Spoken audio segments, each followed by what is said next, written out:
Chapter 1 The Angel Wakes Up. He could hear the chirping of birds coming from somewhere. Amina's thoughts gradually came into focus as his mind slowly left the comfortable languidness and warmth of slumber. Somehow, he managed to open his heavy eyelids and resisted the temptation to go back to sleep. As he became more aware of the world, still blurry, Amina realized that the morning sun was streaming in through the open curtains, and there was a source of warmth beside him that wasn't usually there. He felt its heat slowly seeping into him, perhaps because the timer on the air conditioner had run out. But the feeling wasn't unpleasant.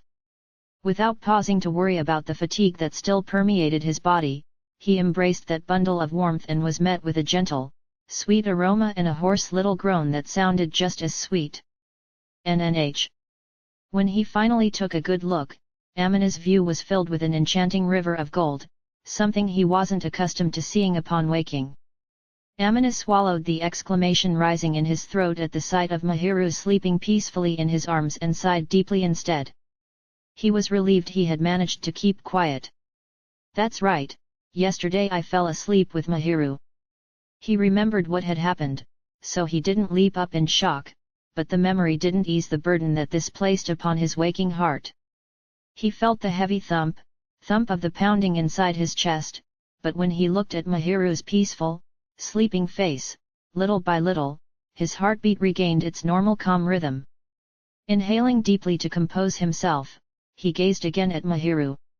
She was breathing regularly in her sleep with her head resting on Amina's upper arm. Mahiru looked so lovely that he was completely mesmerized by the sight of her.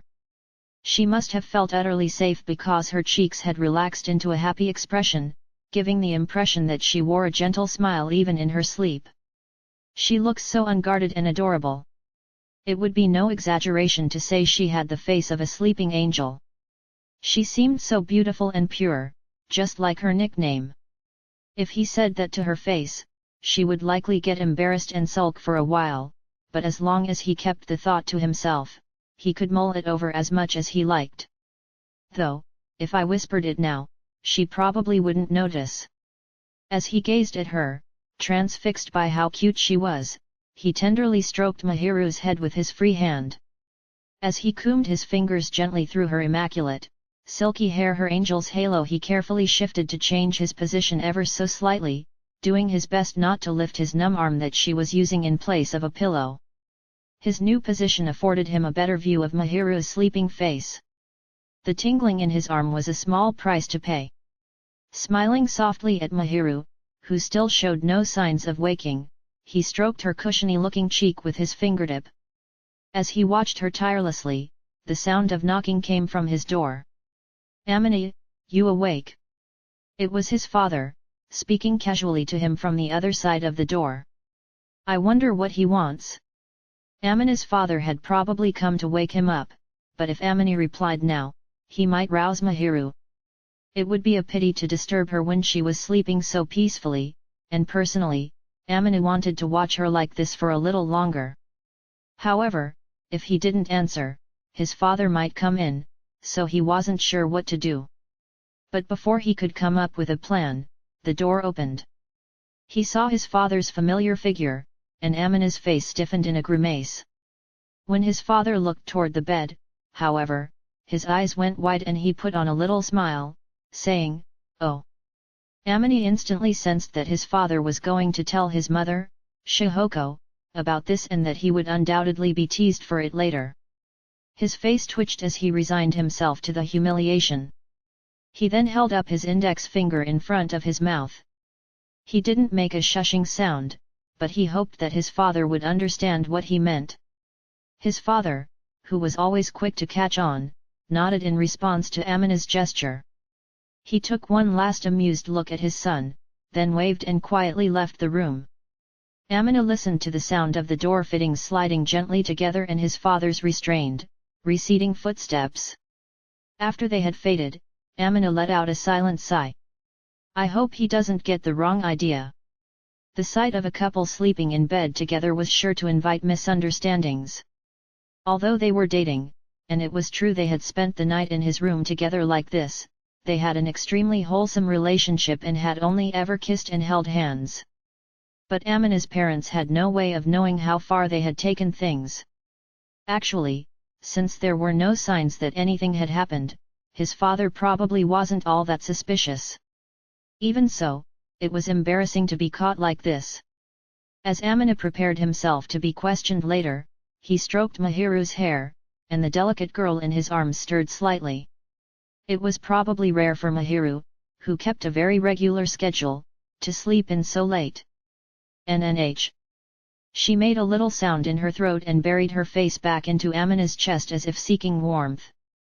As much as he loved her, he knew that if he obeyed his urges and held her close, she would wake completely, so he held back and only stroked her head. He was sure that the air conditioner had already turned off, but Mahiru did not pull away from him. Instead, she nuzzled her cheek into his chest. He wondered if she got cold easily. When he touched her toes with his own, he could tell that she ran cooler than him, so he figured his guess was probably right. In that case, the AC last night must have been a little chilly. Feeling guilty, he wrapped his legs around Mahiru's to warm her up and gently put his free arm around her back to better share his body heat. As they basked in each other's warmth, a happy feeling filled him. When he cradled her soft body and touched her gently, however, she stirred more than before and slowly turned her head to look in his direction. Her caramel-colored eyes were still unfocused as they took in Amina's face. They looked so rich and dewy that he could almost hear the drip of crystal-clear water. Her expression was somewhat slack, and she looked incredibly childish. "Sorry, did I wake you?" he asked. When he smiled at the drowsy-looking Mahiru and stroked her head again, she closed her eyes softly and let herself fall back into his arms. She's still half asleep, he realized. But she was also half awake, and when he ran his finger affectionately down Mahiru's cheek, she let out a highly adorable groan. Mahiru's kind of needy when she's getting up, huh? She was so charming that Amina couldn't help but gaze at her and touch her affectionately. As expected, however, after about 5 minutes of that, she became fully aware of the world, and her eyes snapped open. Once he was certain she was really awake, Amina said good morning and planted a deliberate kiss on Mahiru's cheek. When he did, he got to enjoy seeing Mahiru grow suddenly stiff. "Ah, Amina? Why? You don't remember? After we spent such a hot night together." He could tell she hadn't completely grasped the situation yet, so he playfully worded his question in a misleading way. Incidentally, he wasn't lying. While it hadn't been a night of passion, it had been quite warm, temperature-wise. He decided to keep the fact that the AC had been cooling them off to himself for the moment. When she heard that they had spent the night together, Mahiru looked at Amina and squeaked out "H-huh," then checked her appearance. Her clothes might have been a little bit disheveled, but he was sure there were absolutely no signs they had done anything indecent. It would be a real problem if there were, since nothing had actually happened. "Just joking. We didn't do anything." "Are right. Well, I did kiss you on the cheek and stuff. Just now." He laughed and said that surely a good morning kiss was permissible, and Mahiru flushed bright red. She mumbled quietly, "This is too much excitement first thing in the morning." So he kept his laughter hushed. "It looked like you felt totally safe while you were lying there. How'd you sleep?" Amina asked as he helped Mahiru sit up. She seemed to be completely awake at last. Wrapped in his embrace, Mahiru cast her eyes downward in apparent embarrassment. "I felt really calm in your arms. Your heart doesn't race." It does, but I'm calm." She mumbled that it was racing now and wrapped her arms around Amina's back. Amina chuckled and peered into her face. "If it calms you down, we could sleep together every night." That's, Still joking. He'd made the suggestion knowing that Mahiru would get flustered, so he didn't particularly mind when she didn't take him up on it. For Amina's part, he was afraid that if they somehow ended up sleeping together every night, it would drive him crazy.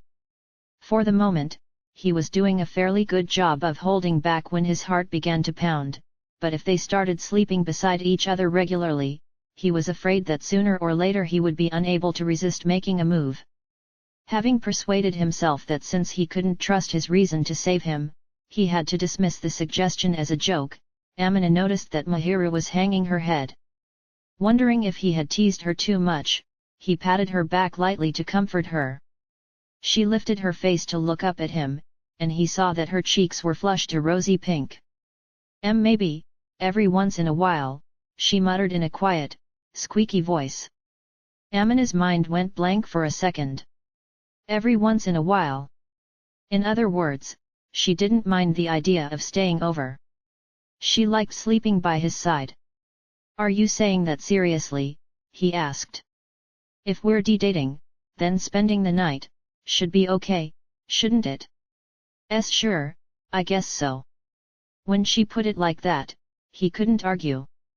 After all, it was normal for high school couples to spend the night together. In fact, Amina and Mahiru were probably moving at an exceptionally slow pace. Itsuki often stayed over at Chitosa's place, and the two of them were fine with doing things still a long way off for Amina and Mahiru. The problem was that if Mahiru said she was staying over, Amina knew that he would expect those sorts of things, even if only just a little. It was in his nature as a man, and as her boyfriend, he couldn't help but have certain expectations. Mahiru seemed to guess what Amina was thinking. She panicked, her face somehow turning even more red, and she looked at Amina through slightly teary eyes. I'm not hoping for that sort of thing, or anything. I'd just be happy to spend more time with you, Amina. Is that bad? Of course not. I'm glad to hear it. Mahiru looked up at him uneasily. As Amina firmly reassured her, a little of his true feelings came through. Mahiru was trembling with embarrassment. Feeling guilty, Amina swallowed the urges rising in him and stroked her head. Well, another time, yet. Why yes. Come on, we ought to hurry up and get dressed. You're going to change, right? Right, yes. He decided to table their discussion for the time being. If they gave it any further thought, it was likely to derail the whole day. As Amina took a deep breath and tried to regain his composure, he pulled away from Mahiru, who, perhaps out of bashfulness, sprang out of bed, then turned to look back at him. As he was wondering what might be the matter, all of a sudden, the distance between them closed. He smelled her light, sweet fragrance and felt something soft against his lips. Both sensations vanished as fast as they came, and in their place, gently fluttering flaxen hair tickled his cheek. You teased me a lot earlier, Amina, so I'm just paying you back. She announced this with a bright red face, as if braving her embarrassment, then flipped her hair and quickly left the room. Amina watched her go, then went to lie right back down on the bed. I need to calm down before I can get back up. Marveling at Mahiru's unexpected boldness, Amina continued staring at the ceiling until the heat left his body. Oh, Amina. Good morning. His parents were already sitting in the dining room, waiting for him. He could hear the sounds of cooking in the kitchen and caught a glimpse of familiar flaxen hair, so he knew Mahiru was making his omelette as promised. Morning. Here, sit, his mother said. Mahiru is making breakfast for you right now. Great. It had taken a while for Amina to return to Earth, so he had arrived downstairs quite late. During that time, Mahiru must have come down ahead of him and started preparations. She had promised earlier to make an omelette for him, so the timing had worked out perfectly. Going forward, however, he hoped she would tone down the flirting first thing in the morning.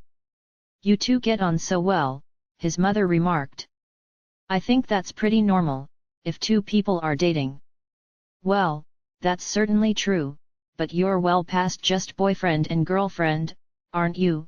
His father remarked. You're more like newlyweds. As Amina's father looked at his son and made this casual remark, there came a clattering sound from the kitchen, like someone dropping a plate into the sink. Amina was relieved not to hear it break. He surmised that Mahiru had had a little accident out of shock. "Oh no, Mahiru dear, are you all right?" his mother asked. "Why yes, and the plate isn't broken. I'm sorry I dropped it." "That's fine. Could have happened to anyone." Amina was pretty sure it had been completely avoidable, but he didn't say a thing, and he chose to ignore his mother's gaze as she grinned at him. He had learned over the past 16 years that if he entertained her for even a moment, she would never let up. His mother seemed disappointed that Amina didn't play along, but she obeyed when his father gently told her not to tease him, which gave Amina some peace of mind. A little while later, breakfast was set out on the table. Once Mahiru finished Amina's omelette and took her seat, the four of them began to eat. "So I take it that something happened yesterday while we were out." But no sooner had Amina taken a big bite of rice than his mother sent a pointed question flying right at him, and he froze.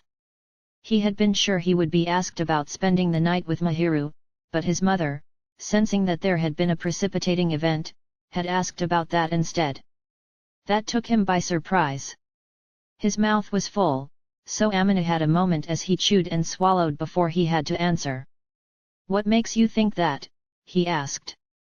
"Because you seemed different when we got back," his mother replied. "It would be stranger if nothing had happened at all." "Of course we can tell when something's different about our own son," his father added. "Don't underestimate your parents, now." Amina thought he had been acting normally, but apparently his mother and father had seen right through him. They were looking at him anxiously, but as far as Amina was concerned, the matter was over. He had already gotten past it, so there was no reason for them to worry. "It's nothing, really. When we went for a walk, we ran into Tujao, and he had some things to say, that's all." "Ah, so that's what it was. The way you're acting, it seems like you're already over it." "I guess I am. Or rather, I've overcome it. I don't think he's going to bother me anymore." When Amina thought back to that time in his life, his chest no longer hurt. Though he had run into the very person who might be called the ringleader, he had remained calm. As he thought about it again, he was keenly reminded that his calm reaction had been thanks to Mahiru, who had been sitting by his side. "You've grown, haven't you? That's great." His father seemed relieved. Amina had caused his parents a great deal of worry at the time, and they were still anxious, even now. He had more or less regained his footing in high school, but it seemed their worry had never disappeared. His father might be reassured, but his mother looked exasperated when she heard Tujao's name. "I haven't had a chance to see the Tujaos lately, but their son doesn't seem to have changed one bit," she said. "His parents are such nice people, too. I wonder if he's still in his rebellious phase." Because of her job and personality, Amina's mother had a ridiculously large circle of acquaintances. He didn't know and probably couldn't even imagine how well connected she was. Of course, she was friends with people in town and had some connection to Tujao's parents as well. Amina had also met Tujao's parents before, and he remembered them as extremely nice, straightforward people. They had even apologized to him for their son's actions, and he didn't hold anything against them. "Who knows," said Amina. "We don't have any real relationship, and I don't really care either way. I don't expect I'll see him very often anymore." "The way you're able to make a clean break like that is one of your strong points, Amina," his father remarked. "If seeing him had been stressful for you, I would have regretted asking you to come home." Amina had promised to visit every 6 months, but it seemed his parents had been anxious about it and had hesitated to ask him to return. "I'm the one who decided to come back. Besides, it turned out to be a good thing, seeing him. I was able to put it all behind me." Amina was glad he had run into Tujao when he did. He didn't think it was wrong to run away from things that were unbearably painful, if that was what it took to spare him. And yet for Amina as he was now, confronting Tujao the day before had been the right thing to do. Rather than continually running away from his past and letting the discomfort linger deep in his heart, it was better to overcome it head-on and turn it into a source of strength. And precisely because he had weathered such adversity, he'd attained a sound, sturdy core. Thanks to Tujao and the other boys he hadn't seen for some time, Amina had been able to meet Mahiru. For that, he was actually eternally grateful to them. It would probably make them uncomfortable to hear it, but he was surprisingly thankful for their presence in his life. When she saw that Amina was in no distress, his mother put on a tender smile. "All children really do grow up eventually, I suppose," she said. "Back then, you seemed so broken, and we were so worried. But, it seems like there's no need for that anymore. Love makes a person stronger, after all," his father added. "Don't use such corny lines, Dad." "But it's true, isn't it?" "I guess so." Amina had been able to make a strong recovery thanks to Mahiru, and now that he could stand on his own 2 feet, they could each support the other. He was embarrassed to call this the power of love or anything like that, and he hadn't been able to say it out loud, but it was true that their relationship was the motivating force driving Amina. "Haha, I'm so glad you finally found a good partner. Like your mom is to me." "Why yet?" Mahiru, who had been listening silently to their conversation, had curled up in obvious embarrassment. Now Amina's parents turned their smiling gazes on her. "You make sure to lean on Amina, too, Mahiru sweetheart," his mother said. "I worry about you, always looking after him. And no, I'm always depending on Amina. He supports me all the time." Amina felt like that was his line, but Mahiru was looking at him bashfully as if she truly felt that way. "That's great. And, Amina, don't you take Mahiru's dedication for granted. Look out for each other, you hear?" "Of course. We're always together, so obviously we're there for each other." That wasn't something he needed to be told. That's exactly what he intended to do. He didn't want to become the sort of person who did nothing but rely on their partner, never thinking about the burdens they placed on them. Mahiru certainly spoiled Amina, but he didn't want to end up totally rotten. Just as Mahiru had supported him this time, if she ever went through anything difficult, he would prop her up and hold her hand as they moved forward together. That's what it meant to walk through life as a couple, a conviction that had been deeply etched into his heart as he'd watched his parents. Amina wished to be like them. He felt certain that having found such a partner was the greatest happiness. He wasn't going to walk by Mahiru's side with superficial resolve. When he looked over at her with that in mind, he saw that she was trembling, her face somehow even redder. She appeared about to cry, but it would be more accurate to say that she looked ready to explode from embarrassment. The moment she met Amina's gaze, she cast her eyes downward again. It was clear that she could barely stand the awkwardness. Even so, there was no way he could let her go, and when he tried squeezing her hand under the table after her whole body jumped from the shock of it, she squeezed his hand back. "Oh my goodness, you're so cute. If I didn't have to go to work now, I would just smother you with love." His mother grinned at Mahiru. Amina believed her. If she didn't have work, she probably would have spent the whole day doting on Mahiru.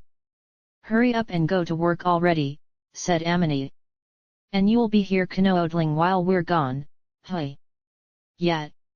Is that a problem?"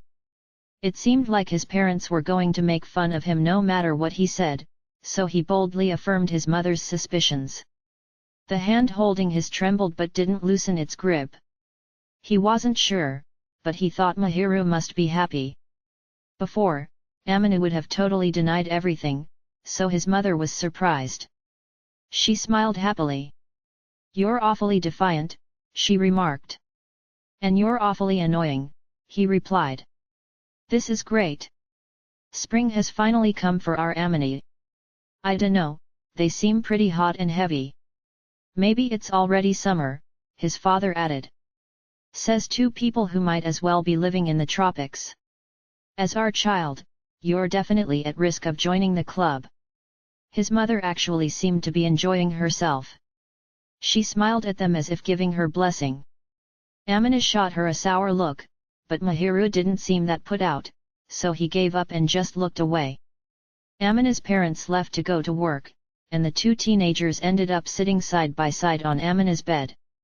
It might have been because of where they were sitting, but even though there was as much distance between them as usual, Mahiru looked somewhat stiff, and it was obvious that she was extremely aware of Amina's presence. She kept glancing over at him, and whenever their eyes met, she would blush slightly, making Amina feel a little embarrassed as well.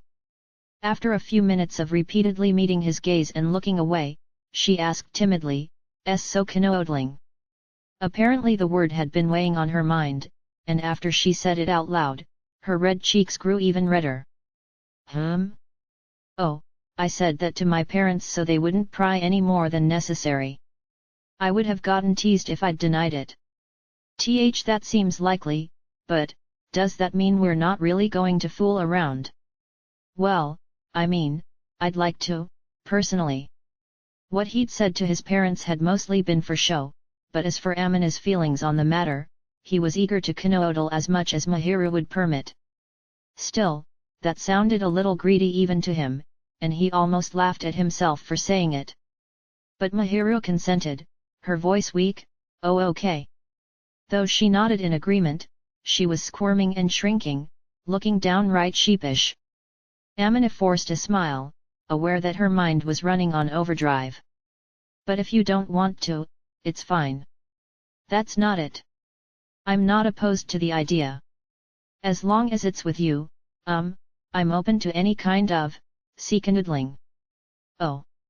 But specifically, what do we do to fool around?" Silence fell over them in the wake of Mahiru's question. Though he recalled having a similar conversation in the past, Amina was not sure what kind of answer he should give this time, and he fumbled for a moment. "Kissing and stuff." "And stuff? You know, like, kissing. So just kissing, then?" Well, I'm not really sure how to answer that. There's, like, hugging and holding hands, which we always do, so. The two of them had been so close that they'd been flirting unconsciously since before they'd even started dating. But when it came to consciously fooling around, neither of them knew specifically what they should do. Cuddling probably counted, and kissing did for sure, but Amina wasn't certain whether that was enough. Fooling around more than that wasn't really something to do in one's parents' house, and Amina wanted to treasure Mahiru, so he had no intention of ruining everything over some momentary urges. What should we do in addition to the usual? Mahiru wondered. For now, we could cuddle, he suggested. This was nothing novel, and it was mild at best, but even so, his heart was pounding. His proposal earned a quiet, "okay" in response. Mahiru started to lean against him, hesitantly bringing her body closer to his, so Amina extended his hands to catch her, then smoothly slid his arms under her knees and around her back, picking her up. He was amused by her sweet high-pitched shriek as he moved her so she was sitting between his crossed legs on top of the bed. "I prefer it like this." Sure. You don't like it?" he asked Mahiru, who was drawing her already dainty body in to be even smaller. Mahiru shook her head slowly. That's not it. I just, when we're like this, it's as if I'm being wrapped up by you, Amina," she said sweetly. "Do you want me to literally wrap you up?" Amina folded his arms around Mahiru and hugged her tight. As soon as he did, her face went bright red, and she turned to look at him, faint tears in her eyes. He wasn't in any position to talk, but he found it adorable how Mahiru got embarrassed so easily and blushed at the slightest things. They had been dating for about 2 months, but they still weren't used to such close contact, and her inexperience was showing. But the same was true for Amina. He didn't let it show on his face, but his heart was throbbing violently and wouldn't stop. If Mahiru had put her ear to his body at that moment and listened, the pounding in his chest would have been obvious. He was pretending to be totally calm, so it would be awkward if she found out how nervous he really was. Praying that she couldn't hear his heart beating, he pressed his lips against the back of Mahiru's head. The feeling of his touch shouldn't have been a big deal, but it was enough to make Mahiru jolt and tremble. He could tell she was very nervous. I'm just hugging you, you know. I know. My heart is pounding, but I'm happy. I like it when you squeeze me tight. You do? Then I'll do it as much as you like, he whispered close to her ear as he embraced her slim body. She shook conspicuously. He laughed a little at how sensitive her ears were, then gently blew across one. Mahiru shook again and whirled around.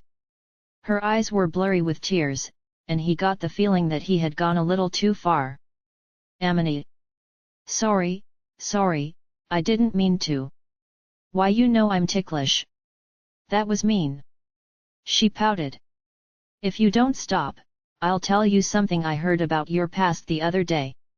Oh, I wouldn't like that. He felt he might faint in agony if she whispered such things into his ear, so he took care not to tease Mahiru too much as he continued. He didn't know how much he should touch her, or in what way, so he played it safe, stroking and squeezing her hands, and planting kisses on the back of her head, but as he had expected, that felt a little insufficient.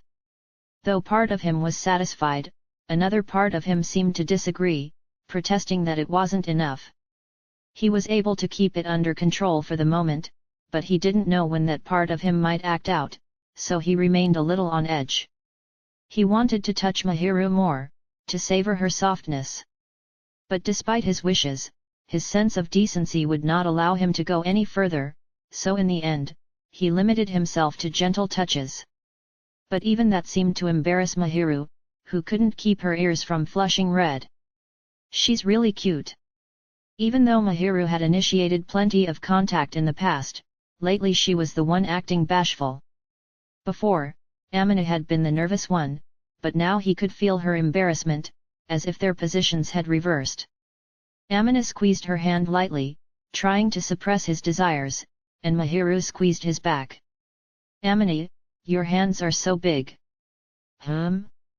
Well, I guess they might be a little large for my height. Amina was tall, and on the whole, all the parts of his body were scaled to match. His feet were relatively large, and so were his hands. His palms were 1 or 2 sizes larger than Mahiru's, so when they held hands, the smallness of her frame was apparent. I like your hands. And I like it when you touch me. I'll touch you more if you say things like that. Amina's sense of reason threatened to abandon its post at Mahiru's bold words.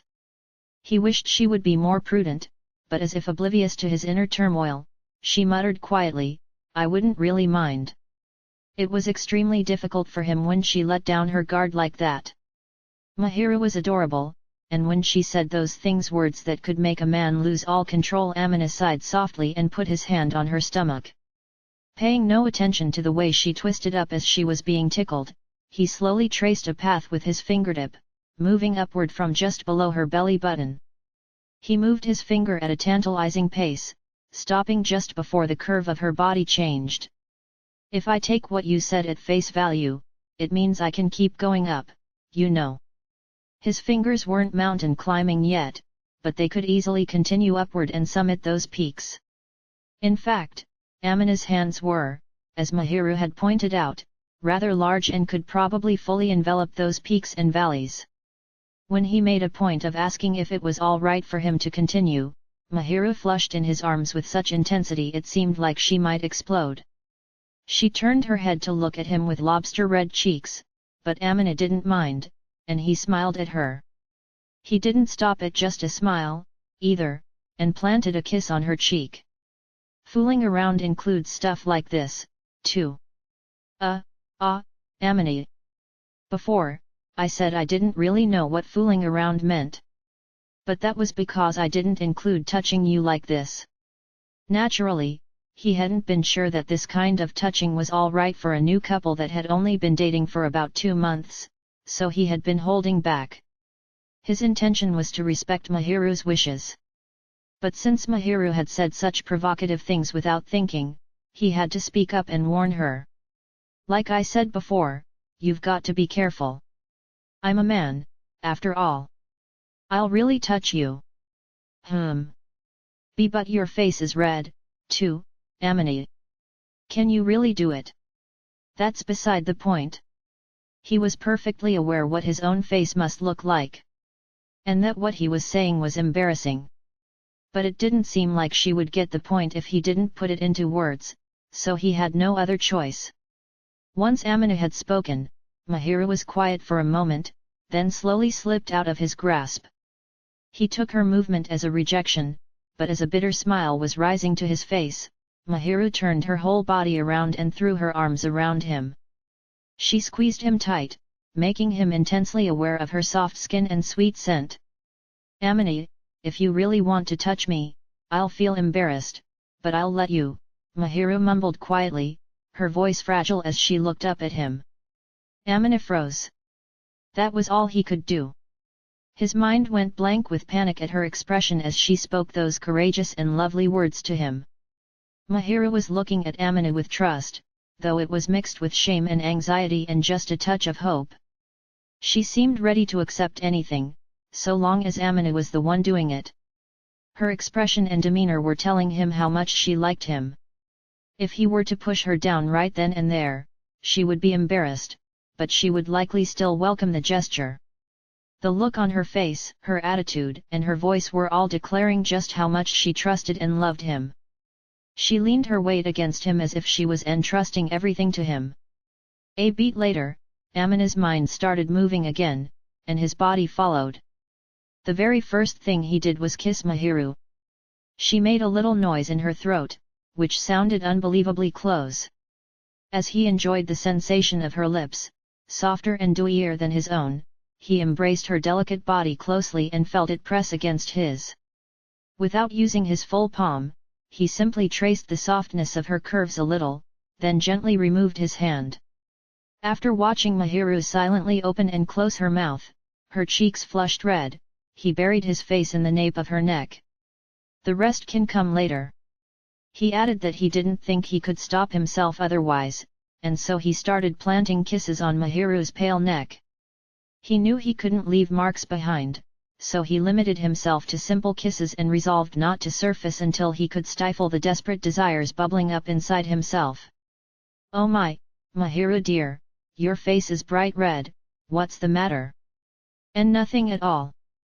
Although they had different occupations and workplaces, Amina's parents returned home from their jobs at the same time, and they both seemed puzzled when they looked at Mahiru.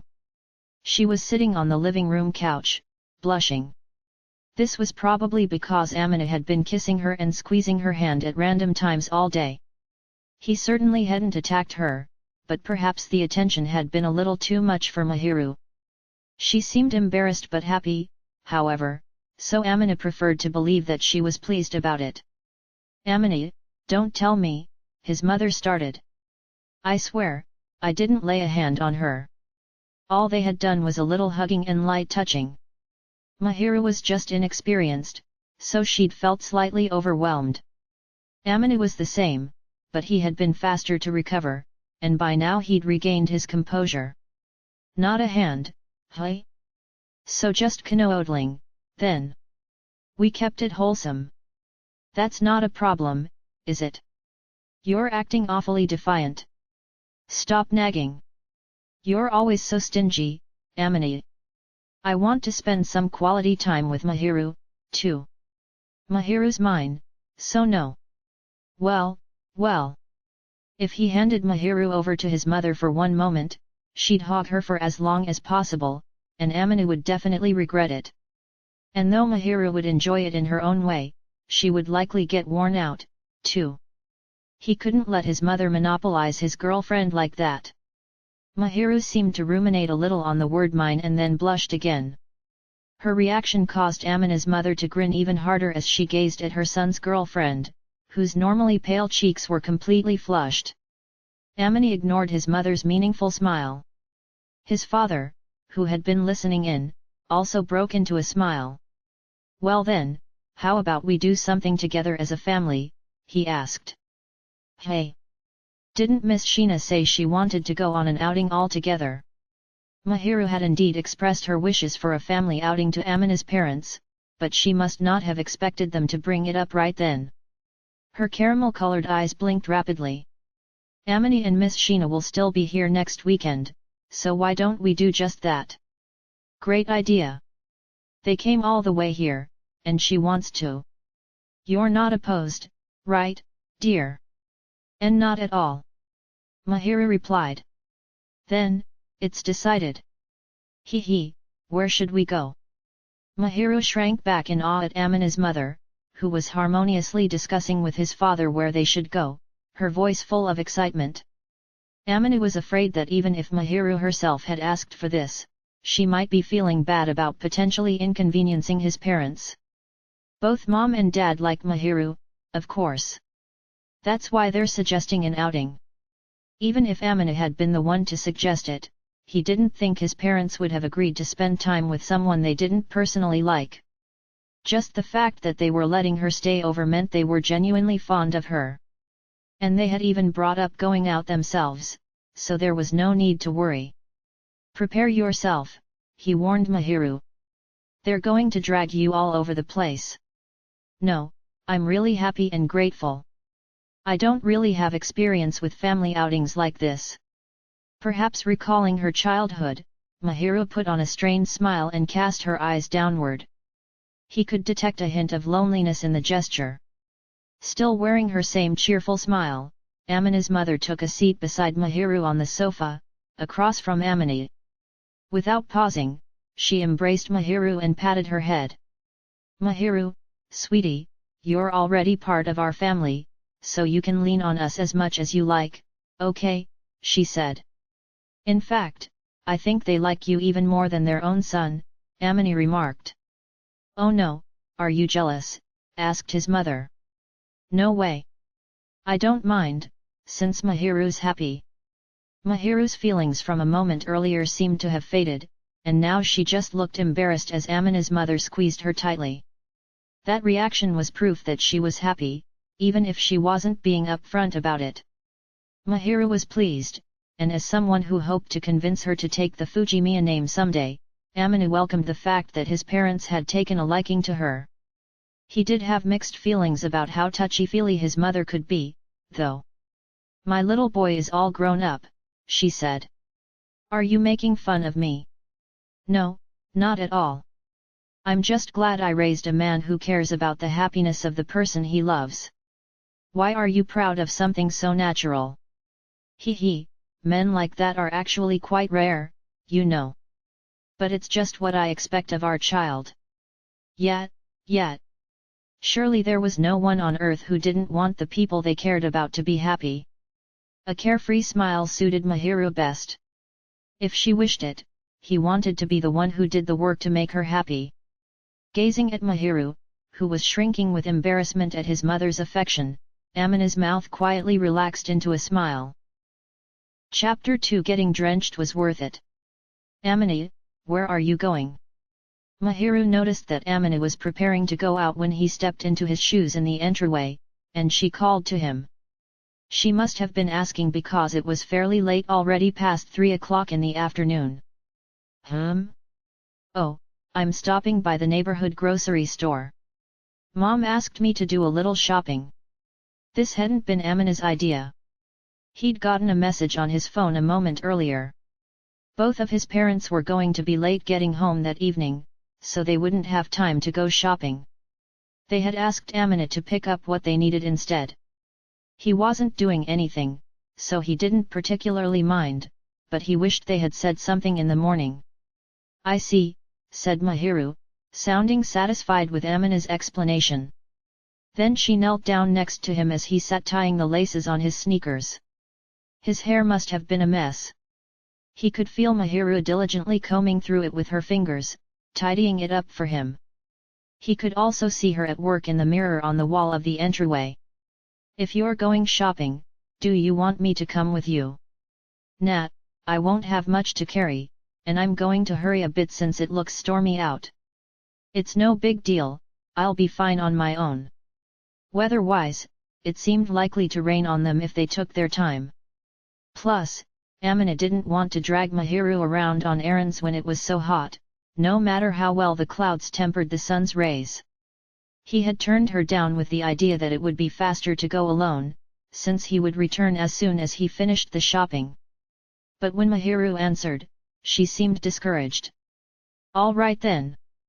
Amina looked up at her in a panic. Ah, wait, it's not like I don't want you to come or anything. I know that. I just kind of wanted to go out together, that's all. We'll go on a date some other time, okay? If it was an outing she was after, there would definitely be another opportunity. Plus, girls always seemed to require elaborate preparations to leave the house, so Amina didn't think she'd be ready right that second. When he gently extended a hand and ruffled her hair, Mahiru opened her eyes a little wider, then put on a fleeting smile and nodded. Well then, I'll be waiting for you here, she said. Okay. Amina gave her a small nod, too, then picked up his bag and went out the door. In the end, it's a good thing I didn't take Mahiru with me, Amina thought keenly. Ugh, sure enough, I got caught in the rain. He'd thought the clouds had looked menacing, but they were even darker and heavier on his way home. Just as he'd expected, raindrops began falling one after the other out of the sky, soaking his clothes.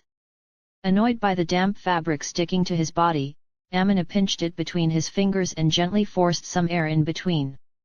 Fortunately, everything he had purchased was wrapped in plastic, so it was no problem if it got wet. Amina was the only casualty. By the time he arrived home, he was soaked to the skin. His bangs clung to his forehead, threatening to obscure his field of vision. After pushing them gently out of the way, he stepped into the entryway, water dropping off his clothes onto the floor. With regret, he realized he should have wrung them out before going inside, but it was too late now. Welcome home, Amina. It really poured, didn't it? Just as he let out a sigh, he heard the sound of slippers slapping, and Mahiru trotted over to the front door. When she looked at Amina, her eyes went wide. Mahiru was not expecting him to be so thoroughly soaked. She was holding a small towel, but now it seemed rather useless, considering how drenched he was. Amina hadn't expected the rain to be so intense, either. I'm back.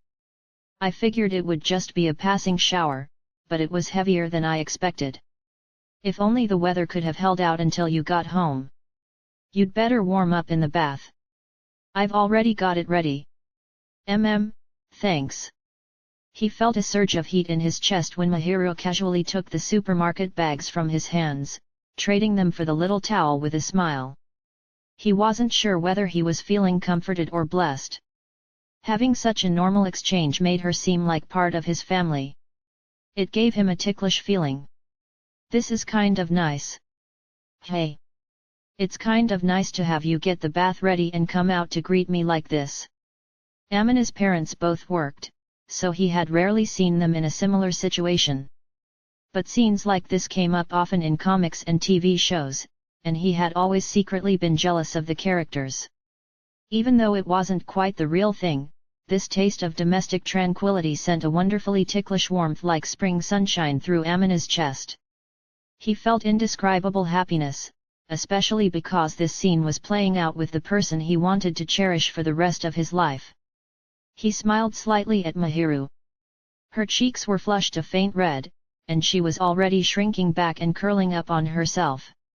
Well then, I'll go take a bath. Thanks, he said, then slipped past her. He might have been acting a little out of character, but he couldn't help the smile spreading across his face. When Amina got out of the bath, Mahiru was sitting quietly on the living room sofa waiting for him. She had a hair dryer at the ready. There was a dryer by the sink in the bathroom, but she seemed to have anticipated that Amina would fail to use it and had prepared accordingly. He felt both embarrassed that she had seen right through him and gratified that she understood him so well. Shaking off his embarrassment in the pleasant chill of the air-conditioned room, he softly approached Mahiru. Feeling the AC right out of the bath is great, he said. It's nice and cool, but you might catch a cold if you chill yourself too much. Go on, sit there. You really don't have to. If your hair stays wet, not only can you get chilled and catch a cold, but it's bad for your hair, too. She told him to quit complaining and sit down, so he obediently took a seat by Mahiru's side. Then she stood up and went around the sofa to plug in the dryer. She stood behind him getting the water out of his hair with a towel, which also felt sort of ticklish. Not physically so much as emotionally.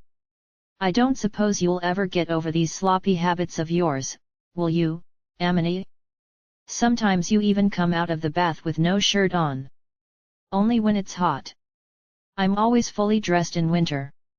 Because it's cold, I know.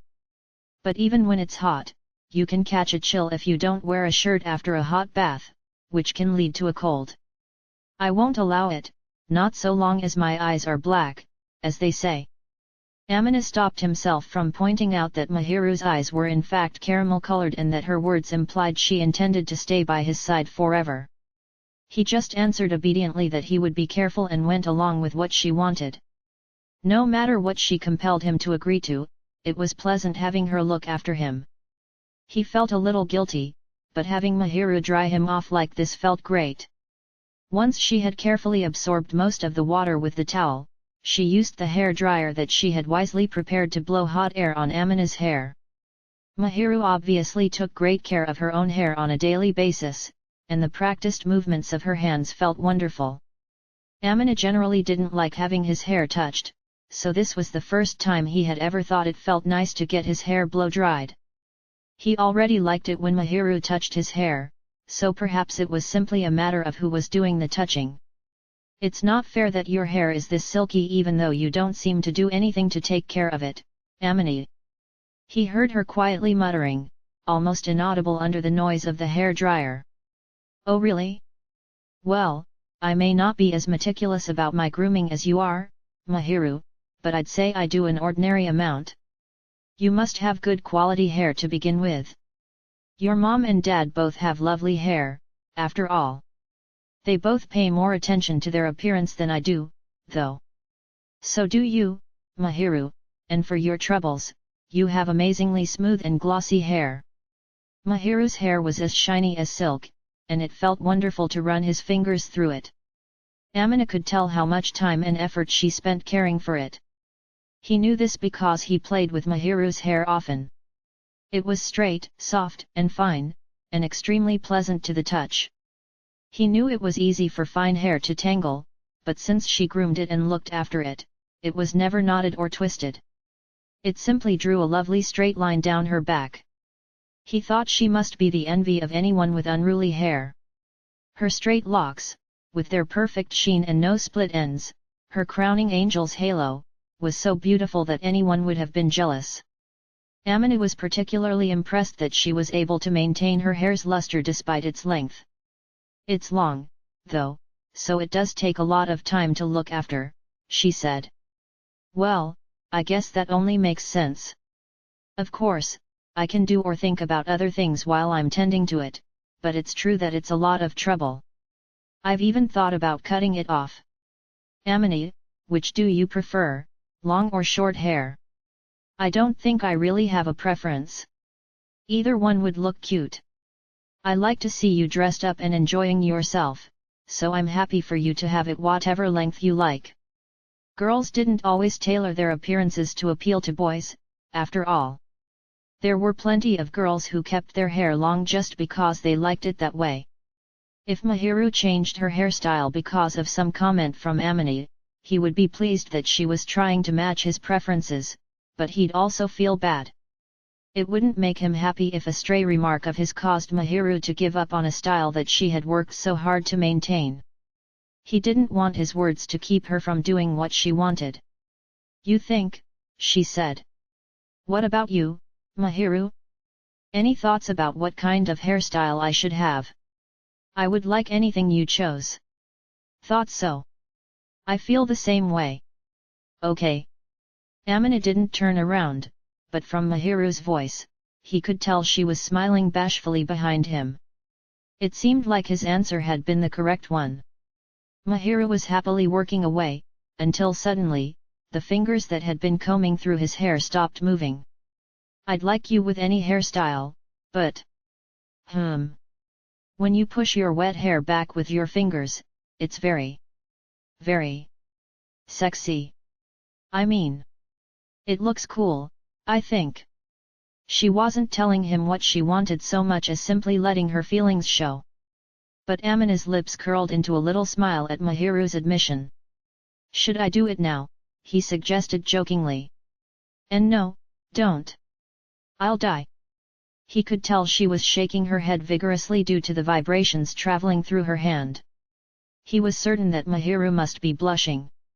When he tried to turn to see her expression, she used her hand to stop him. It was clear she didn't want to be seen. Mahiru's pretty sensitive, hey? In particular, she was extremely weak to any behavior that reminded her that he was a member of the opposite sex. Amina didn't really go out of his way to point it out or anything, but like the inexperienced girl she was, Mahiru shrank with embarrassment at the slightest hint. "I don't think I've really got much sex appeal, though," Amina said. "Want me to bring you a mirror?" Mahiru replied. "I just saw myself in the mirror over the sink." "You must be blind, then. Are you sure you're not just seeing me through rose-colored glasses because you like me?" I won't say that there's absolutely none of that going on, but, Amina," the hot air from the dryer stopped. "Listen, when you get out of the bath like this, you let down your defenses, and it just kind of seeps out. You've really got to be more careful," she muttered quietly. Amina inconspicuously put on a wry smile. Perhaps saying love is blind was going too far, but he had a feeling that he looked particularly good to her precisely because she loved him. But the very fact that Mahiru thought of him that way made him happy. She would turn as red as a lobster if he teased her too much, so he gave up on questioning her further and settled for shrugging. "Well, I'm not one to talk. If you came and gave me a sultry look after getting out of the bath, I think my knees would go weak. I'm pretty sure you've seen me after my bath every day we've been here. I've been trying my best not to look directly at you, though." Since they were staying together in his parents' house, they had been taking their baths one after the other, and they had seen each other afterward wearing their nightclothes. However, Amina was afraid that if he looked directly at her, he might react in a way the pure and innocent Mahiru wouldn't approve of, so he had been endeavoring not to linger too long in those situations. Whether he wanted them to or not, though, his desires sometimes reared their ugly heads. Thanks to his efforts to keep them under wraps, Mahiru didn't seem to have noticed, but sometimes he couldn't help himself when she got too assertive. "I see," Mahiru said. "You've given me some good information. Hey, wait a second, why does it sound like you're cooking up a scheme?" "Because it's not fair for me to be the only one going around with my heart pounding." Mahiru didn't seem to realize that the results of getting his heart pounding might not be so good for her heart, either. That naivete of Mahiru's was both charming and dangerous. She was too trusting of Amina's courteous and rational nature. "You can go ahead and do whatever you want, but I might shut myself away in my room." "That's not fair." She pouted. "It's perfectly fair," he replied. "It is not. I want to be able to push your buttons, Amina." "No way. You already do enough, without even meaning to. If you're aware of the effect you're having, please be good and try to hold back." He turned around and cautioned her, but Mahiru didn't seem to accept what he was saying. He didn't think she'd actually do anything crazy, but she was letting down her guard because they were boyfriend and girlfriend, and that meant Amina had to be careful. It was important for him not to leave any openings that she could exploit. He turned his gaze directly on Mahiru, who was looking at him somewhat scornfully. Her glossy caramel eyes met his, and they quickly began to waver, as if they would soon overflow with tears.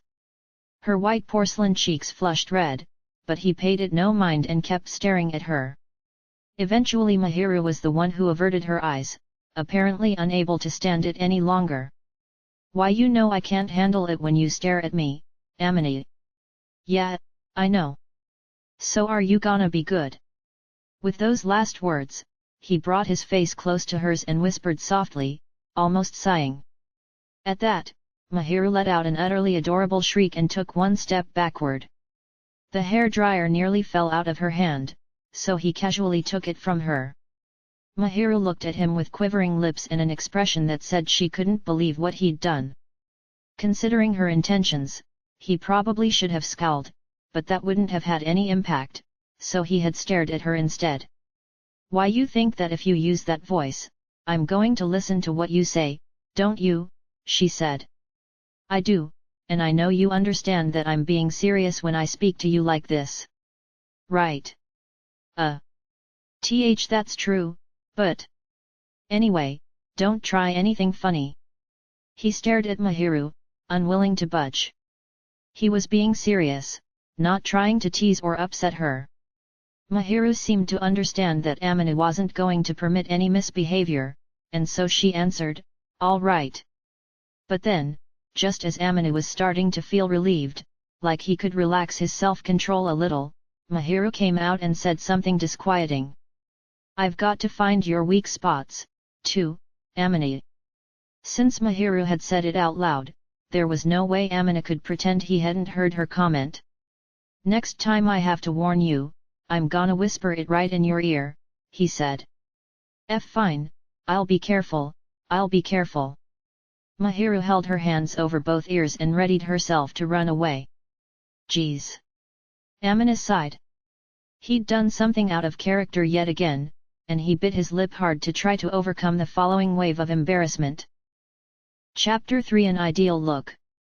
"Mahiru dear, what about something like this?" "Ah! It's great. This lace trim is a nice touch, isn't it?"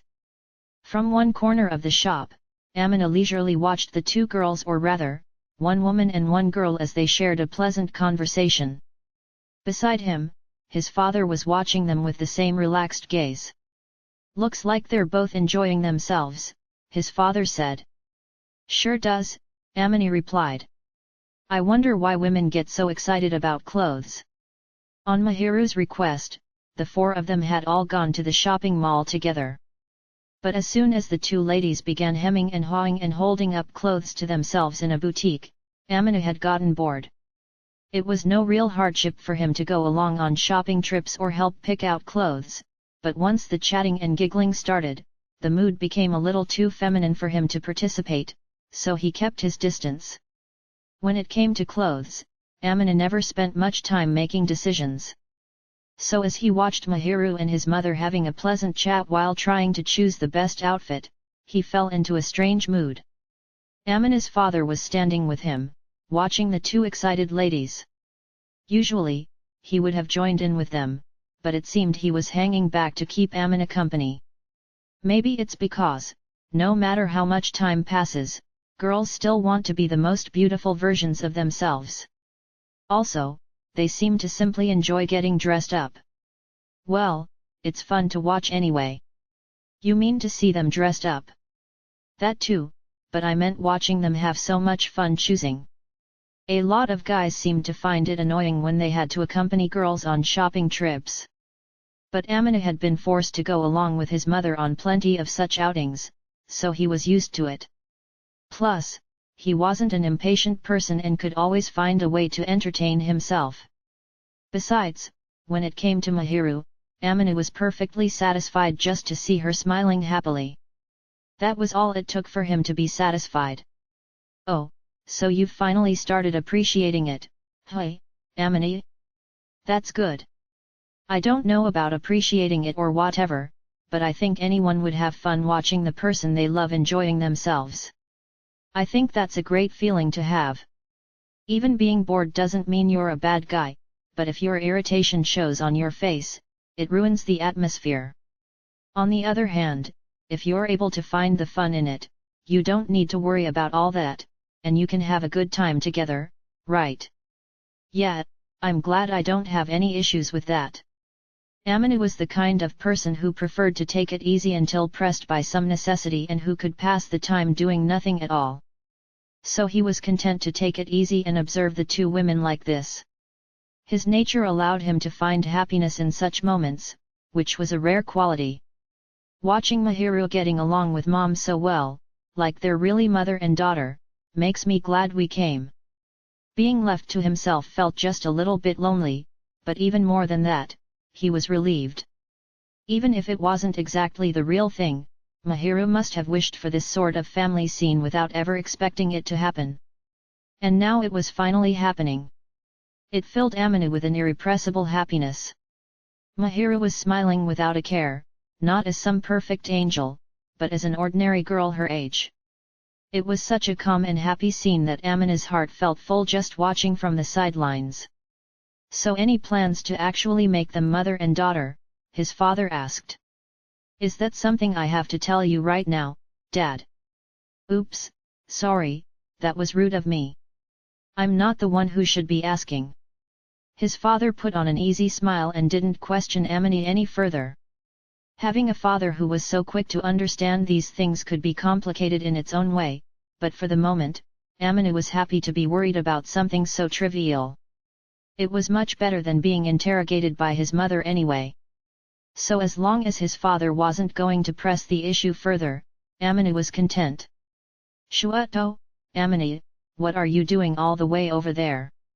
Come here." Apparently his mother had noticed the two of them calmly standing by, and she beckoned them over. Mahiru was looking their way, too. She was holding 2 articles of clothing. Since they had been summoned, father and son walked over together. With a cheery grin, Amina's mother stood behind Mahiru, hands on her shoulders, and gently pushed the girl forward so she stood before Amina. "Amina, between these 2 tops, which do you think suits Mahiru better?" She seemed to want him to choose a piece of clothing. Amina glanced at what she was holding and saw one fancy, feminine blouse trimmed with lace at the sleeves and hem and one pastel blue blouse that was more subdued but had a cheerful look. He honestly thought that either one of them would suit her. And since Mahiru would be the one buying it, he figured it was probably best not to give too much direction. "I think whichever one Mahiru likes best will be just fine."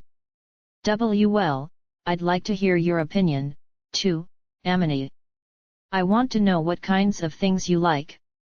Mahiru cast her eyes down bashfully for a moment, then looked back up at him in timid expectation. Amina gulped.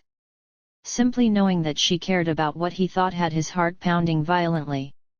It was true that he liked Mahiru just as she was, but he was overjoyed at the idea that she would dress herself in clothes he liked, just for him. Fully aware that his cheeks were turning red, Amina looked back and forth between the blouses and Mahiru's face, then pointed to the one trimmed in lace. "This one." Mahiru smiled and held the shirt that Amina had chosen a little closer, then went to go return the other one. "She's really adorable, isn't she?" Amina's mother remarked. "Don't I know it," he replied. "It seems like she's starting to come out of her shell." "Oh, be quiet." When he heard the amusement in his mother's voice, Amina sulkily turned away. After Mahiru bought her clothes and they left the shop, Amina and his family wandered aimlessly around the mall. Just walking through the complex, supposedly the largest in the whole prefecture, was surprisingly enjoyable. However, they attracted a lot of looks, which sparked complicated feelings in Amina. His parents were objectively good-looking, as was Mahiru, and a group of attractive people was certain to draw attention. Mahiru was no stranger to such attention, so she didn't seem to mind it at all. She was snuggled up against Amina's arm. However, though she was used to turning heads, it seemed she felt embarrassed walking along with her arm wrapped around Amina's because her cheeks were faintly flushed.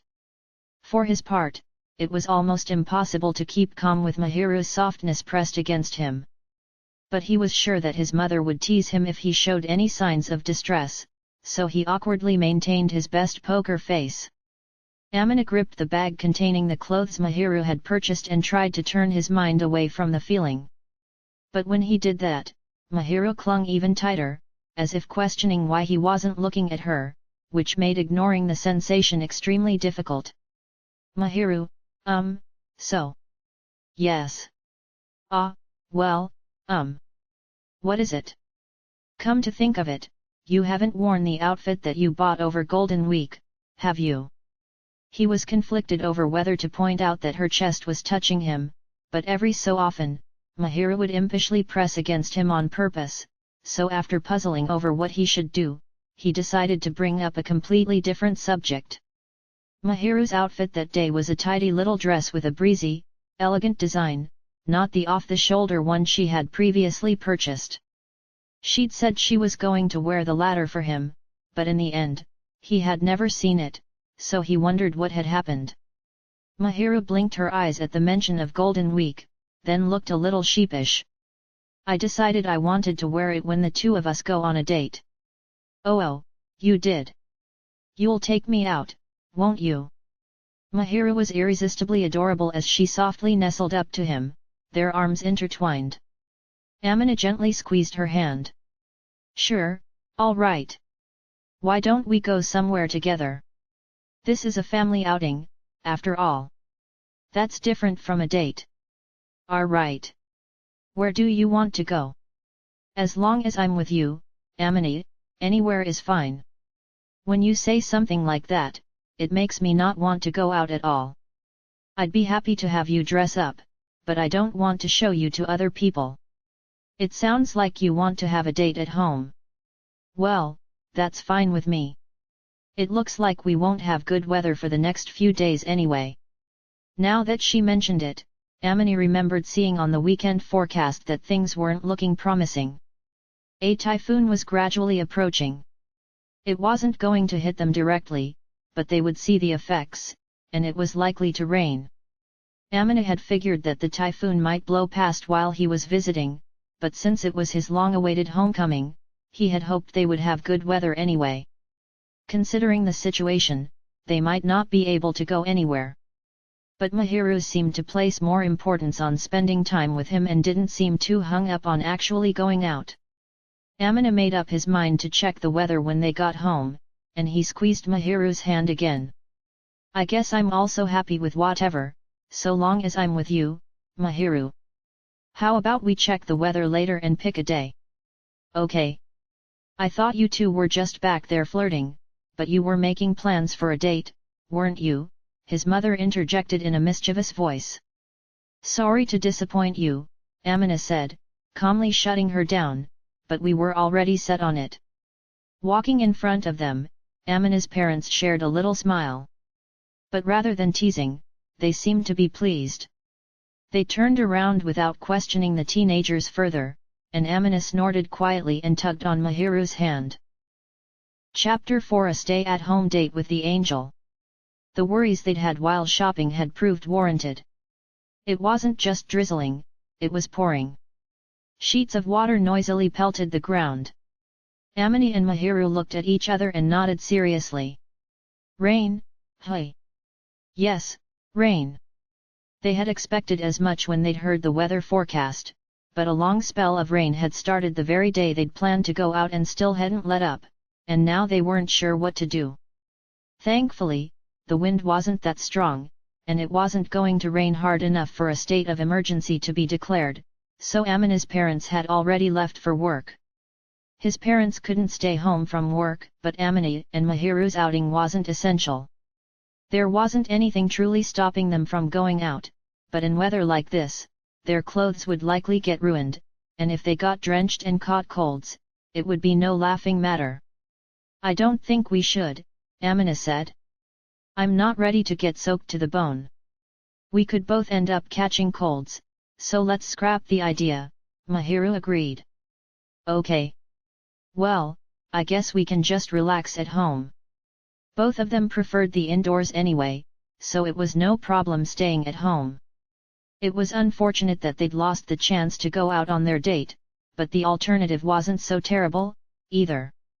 Amina quickly abandoned their plans, chalking it up to bad timing. But Mahiru's shoulders were drooping in disappointment. Amina ruffled her hair.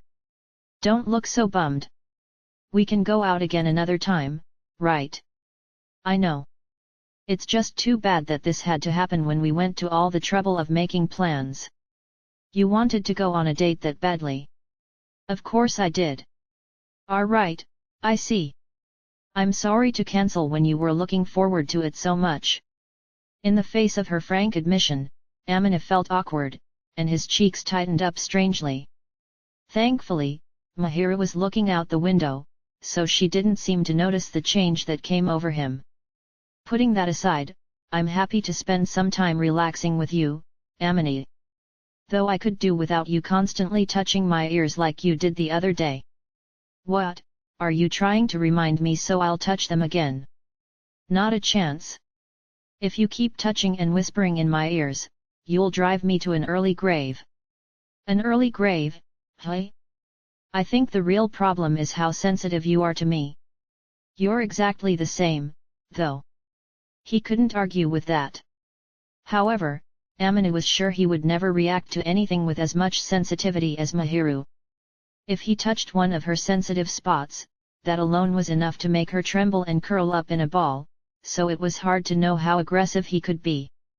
She was the type of girl who might run away or go pout if he overdid it and overwhelmed her, so it was difficult to judge the right degree of contact. I don't have as many weak spots as you do, Mahiru, so I'm not going to bend that easily. I told you, didn't I? I'm going to make you cave. You're already caving, and we haven't even done anything. He smiled at how carelessly Mahiru had revealed the sensitivity of her ears. Her red face made it clear she regretted the admission. From the way she behaved, it had long been obvious that every time he touched her ears or whispered into one of them, her knees gave out dramatically, so it was a little late to be pointing it out now. But it seemed Mahiru hadn't wanted him to find out. Now that it's come to this, I'll have to use every possible means to get you to fall madly in love with me, Amini. What could you possibly do, when I'm already crazy about you? Leaving aside the question of caving, Amini was already captivated by Mahiru. He only had eyes for her. It would be difficult to make him fall any harder. If he loved Mahiru any more ardently than he already did, he would lose all self-control and would have to shut himself away. You say things like that so smoothly, Amini. Well, it does embarrass me. But I've often heard that things turn sour if you can't communicate with words. We're dating, so there shouldn't be a problem with me telling you how I feel. And we're human, so we ought to be able to find some mutual understanding by talking things over. Amina had the feeling that he had said something similar once before. Even if they were both in love with one another, sometimes it wasn't enough just to show it with their behavior. By communicating openly before things turned sour, they could both avoid extra dissatisfaction and stress. If a word could erase even the smallest seed of discontent, then it was worth the effort. In fact, Amina didn't even think of it as effort. He used his words so they wouldn't talk past one another, yes.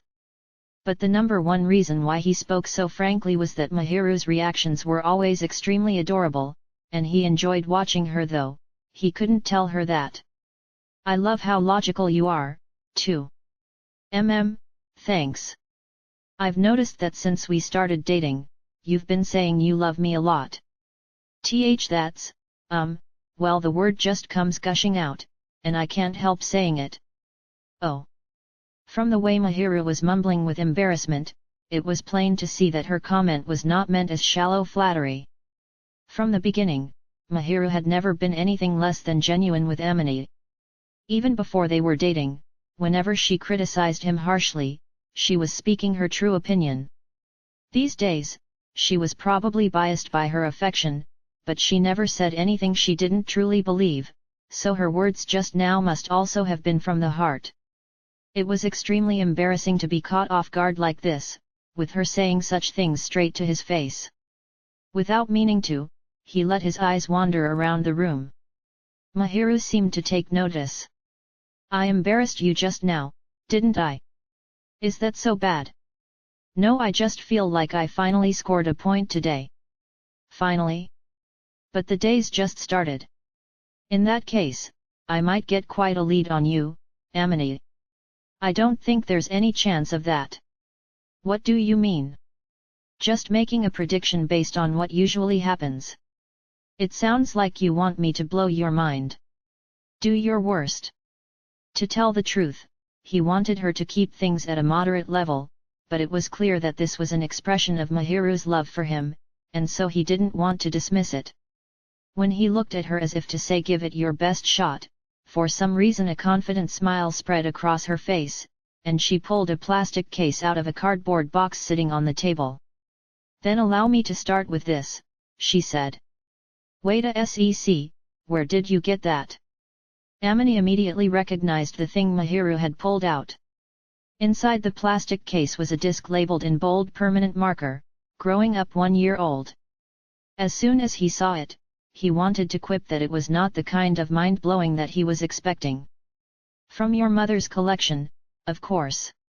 Why did she give it to you?" "She said that if it turned out we had to stay in, we could watch this instead. She laid out all sorts of drama DVDs, too."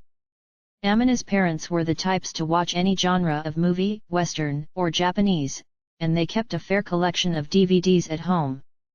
While that would certainly suffice for killing time, Amina couldn't believe that his mother would slip in a home video when she handed them over to Mahiru. "Come to think of it, she showed Mahiru that photo album without my permission, so maybe it's not that far-fetched." In fact, whether he believed it or not, his mother had already handed over the video, so all he could do now was curse his bad luck. "So am I right that you don't really like looking back on things like this?" "It's not that I hate it, but it's hard to sit down and enjoy a video full of my own past embarrassments." Mahiru had seen the photo album, so in a way it was already too late, but there was a world of difference between photos and video. Amina didn't think his parents had kept anything truly humiliating, but this was his mother's doing, and he wasn't sure how far he could trust her. Amina wasn't too thrilled about watching the DVD, but if Mahiru wanted to, he would allow it, though he would have liked to inspect it first. "Did you really do anything you'd need to be ashamed of?" she asked. "I was a much naughtier kid than you think, Mahiru." "My indoors why Amini? I feel like you're implying something there. But anyway, I was just a normal kid, that's all." Although the photographs didn't really make it obvious, Amina had been an extremely active boy when he was little. He had gone out exploring with other children his age and played at the houses of kids of all ages. He'd been bursting with a friendliness and energy hard to imagine now. Looking back on it, Amina thought that he had probably grown up a healthy little rascal precisely because the adults in the community had kept a friendly eye out for all the children. "Though, now I've settled down to the point where it's hard to believe I was ever a rascal. Now I want to see it even more. I bet you used to go around greeting everyone in your neighborhood with a big smile, didn't you?" "Well, I think I was pretty friendly." He remembered having an extremely good reputation with people his mother's age and older. Though he had probably gotten a boost from his mother's own popularity. "I bet you were super cute when you were little, Amini. If you want to watch the video, you can, but I don't think it will be that interesting." "Don't say that. I'm excited to see a side of you that I don't know. Do whatever you like." He didn't feel like stopping her, since she was holding up the DVD case in such high spirits. Though Amina was somewhat reluctant, he figured he could probably stand a bit of embarrassment and decided to let Mahiru do as she pleased. "When I was growing up, no one really took photos or videos of me, so I think it's kind of nice that you have things like this," Mahiru mumbled as she carefully embraced the DVD case. Amina watched her, pretending he hadn't heard a thing.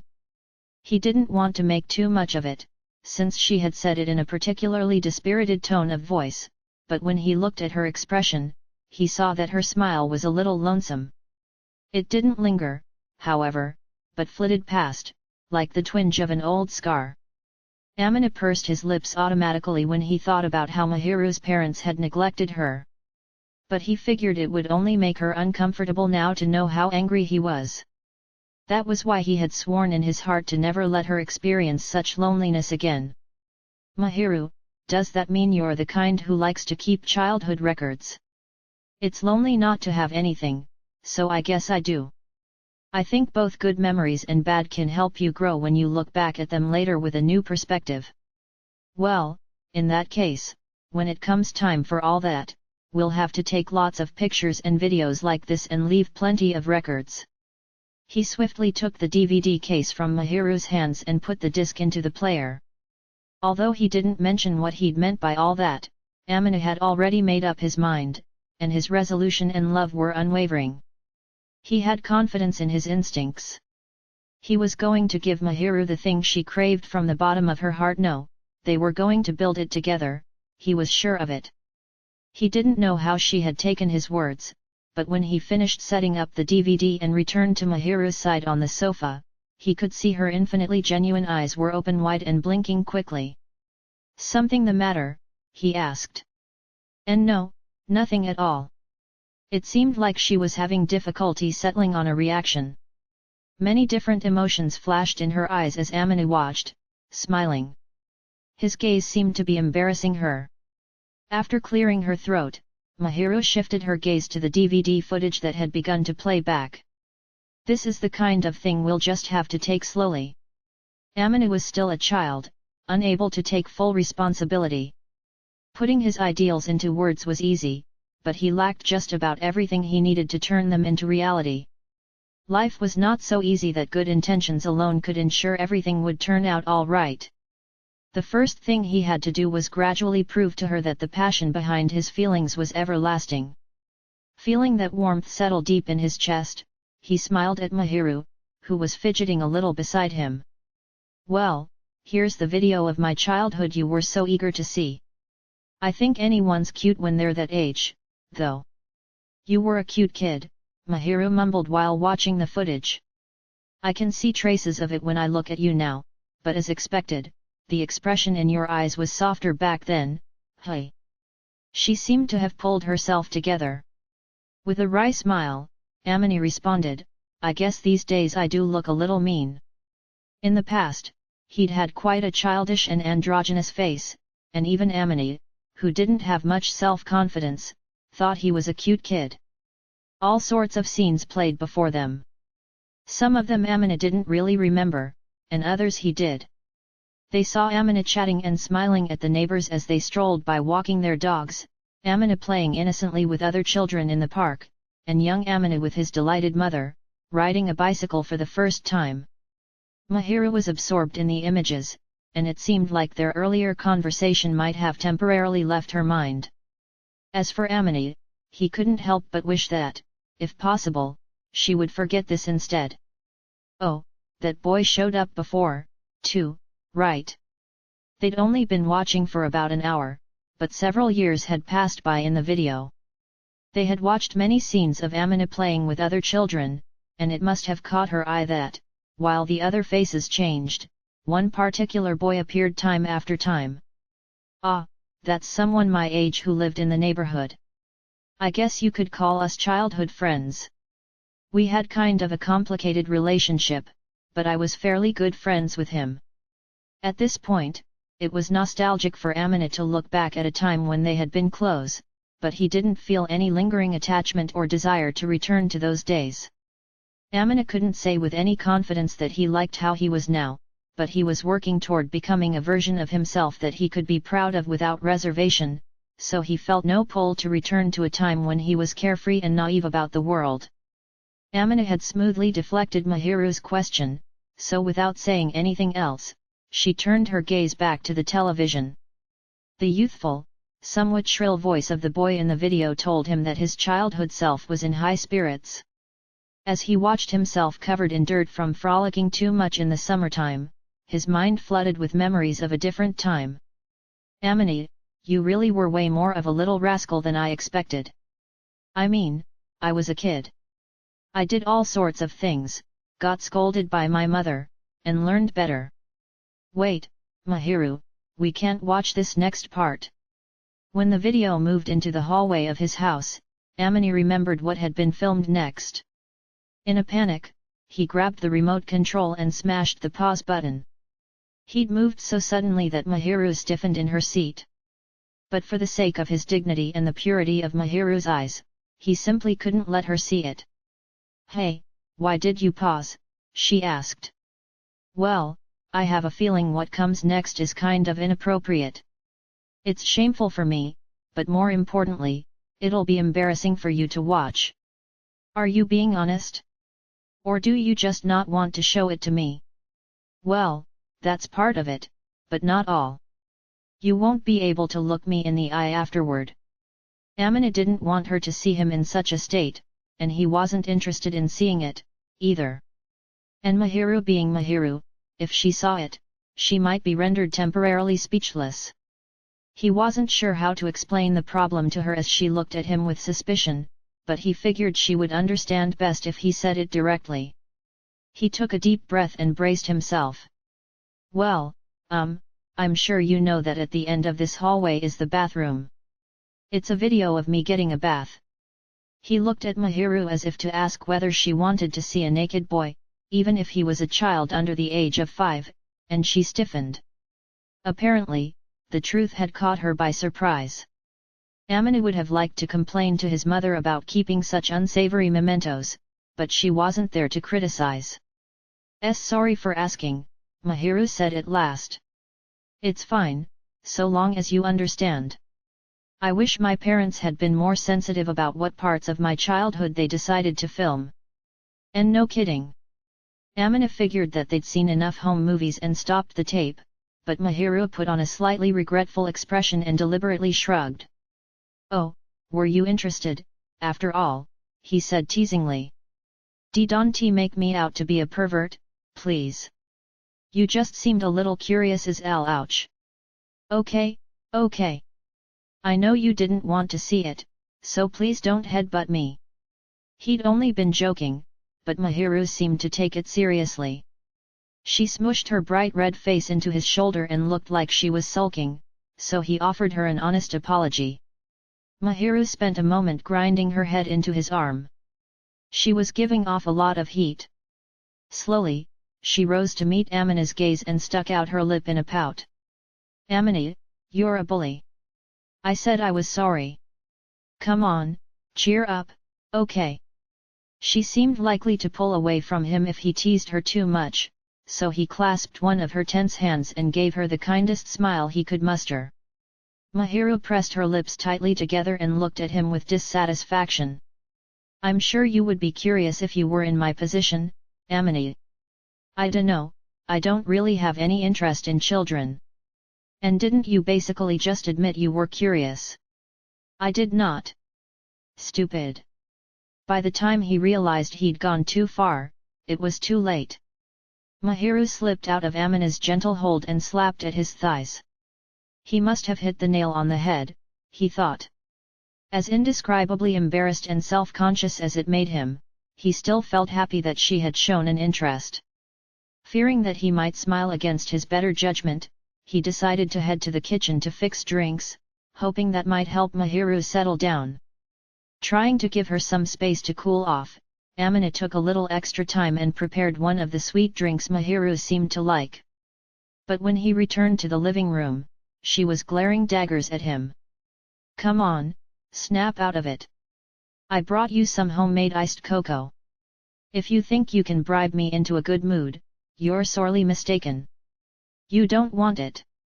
And no, I do, but... Good grief. It seemed like Mahiru was going to accept the offering, after all. Smiling inconspicuously, so that she wouldn't see, Amina politely handed it over. This cocoa required a bit of effort to make. You had to dissolve a very strong paste with milk in a pan and then chill the mixture with ice. It was one of Mahiru's favorite drinks. Because it had to be made in a pan, the cleanup took some effort, too, so Amina rarely made the drink for himself. But when he made it for Mahiru after thoughtlessly hurting her feelings, she would gracefully accept the bribe and listen to what he had to say. After confirming she had taken a sip, he asked, "Is the flavor all right?" Her accusatory gaze softened somewhat. "It's good. Glad to hear it. Are you sure you're not trying to weasel your way out of this with a tasty treat?" "I would never." Mahiru glanced at Amina, who was smiling wryly, and stood up with the mug of cocoa still in her hand. Amina broke into a cold sweat, worried that she had been so offended that she was going to go back to the guest room. But Mahiru immediately sat back down, and his worry subsided. Now he had a different reason to sweat. "Mahiru. The air conditioner is on, so I'm feeling cold." Mahiru had taken a seat in between Amina's legs. She looked up at him with an impish smile. Amina let out a very deep sigh that was part relief and part reluctance. How far do you want to go? I don't mind letting you do as you please, but if you try to go too far, I think you know what will happen to the cocoa, right? The other day, she had said she liked being touched, but it was clear that this was payback. It will probably spill on you. Yes, it sure will. In that case, I won't do anything. Fine by me. It was a bold strategy, using herself as a hostage, but it was very effective against Amina. He hadn't been planning to do anything either way, but since Mahiru was directly and deliberately driving her point home, he smiled as well and spread both arms to emphasize his innocence, striking a pose that made it clear he wasn't doing a thing. The draft between us is cold, she said. You've gotten a little demanding, haven't you, Mahiru? You don't like me making demands.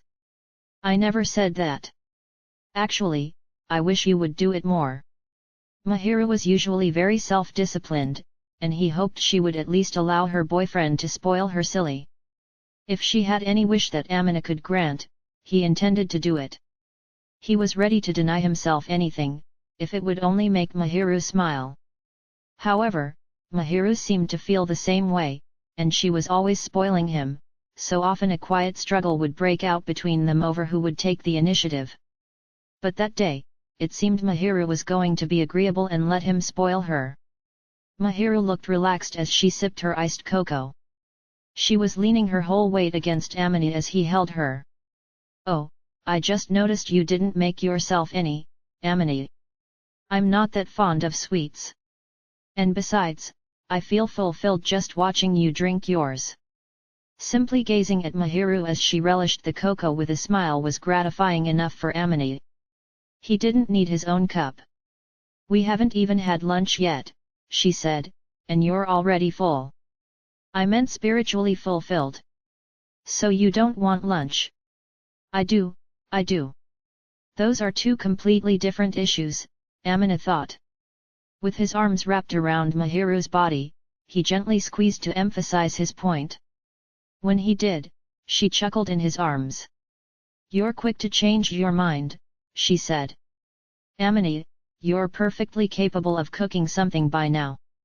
I want to eat what you make, Mahiru, and I won't be satisfied by anything else. Though, I feel bad making you do all the work. Even as he spoke, he was aware that he sounded kind of pathetic. But he had gotten so used to eating Mahiru's cooking that any other food now seemed flavorless. Of course, that didn't mean he couldn't eat it. He just found it lacking. Oh, you're hopeless. I know full well that you captured my heart through my stomach, Mahiru. Feel free to keep going until you can't live without me. I'm already there. In the time he had spent with Mahiru, Amina had learned to take decent care of himself. But being with her was what made life worth living. After all, this was the first time he had ever cared so much about and wanted to treasure someone else, so he couldn't help but feel like the world would lose its color if he was torn away from her. If he had to live on his own again, trudging through those uneventful, colorless days would be akin to a living death. It wasn't just her cooking. Mahiru's very presence was part of what made Amina who he was now, and so he couldn't live without her. That was the meaning behind his response. But Mahiru's body noticeably stiffened. Why, you really have a way of putting things, Amina. What way would that be? Never mind. Okay, all right, I'll make lunch. Mahiru drained the remaining half of her cocoa and stood up.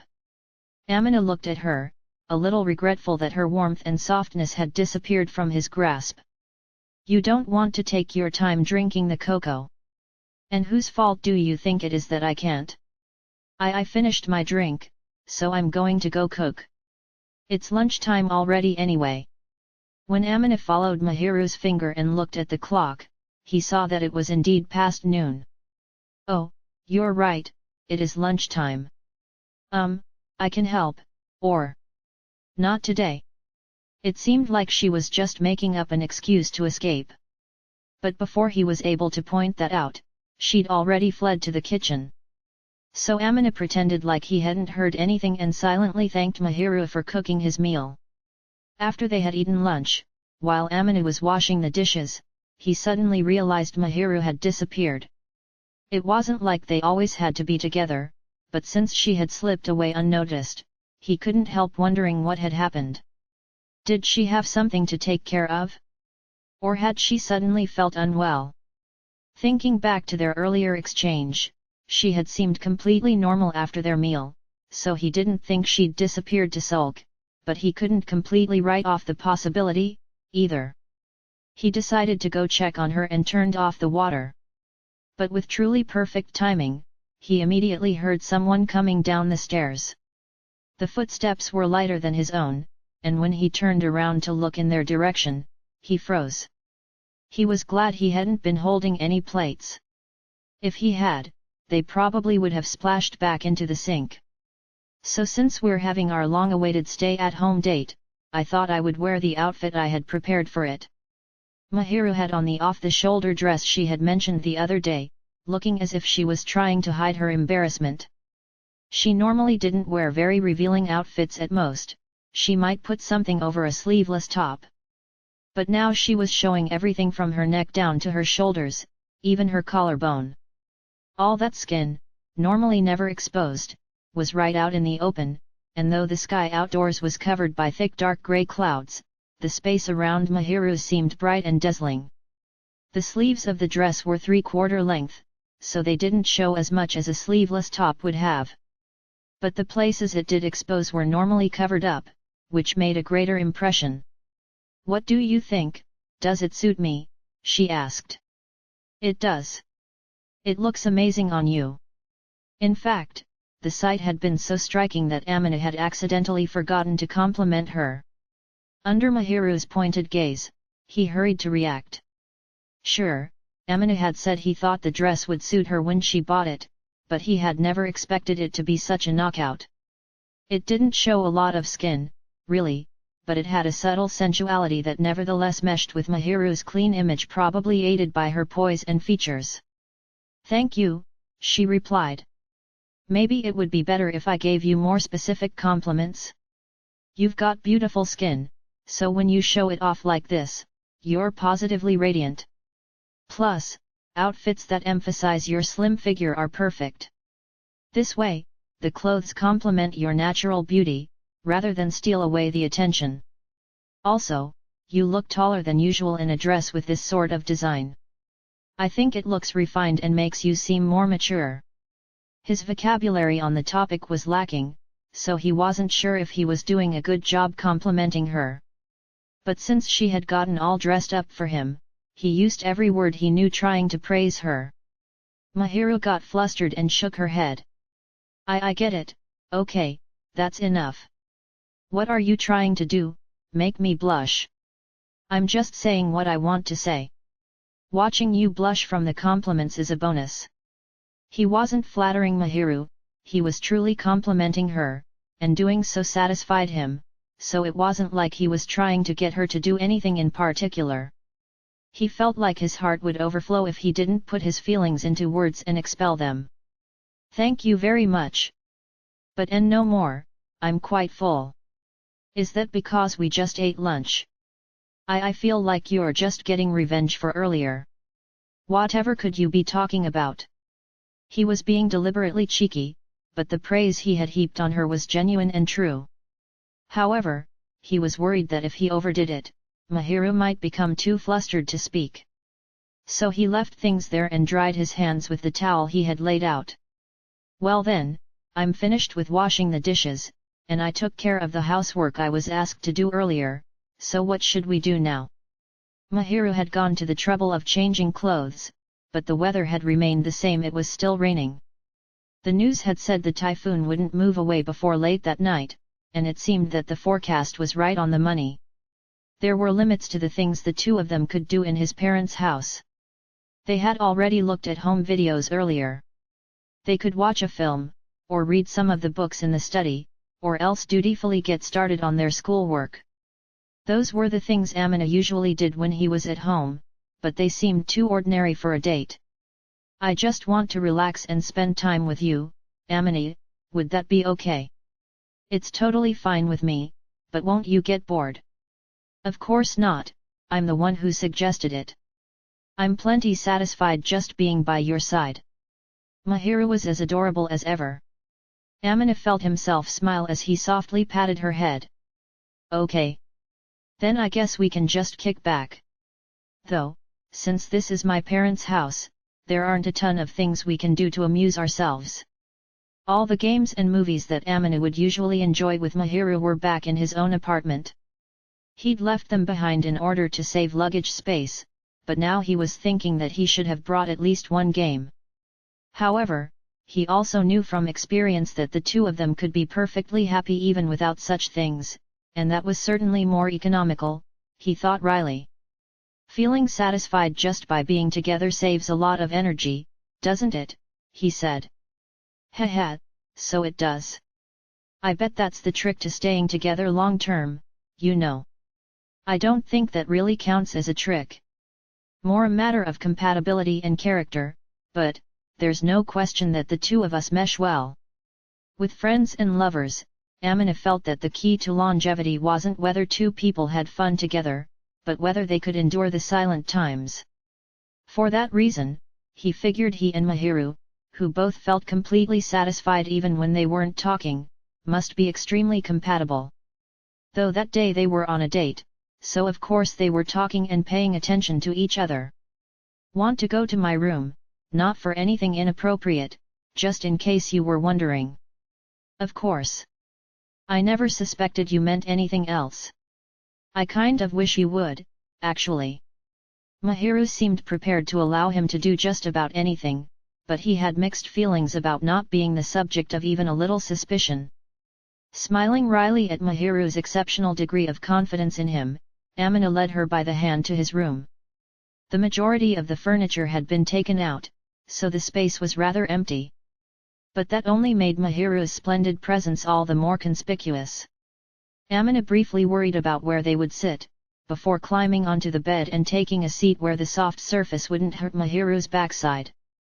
She cast her eyes downward, looking a little embarrassed, but then sat down naturally between Amina's legs and leaned back against him. He felt joy and hesitation as he noted that her attitude of complete trust really got him going. Despite his feelings, however, Amina kept a firm lid on his urges as he embraced her. This time, he held her even tighter. Careful not to hurt her, he pulled Mahiru's body close so he could experience her softness and warmth. When he put his chin on one of her smooth shoulders and leaned against her, Mahiru shuddered slightly. Amina. Surely this is fine, right? I'm not touching anything I shouldn't. The parts he was touching were her stomach and back, as well as her shoulders. Since Mahiru had changed clothes, the skin beneath his chin was uncovered, and he could feel its silky texture directly. When he stealthily glanced down, he saw that her décolletage was exposed by her off-the-shoulder dress, so the luxurious swells and valley of cleavage were peeking out of her clothing. It was a superb view, but if he looked too long, wicked thoughts would rise to his mind, so Amina pulled away his gaze and planted a kiss on one of her ears, which had turned bright red. Hiya, I thought I told you this morning to stop playing with my ears. Or you'll go weak in the knees. It's not that bad, but it makes me restless, so you shouldn't do it. All right, I'll stop. But only so that I have a trump card later. Rather than teasing her all the time, it would probably be more effective to touch her ears only on special occasions. If she got used to it, the thrill she felt would grow dull, so it was best not to overdo it. For the time being, he set aside the question of what was best from Mahiru's perspective. That sounds just as bad. Or I could get you used to it now. I don't like either option. Mahiru looked back forcefully, and this time she was glaring intensely at him with a bright red face. He could tell that she would start sulking again if he overdid it, so Amina tenderly whispered he was sorry and wrapped his arms around her body again. You tease too much, Amina. Sorry, I won't do it again. At any rate, that dress looks amazing on you. It looks so good it would be a waste to show it to anyone else, so I'm glad we're relaxing at home. Frankly, most of Mahiru's clothes were very stylish, and this outfit was no exception. The off-the-shoulder dress suited her perfectly. She made it her own, more than any model could have.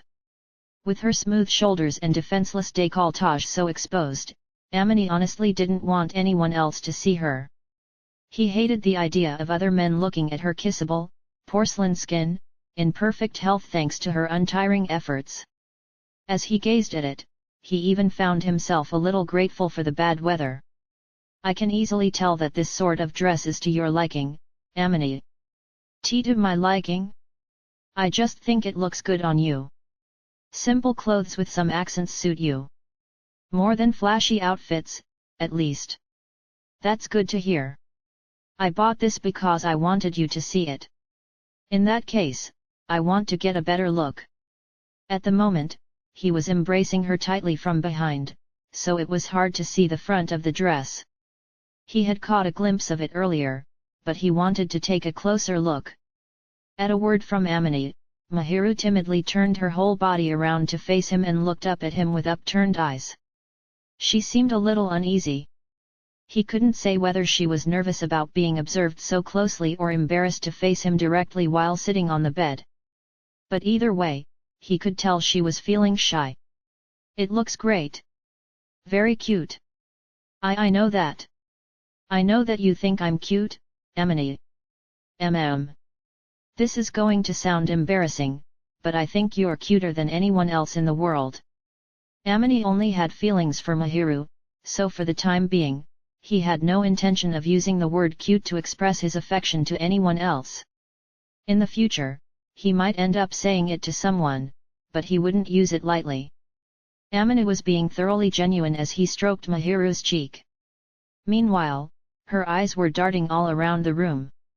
Amini, you're being much more honest and bolder today. Because we're on a date. Even if it's a stay-at-home date. The day before, Amini's father had really driven home that the boy ought to take the lead when he was on a date. Ultimately, they hadn't ended up going out, but the fact that they were having their date at home didn't change anything, so Amini figured he ought to seize the initiative. When he tickled Mahiru's bright red cheeks with his fingers, her face relaxed into a smile, and she cast a bashful gaze downward. If you always came on this strongly, I don't think I could handle it, she said. Then should I make a habit of it to help you acclimate? Why you can't? My heart won't be able to take it. Is it pounding that hard? It is. Mahiru grabbed Amina's hand and pressed it right to the center of her chest. Though it was only the back of his hand, her softness and warmth came through perfectly well. As did her strong heartbeat, no doubt quite a bit faster than usual. He could feel its throbbing clearly through the thin fabric. He held his breath and looked at Mahiru, and their eyes met. In that moment, though her caramel-colored eyes were tearing up with embarrassment, she fixed her gaze on him as if she was about to make some sort of appeal. It's unfair that your heart isn't pounding, too, Amini. But it is. Very hard, in case you were wondering. Really? Mahiru buried her face in Amina's chest. She probably did it partially to hide her shyness. But once she made out the rhythm of Amina's heart, throbbing loudly enough that even Amina could hear it, Mahiru murmured, looking pleased, it really is. Of course it's pounding. Look what my girlfriend's doing to me. But recently you've had this sort of composure. It's not fair. But if I wasn't composed, I wouldn't seem very cool, would I? That's not true. You're always cool, Amini. Thanks very much. He wanted to ask Mahiru whether she was saying that precisely because she knew it would make him lose his cool, but she probably really meant it, so he swallowed his words. Instead, he squeezed her as she pressed against his chest and stroked her head. Damn, you're cute, he muttered quietly. Mahiru lifted just the upper half of her face from Amina's chest and gave him a sheepish look. That glance alone brought intense feelings of affection surging out. It was obvious even to him that she really had him under her spell. In a bid to regain some semblance of calm, Amini innocently patted and caressed Mahiru's head, and perhaps because her shyness had abated, she let him do it, seeming to enjoy herself. Mahiru always appeared to like having her head patted, so maybe it helped her calm down. "Hey, Mahiru." "Yes. I was thinking, if this is a date, that must mean that we're, like, always on a date, right? Since you're usually over at my place." The reason Amina didn't feel like a stay-at-home date was an especially significant event was probably because he was used to having Mahiru around. She was almost always there when he was spending time at home. But they rarely ever flirted like they were doing now. Instead, they usually relaxed and chatted as they watched television, ate together, or studied activities that didn't seem very date-like. Perhaps that was why he hardly ever felt particularly nervous or excited. Haha, good point. If this is all it is, I guess we're having stay-at-home dates every day, aren't we? Maybe so. Though, I'd like to try going to your place instead of mine from time to time. To my apartment? Oh, I mean, I don't have any secret intentions. I guess I'm just curious. Mahiru was usually, or rather always the one going to Amina's apartment, so he had a desire to reverse things and try visiting her place instead. Though he had been inside it once before, on that occasion, he certainly hadn't been looking around. He was simply curious to see the place that Mahiru lived in, but when guys say they want to go into a girl's apartment, they tend to be suspected of ulterior motives. That's why he'd never been able to voice the sentiment. "I don't really mind," she said, "but, it's nothing special, you know. I'm just curious. Also, there's something I wanted to check." "What's that?" "I just wanted to see what kind of picture of me you put in that frame on top of your desk."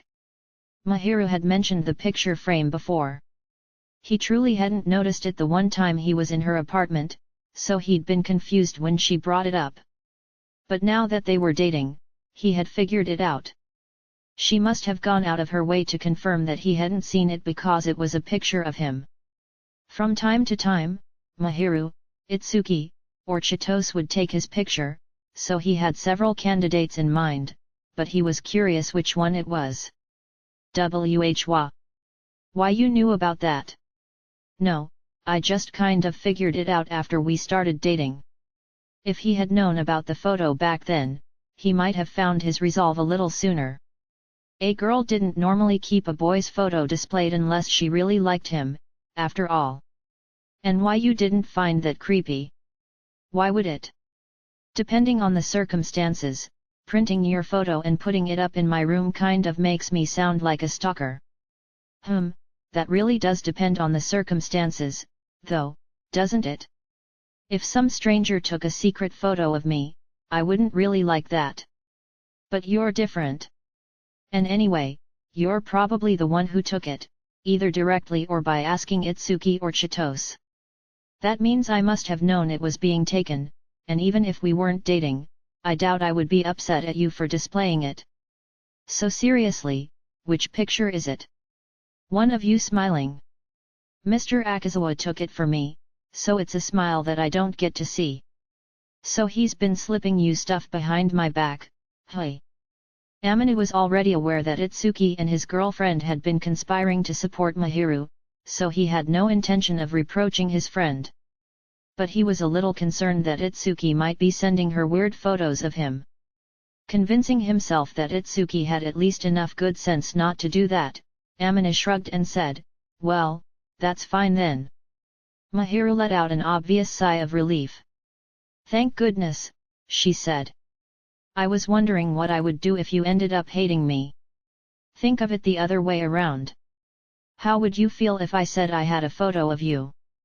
That would make me happy, but I would wonder about the composition and the picture quality." "Oh, I see. So that's what this is about." "Exactly. But it doesn't sound like it's a weird photo, and you'll go bright red again if I keep harping on it, so I'll drop it for now."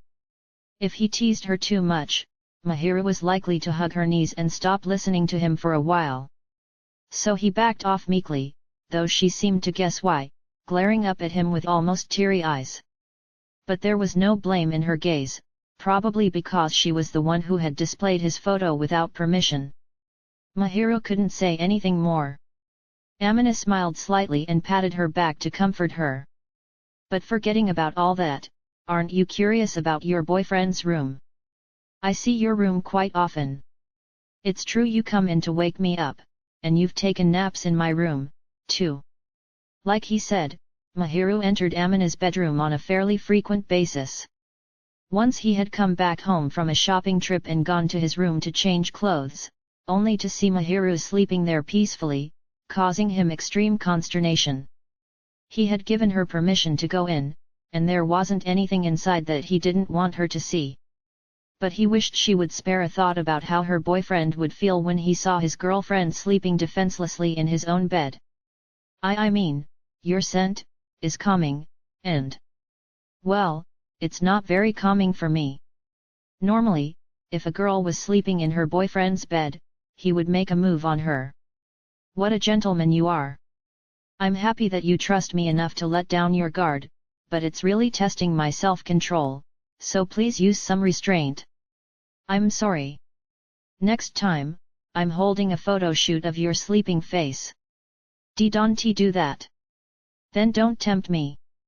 Mahiru didn't seem to especially object to the idea of him seeing her sleeping face, but she apparently hated the idea of him photographing it, a feeling he didn't really understand. To the best of my ability, I will limit my sleeping to times when I'm staying over, she said. Okay. When Mahiru shyly but happily mumbled those words, it reminded Amina that, although they hadn't decided what day yet, she had promised to stay over. Heat suddenly rose to his face. He thought his reason might fail him if Mahiru was to lie down beside him dressed the way she was now. If she pressed against him and looked all bashful, he wasn't confident he could keep his hands off her. I'd like to request that you wear extra thick pajamas, he said. But it's so hot this time of year. I won't know what to do. You don't like frilly things. If you don't care what happens to you, you can come over wearing whatever you like, he answered, implying that something might indeed happen if she did. After staring intently up at him for a moment, Mahiru slowly smiled. If it's what you want, Amina, I'm all right with anything. I know that, but will you do something, then? Damn it. Now that you've made such a trusting statement, I can't. Once she tilted her head and looked at him with that sweet, innocent expression, there was nothing he could do. Of course, he hadn't been planning to do anything from the beginning, but he felt strangely frustrated, like he had been outmaneuvered. I knew from the moment you gave me a warning that you had no intention to. Oh hush. Haha. I think, overall, I've come out on top today. You're always pulling one over on me, but I won for once. Mahiru smiled impishly. Damn, you're cute, Amina answered, his words more praise than complaint, and lightly kissed the victor. This alone was enough to turn Mahiru's face bright red, leaving her speechless and throwing her victory into question. She looked adorable. That's no fair. What? In the end, I always lose, don't I? That's not true. Let me have this one, since I lost to your charms long ago. It simply wasn't true that Mahiru was always on the losing end of things. Amina was constantly done in by Mahiru's cuteness, and he wished she would occasionally yield him a victory. I guess there's no helping it, then, she replied as she blushed and cast her eyes downward. Amina smiled slightly, happy that she'd given in to his argument. Before Mahiru began to suspect that his smile came from a place of amusement, he hugged her closely, pressing her face into his chest. Maybe that made her happy because she changed position slightly to snuggle against Amina, leaning into him. He knew she was letting him pamper her like this precisely because she trusted him, and a heartwarming smile, different from the one a moment earlier, curled his lips. You're quite clingy, he observed. You told me I could be. That's right. You can cling to me as much as you like. If I do that, I'll end up getting spoiled rotten, though. You've already spoiled me rotten, so this is payback. I don't expect anything in return. Mahiru raised her head and gave him a slightly dissatisfied look. In response, he planted a kiss on her lips, tenderly and gently this time. Her face lit up red with such energy that he could almost hear the sound of a gas stove lighting. I get the feeling you think you can smooth over anything with a kiss, she said. You don't like it. I don't dislike it, but… He heard her grumble quietly about how it wasn't fair, before grinding her forehead into his chest. Amina smiled and carefully tidied up her slightly disheveled hair with his fingers. He combed through it with his hand, and it was soon back in order. Her smooth, glossy, straight hair was extremely pleasant to touch, and once he'd fixed it, he couldn't help touching it some more.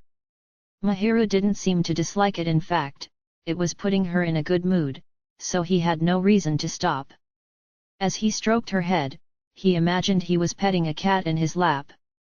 Mahiru must have been totally relaxed, and she nuzzled her face up against Amina's body. I'm so happy, she said. It's wonderful to spend a leisurely, relaxing time at your house like this. I'm glad to hear it. I was worried about whether you would enjoy yourself, coming here. Haha, I'm enjoying myself so much that I'm reluctant to go back. Before the trip, Amina had puzzled over what he would do if Mahiru didn't settle in at his home, or if she felt uncomfortable, but apparently there had been no need to worry. Seems like you've really settled in. It's all thanks to your parents being so hospitable. They've been treating you with more affection than they give me. Are you pouting? I'm not pouting. He had known perfectly well that his parents were going to pay more attention to Mahiru, even before they arrived, and Mahiru had been making an effort not to leave Amina's side, so he wasn't feeling peevish about it anymore. He did think that his parents were coming on a little too strong, clearly expecting her to eventually become their daughter-in-law. But they had been waiting a long time for a girl like her to enter his life, so he understood how they felt. Haha, are you sure, Amina? If you started pouting, I'd have to squeeze you tight. Are you saying you won't if I'm not pouting? No. For you, Amina, I'll do it anytime. All right then, can I take you up on that? Go ahead. Mahiru stopped leaning against Amina for a moment and spread her arms out toward him. He clamped his lips shut, unsure of what to do. She was probably telling him to leap right in. Even under normal circumstances, Mahiru had a well-balanced figure that stuck out where it was supposed to stick out and curved in where it was supposed to curve in. But now she was wearing an off-the-shoulder dress. He knew he would likely find heaven if he buried his face against her, but he was worried about any possible jiggling. But you're her boyfriend, so that ought to be fine, whispered a little devil inside him. It'll be okay as long as you don't do anything, she'll forgive you for enjoying yourself. Amina groaned quietly at the desires that threatened to unsettle him. He couldn't resist the bewitching temptation. He put his arms around Mahiru's back and buried his face in her exposed cleavage. If he shifted his face down slightly, he would end up plunging straight into those soft swells. Naturally, at his current level of endurance, he could never go that far. But he brought his lips to her beautiful collarbone and smooth, flawless pale skin and got his fill of her faintly sweet scent. Mahiru seemed a little ticklish but showed no signs of discomfort. Rather, she happily wrapped her arms around Amina and embraced him in return. She patted his back like someone doting on a child.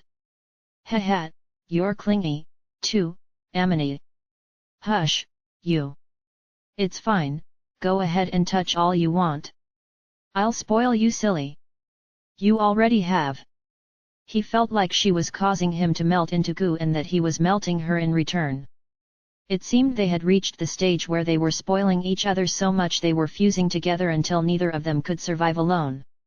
He looked up at Mahiru while lightly kissing the fresh expanse of her décolletage, and she giggled and continued embracing him.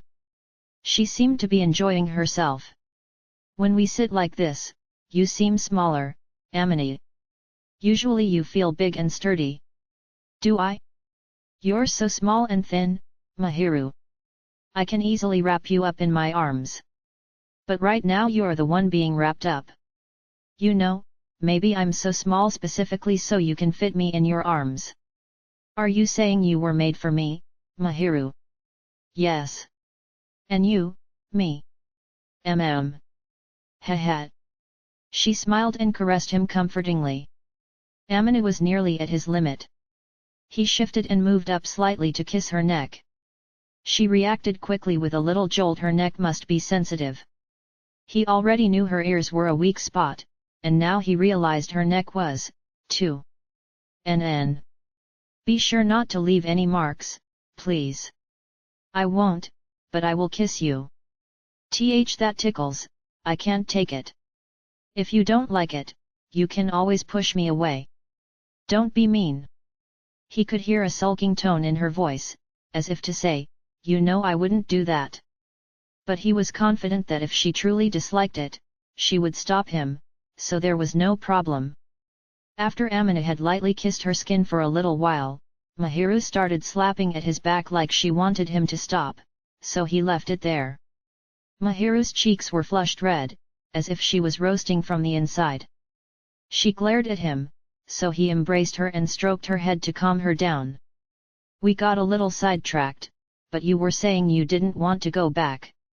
If he kept up at the current pace, she would definitely get peevish with him, so Amina tried to return to their earlier conversation.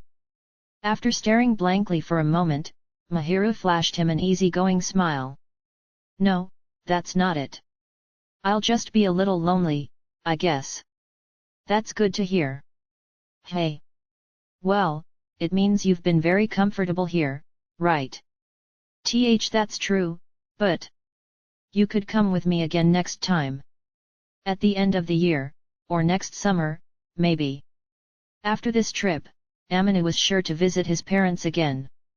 He had originally been told to show his face twice a year, during the long breaks in summer and winter. So if it was all right with Mahiru, they could make the trip together. His parents would both be delighted, and Amina wouldn't have to be away from Mahiru for a long stretch of time. Again. You don't want to. That's not what I said. You know you can think of this place as your own home, right? Okay. He had whispered the invitation, hoping to give Mahiru somewhere she could call home. In return, she didn't even try to hide the joy welling up inside her. Putting on a sweet smile, she buried her face in Amina's shoulder. Chapter 5 One More Farewell. It's often said that clear weather always comes after a typhoon, and that is precisely what happened. When the relentless driving rain stopped, and the threatening dark grey clouds disappeared, they left behind blue skies. If only it had passed us one day earlier, we could have gone on our date, Amina mumbled, gazing out the living room window at the fine, summer weather, a complete change from the day before. Mahiru was beside him, gazing out the window in the same way, and he could see her reflection smile slightly. Oh well, she said. We can't do anything about the past, and I'm satisfied as long as you're by my side. The space next to me is always open for you, Amina, so we can go out another time. And I'm grateful, but you know. You say you hold a space for me, but sometimes Chitos butts in and takes it. Consider Chitos a special case. Mahiru laughed elegantly, and Amina lightly shrugged in response. Chitos certainly seemed to be an exception in Mahiru's book. Their personalities were nothing alike, but the other girl appeared to be having a good influence on Mahiru, who had taken a real liking to the carefree Chitos. Amina wasn't sure how their friendship had developed while he wasn't around, but it hadn't been long before the girls formed a much tighter bond than he had expected. That was a good thing, but Chitos sometimes had a strange influence on Mahiru that he wasn't sure he liked.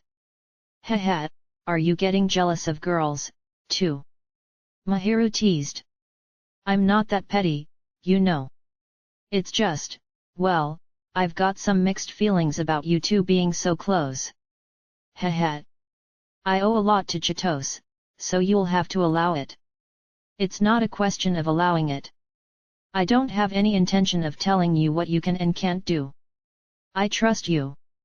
Even though he was her boyfriend, he naturally had no plans to interfere with her friendships. To his way of thinking, asking her things like how close she was with Chitose and what they talked about would be an infringement on her privacy. I trust you, too, Amini. Even if you were to make some female friends, I wouldn't get mad. You think I'm capable of that? I think that, as you are now, you're entirely capable of building normal, friendly relationships. You do. It was true that, after Amina began dating Mahiru, the girls in his class had started coming up to talk to him, and he didn't think he'd messed up too badly during any of those interactions. But he'd only just started having normal interactions with his classmates. Mahiru was probably right to call those friendly relationships, but the distance between Amini and his classmates was still wide enough that he wouldn't call them friends. Obviously, the only person who Amina could call a friend of the opposite sex was Chitose, and he wasn't inclined to go out of his way to make any others. To Amini, it was more important to cherish the relationships he currently had, and though he might become close with other people in the process, he wasn't planning to put in special effort to actively enlarge his circle of friends. Come to think of it, you don't seem to have the slightest inclination to make friends with girls, Mahiru pointed out. Why would I do something that could be misunderstood by my girlfriend? You might not get angry, but I know you'd be quietly jealous. Humph. I'm pretty open-minded, you know. I can see, you know, looking worried tears in your eyes. Mahiru understood that Amina would never do anything that could be misconstrued as cheating, and Amina was fully aware of how much she trusted him. Be that as it may, Amina also knew it would bring Mahiru a certain discomfort to see another girl by his side. She probably wouldn't suspect Amina of anything, but it was clear that she wouldn't like it, so Amina was going to do his best not to upset her. I'm not going to do anything that might be misunderstood. I know. He reassured her, dead serious, and Mahiru mumbled bashfully in response. Then she headbutted his upper arm. Though he understood she was trying to hide her embarrassment, he didn't point that out and let her do as she pleased. Quietly gazing at the blue sky out the window, he waited for Mahiru to calm down. We only have a little while longer to enjoy this scenery, he murmured quietly. Mahiru, having tucked away her embarrassment, raised her head and looked at him. Amina turned to gaze back at her. It must have occurred to her that their stay was about to come to an end because she answered with a hint of regret, "We're leaving tomorrow already, hey." They had packed a lot of vacation into this homecoming, but it felt like they'd been there a much shorter time than they actually had, perhaps because so many things had happened so quickly. "Once we leave, it'll be a while before we come back," Amina said. "I'm a little reluctant to go." "Me too, it feels sad to say goodbye so soon, now that I finally got to spend so much time with your parents. Especially after all they've done for me. I have a feeling they were just doing whatever they wanted. Haha, and that was perfect as far as I'm concerned." He thought back on how his parents had doted on Mahiru even more than their own son, and her happiness at the gesture in turn filled him with joy. There was a part of Mahiru that, considering her home situation, had been longing to find a happy family, so Amina was glad he and his parents had been able to fulfill that desire. He was hesitant to call them a substitute family, but if Mahiru had gotten even a little bit of warmth out of visiting the Fujimiya household, he was glad. "I guess it's almost time to say goodbye to this place," Mahiru muttered.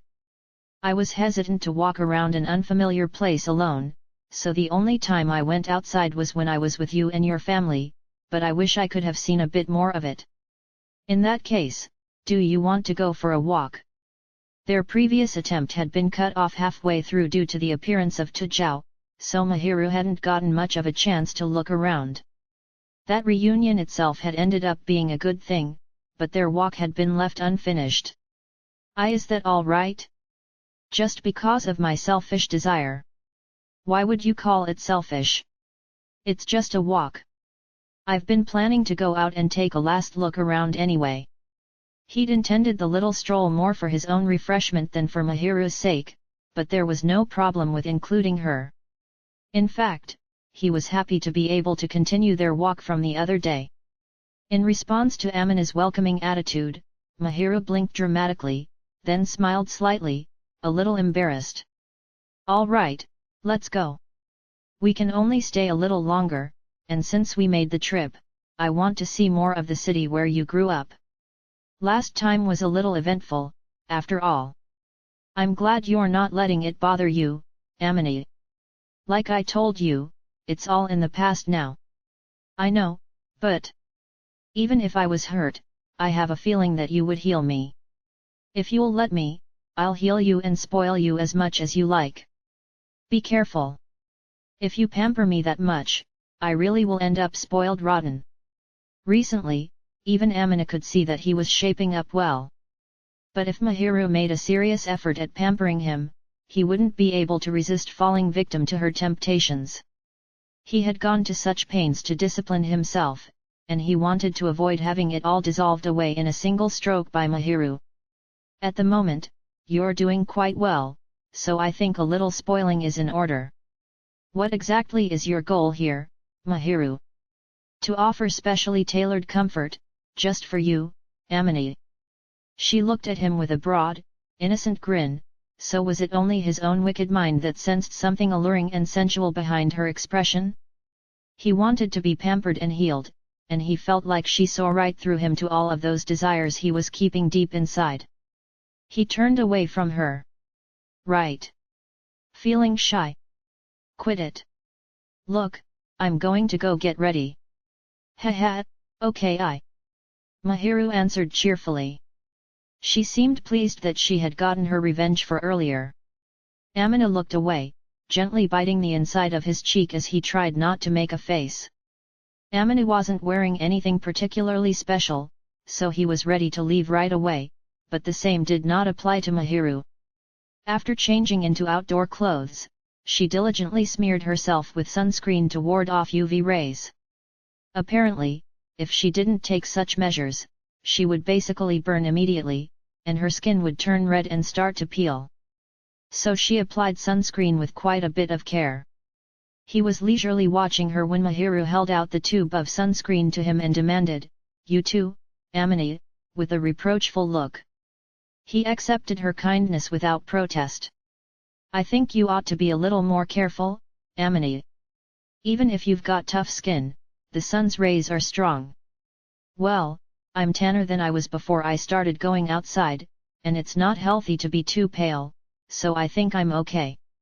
A sunburn is a real burn, and there's no use in getting burned if you don't have to. Even if you do tan, you don't need to expose yourself to such strong sunlight. If it gets bad enough, your skin can even blister." The sun's rays weren't especially bright that day, but the sky was completely clear. Mahiru carefully applied sunscreen on Amina's face, insisting it was better to be safe than sorry. With his eyes closed, Amina replied, "I get it. I get it." While Mahiru was applying his sunscreen, she took the opportunity to play with his face a little. Once she seemed satisfied, Amina took Mahiru by the hand, and they went outside. The moment they stepped through the door, they were struck by the withering heat. Amina was once again impressed by the power of air conditioning, one of civilization's greatest tools. It shouldn't have been a surprise, considering it was afternoon at the height of summer, but it was sweltering. Even though Amina was wearing a hat, the sun was still dazzling, and he could feel the intensity of its fiery rays threatening to scorch his skin. "It sure is hot, hey." Wearing a straw hat and arm covers, and carrying a small parasol, Mahiru was thoroughly protected from sunburn, but Amina was worried that she might feel the heat more since she was smaller. "Should we pull a U-turn?" he asked. "No. This is our precious final outing here, and I want to enjoy it," Mahiru replied. "Will you be all right without a parasol, Amina? I've got some shopping to do on the way home, so it'll be one more thing to carry, and I figure I'll be all right getting some sun if it's just today." If Amina walked beside Mahiru while carrying a parasol of his own, there was a possibility that they would bump each other, and if the two of them walked side by side, they might be a nuisance to other pedestrians. Amina wasn't as worried about sunburn as Mahiru was, so he decided it was all right to go without. After all, she had been kind enough to apply his sunscreen. Besides, Mahiru was probably happy that he had left one hand free. When he smoothly squeezed her palm, Mahiru looked at him. He pretended not to notice anything and asked her, "What's up?" But after casting her eyes downward, looking a little embarrassed, Mahiru slowly shook her head. He decided not to mention that the dapple of sunshine passing through her parasol was dancing on her face. Without pausing, Amina smiled faintly, tugged on Mahiru's hand, and started walking. "We went the opposite direction last time, but no matter which way we go, there's nothing too interesting." They might be going a different way than their last outing, but since Amina's house was in a quiet residential neighborhood, there weren't any particularly notable shops or points of interest nearby. As they walked, they passed typical houses and convenience stores, and a few small playgrounds, but nothing that seemed like it would delight Mahiru. Nevertheless, she seemed to be finding the scenery more novel than Amina would have expected, and her downcast caramel-colored eyes appeared to be sparkling brightly. "Oh really?" she said. "I think it's fun just to stroll around exploring unfamiliar places. Like when I take a look in a grocery store somewhere I've never been before. It's fun to see how their lineup of products differs from what the store in my neighborhood has. How should I say this? It sounds like you have a real eye for the small stuff. Though, I guess things change when you cross into another prefecture, so it can be fun to look for those differences. Heh. I like to see what kinds of things are cheap in certain areas, and what's for sale, and so on. I always want to buy local products when I see them. Do you want to go in and buy something?" Since she'd made such a point of it, he suddenly wanted to show Mahiru the local produce. Conveniently, there was a supermarket nearby, so he pointed it out, but Mahiru shook her head slowly. "No, it's not a good idea to add something else to carry right at the start of our walk. Besides, if we have to use our hands to carry it." She seemed to struggle to get the words out, and her voice rapidly grew quiet. He could tell what Mahiru was thinking, so he tickled her palm with his fingers. "I'll be sure to leave one hand open, okay?" It's fine. I'd prefer you unencumbered for now, so I can cling to you as I please." "Okay." If that's what Mahiru wanted, then any further discussion was pointless. Musing on how adorable she was, clinging tightly to him while taking care not to hit him with her parasol, Amina decided to let Mahiru do as she wished. Though passers-by kept looking at them, Amina wasn't particularly bothered. The two of them were always showered with attention whenever he went out walking with Mahiru. He made eye contact with one of his mother's acquaintances who happened to live in the neighborhood, but when he smiled and gave a little bow, she seemed to decide it was best not to interfere and didn't come over to talk to them. He was a little irritated, knowing she would report it back to his mother later, but there was nothing he could do about it. Besides, by the time his mother heard anything, they would likely already be on their way back, so there was no harm in it. Putting on a rather proper expression, he tugged at Mahiru's hand. She looked up at him questioningly. "Is something the matter?" she asked. "Nope, nothing at all. Actually, my old elementary school is right over here." If he mentioned his mother's friend to Mahiru, it seemed likely that she would ask if they should go say hello. So partially to avoid that conversation, he found a notable building in the direction they were traveling and directed Mahiru toward it.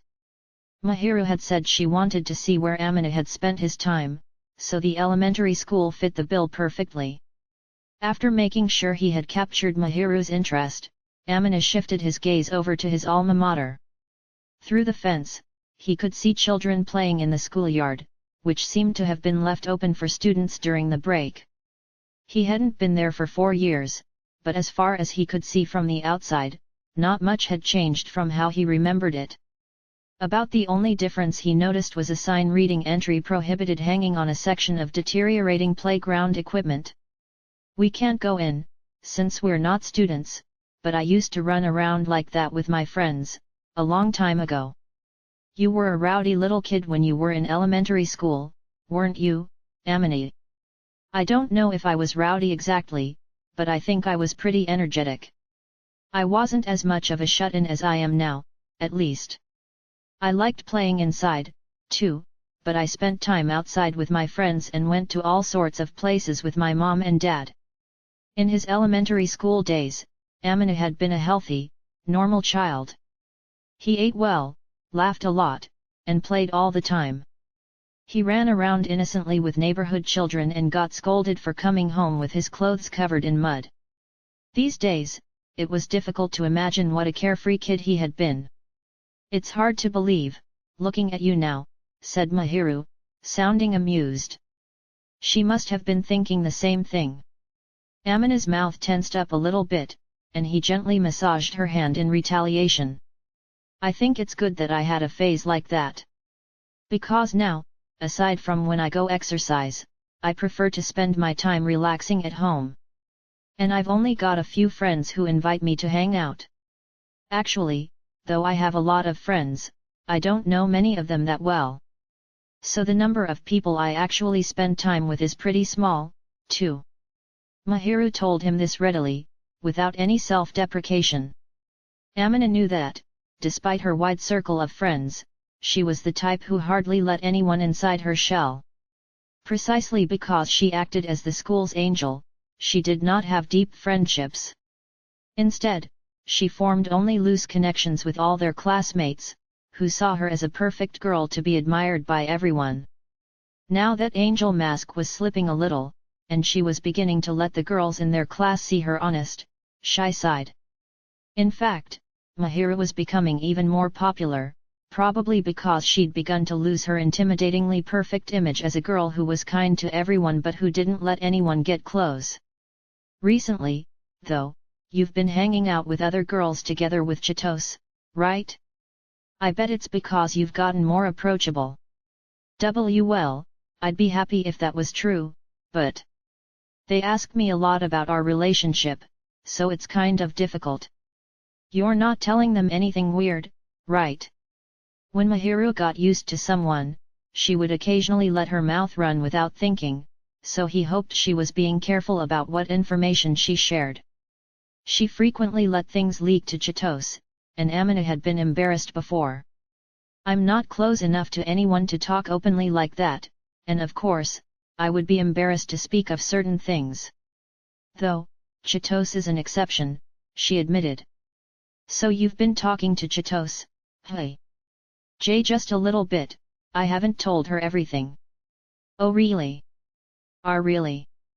Mahiru was getting flustered, which made him a little suspicious, but he knew it wouldn't be good to question her too persistently. Instead, he answered with a smile, well, that's good, but I'm a little worried. How much is a little bit? I trust you to decide what's okay to talk about, though. So you're saying you haven't told Mr. Akazawa anything? She gave him an accusatory look, but Amina didn't have anything to feel guilty about. Not really, but that's because I know he'd only complain about me bragging or tease me. Amina was the type of person who didn't ask advice about big things, or if he did, he would speak with purposeful ambiguity, so as not to reveal too much information. It wasn't because he was secretive, but because he was embarrassed. I feel like I'm being criticized here, Mahiru said. I'm not criticizing, honest. And in your case, I bet you mostly let things slip while you're asking for advice. I'm not sure I like how well you know me. It's a habit of yours, you know. He often heard stories from Chitose that started with Mahiru told me, so he knew well from personal experience that Mahiru was always carelessly revealing things. He wasn't trying to criticize her for it, but he got embarrassed if she said too much, so if possible, he wished she would limit what she shared. Amina gave her a look that said be careful, okay? And Mahiru pouted, looking a little dissatisfied. In response, Amina flashed her a faint smile, then tugged at her hand. Don't make that face. Come on, let's go. People might wonder what they were doing if they stood around for too long in front of the elementary school. Mahiru obediently followed him, but she still looked unhappy, so he reached over with his free hand and gently patted her head. The way her eyes scrunched up made it seem like it tickled.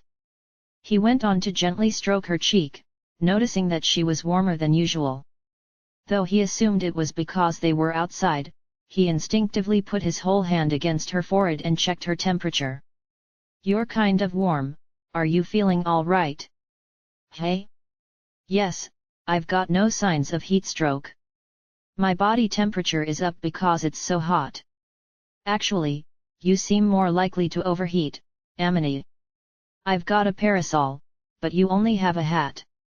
She put her hand under his bangs and touched his forehead, asking if he was doing all right. But Amina's body temperature had always been on the high side, so she probably couldn't tell anything from simply touching him. After putting her hand against his slightly sweaty skin, Mahiru smiled and said, "I feel like you're running a little hot, too, Amini. I think it would be best for both of us to take a little break. We're out here in the sweltering heat, after all." "For sure. Should we stop holding hands?" They had been doing so the whole time, and he lifted up their palms without letting go to ask what they should do. Mahiru didn't try to let go, either. Instead, she adjusted her fingers to hold on even tighter. The thing is, I don't want to let go yet. I'm sweaty, though. Is it unpleasant?" "No, as long as you're not uncomfortable, it's fine." "All right, there's a cafe over there, so let's hold hands just until we get there, okay? People will stare if we don't let go inside, after all." If they kept touching each other like this inside the cafe, they were guaranteed to get stares that said do that somewhere else, so he decided to be reasonable. And yet Mahiru squeezed his hand even tighter, as if to tell him not to let go, so he began to wonder if something was wrong. "Is something the matter?" "No, just. Normally, I run colder than you, so now that we're about the same temperature, touching you like this feels like we're melting and blending together. It's nice." "Mahiru, you can never say that around anyone else." "Hey? Why are you saying that, all of a sudden?" "Look, it's okay now, but you're really playing with fire." He knew that Mahiru had absolutely no such intentions, but it was a dangerous remark that could be taken to imply something else. Amina started walking again, pulling the confused Mahiru along with some force in order to keep her quiet. Though his attitude was a little insistent, Mahiru was glued to his side, and for some reason, she seemed even happier than before. As he watched her, he feared he might succumb to a heat stroke of a different kind. "Oh, look, Amini. It says there's a fireworks festival." After taking a brief break at the cafe and then wandering around the area for a little while, they headed home. On the way, Mahiru spotted a flyer on a telephone pole and pointed it out cheerily. The flyer wasn't very dirty or torn, so it had probably been posted recently. The gist of it was that the large shopping district nearby was putting on a summer festival and fireworks exhibition. In elementary school, Amina had gone to the event nearly every year, but he didn't remember going after he started middle school. He hadn't had the emotional bandwidth for it, and he would have felt embarrassed to go with his parents, a reason that now seemed almost cute.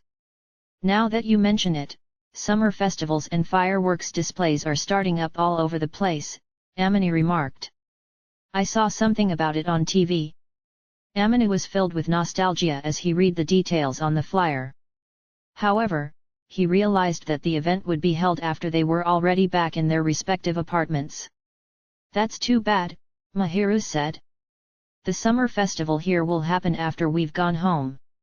"Nothing we can do about that," he said, shrugging. "Did you want to go to the festival?" "I've never been to one before, so I'd like to go sometime. But if the timing doesn't work, there's not much we can do. Besides, it's enough for me just to be with you, even if we don't go to a festival. You've gotta stop it with those surprise attacks." Amina knew that Mahiru liked to be with him, but when she said it out loud, as if it was the most natural thing in the world, he couldn't help but feel embarrassed. "I can't," she said. "In my heart, I'm always by your side." I know that, but come on. Haha. Mahiru giggled, looking delighted that Amina was flustered. He shut his mouth in frustration and stared at the flyer again. Fireworks exhibitions and summer festivals were generally pretty similar no matter where they were held. And events in different prefectures were even less concerned about overlapping programming. There ought to be 1 or 2 summer festivals happening around where they lived as well. Amina made a mental note to look up information after they got back and to have his mother send some yukata along with their luggage. He didn't want to disappoint Mahiru, so he intended to bring it up with her after checking to make sure there was a festival with a decent program they could attend and clearing his schedule. As he walked leisurely back toward his parents' house, he tried to etch these plans into his mind so he wouldn't forget them. Suddenly, he heard a childish voice gasp. He didn't know where the voice had come from, so he stopped, wondering what was going on. Just then, something crashed right into his abdomen. A shrill gasp of surprise came from beside him in Mahiru's familiar voice. The impact wasn't strong enough to knock him over, and when Amina, stiff from shock, looked cautiously down, he saw a child with her head buried in his belly. Big brother Amina. A face he recognized popped up to look at him, and along with his surprise, an awkward smile sprang to his lips. Oh, Hanada's little sister? It's been a while. You seem well. He would have been quite bewildered if the child had been a stranger, but his wariness evaporated at the sight of her familiar face. He knew her, though she was much taller than he remembered. The little girl, who seemed to be about 9 or 10, responded to Amina's words with a childlike smile. Beside Amina, Mahiru was failing to hide her confusion at the unfamiliar girl embracing her boyfriend, and her hand holding Amina's grew tense. Amina, who is this? Oh, sorry if she surprised you. This girl is my childhood friend's. Well, we weren't that close, but anyway, she's the little sister of a classmate I've known for a long time. We used to play together a lot. To be more precise, that classmate had insisted on bringing her along to play with them. But Amina didn't mind spending time with younger children, so he'd played with her regularly. Since they were 7 years apart in age, he had felt responsible for taking care of her. His connection to the girl had mostly disappeared after he lost touch with her brother, so it had been a long time since he had even spoken to her. You never come back to see us, Amina. It's been so long. Sorry, I've been pretty busy, he said. Actually, I'm surprised you recognized me after all this time. I'd know you anywhere, you're like a big brother to me. Even from far away, I was like, that's gotta be Amina. You've got a good eye. Hey, wait a second, don't hug me like that. She had probably been about 7 years old the last time he saw her, but her energy and high spirits hadn't changed at all. She was embracing him, innocently of course, but it put him in a bit of a fix since his girlfriend was standing right beside them. Amina felt confident that Mahiru wouldn't think he was cheating, but it was still possible that she might find it objectionable.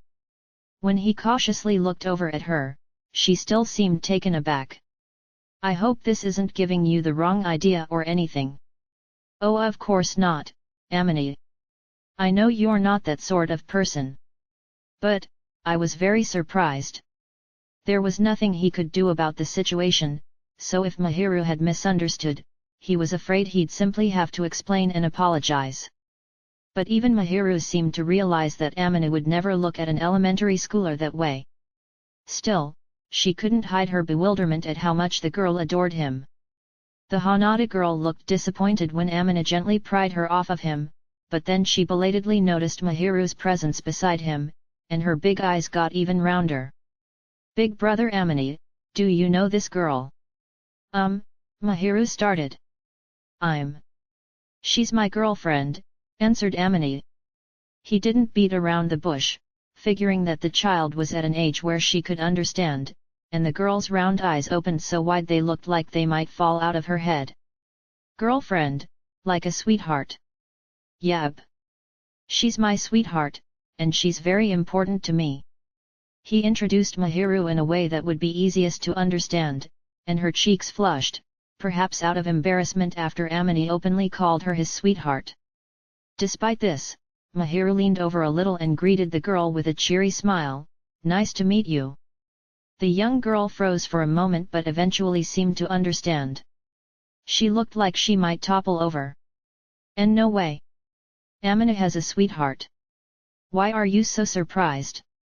"I mean, my big brother has never brought home a girl, and he said that you guys were two of a kind.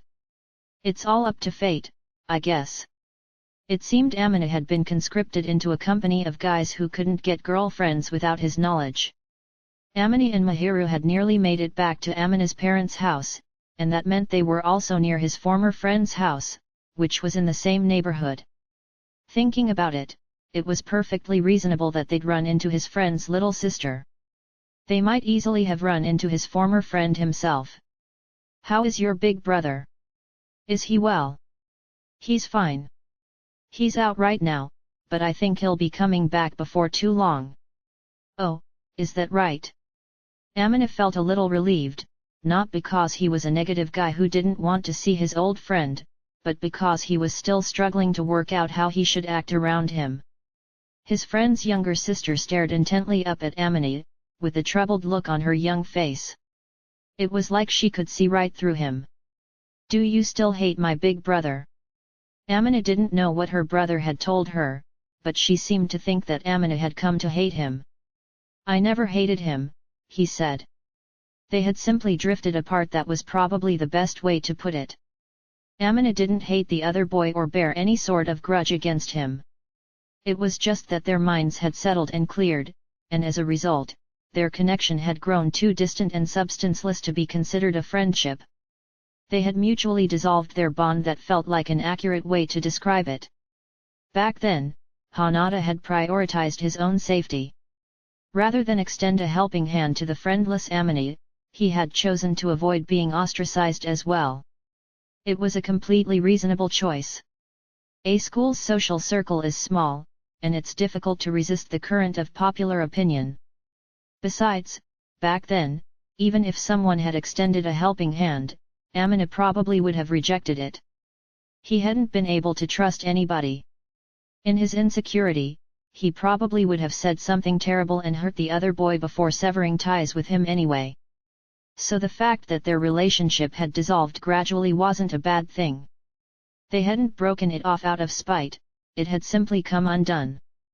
That was all there was to it. "So then, will you make up with him?" "I'm not sure, it depends on how he feels. But I don't think it'll change anything, and I doubt we'll go back to how we were." He answered her honestly, reasoning that it would only make her sad later if he lied, and she frowned. Amina didn't plan on taking back what he'd said. Even if the boys did apologize to each other, the relationship they'd had before their estrangement would never be the same. Even if you tie a cut string back together, it will never return to how it was. The knot of lingering discomfort will always be visible. Even if they pretended not to see it, the friendship would most likely fade away again or break apart. Hanada's younger sister looked like she wanted to say something, but before she could, her gaze shifted to look behind him. "Kaname, who are you talking to?" Amina turned around and saw a face from the past. The two friends hadn't quarreled or anything, so when Amina shifted his gaze to look at the other boy, he got a somewhat awkward greeting in return. "Long time no see."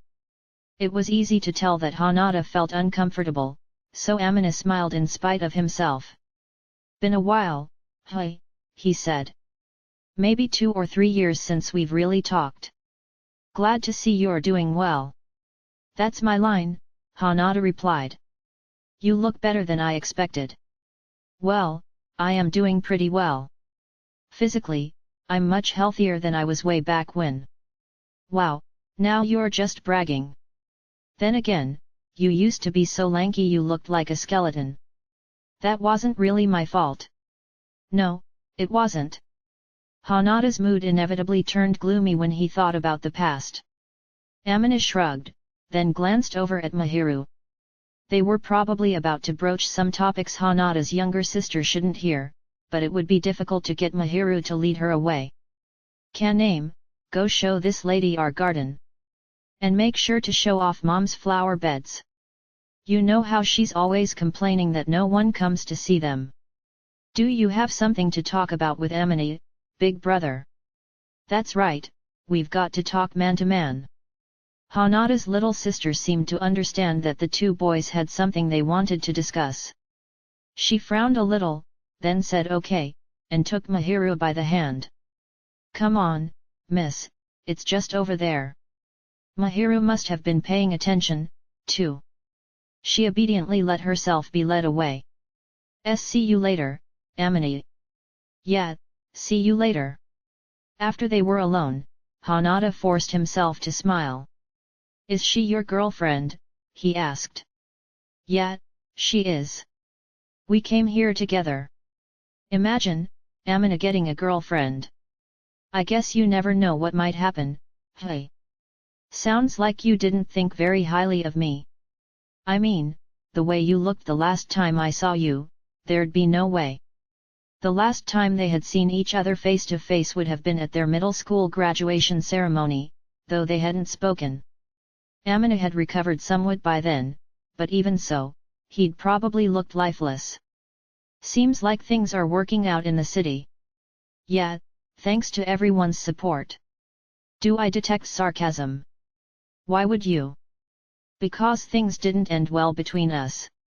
His former friend's words were bitter. But Amina felt no bitterness rise up inside himself. That's true. But I don't blame you for any of it, he said. I just happened to run into you while I was back. I didn't come to see you on purpose, and I hope I'm not bothering you. Honestly, Amina didn't resent Hanada. He wasn't mad at him, and he didn't blame him for what happened. His emotions remained level as they spoke. But he couldn't stop the confusion showing on his face as he realized that Hanada was more worried about the past than he was.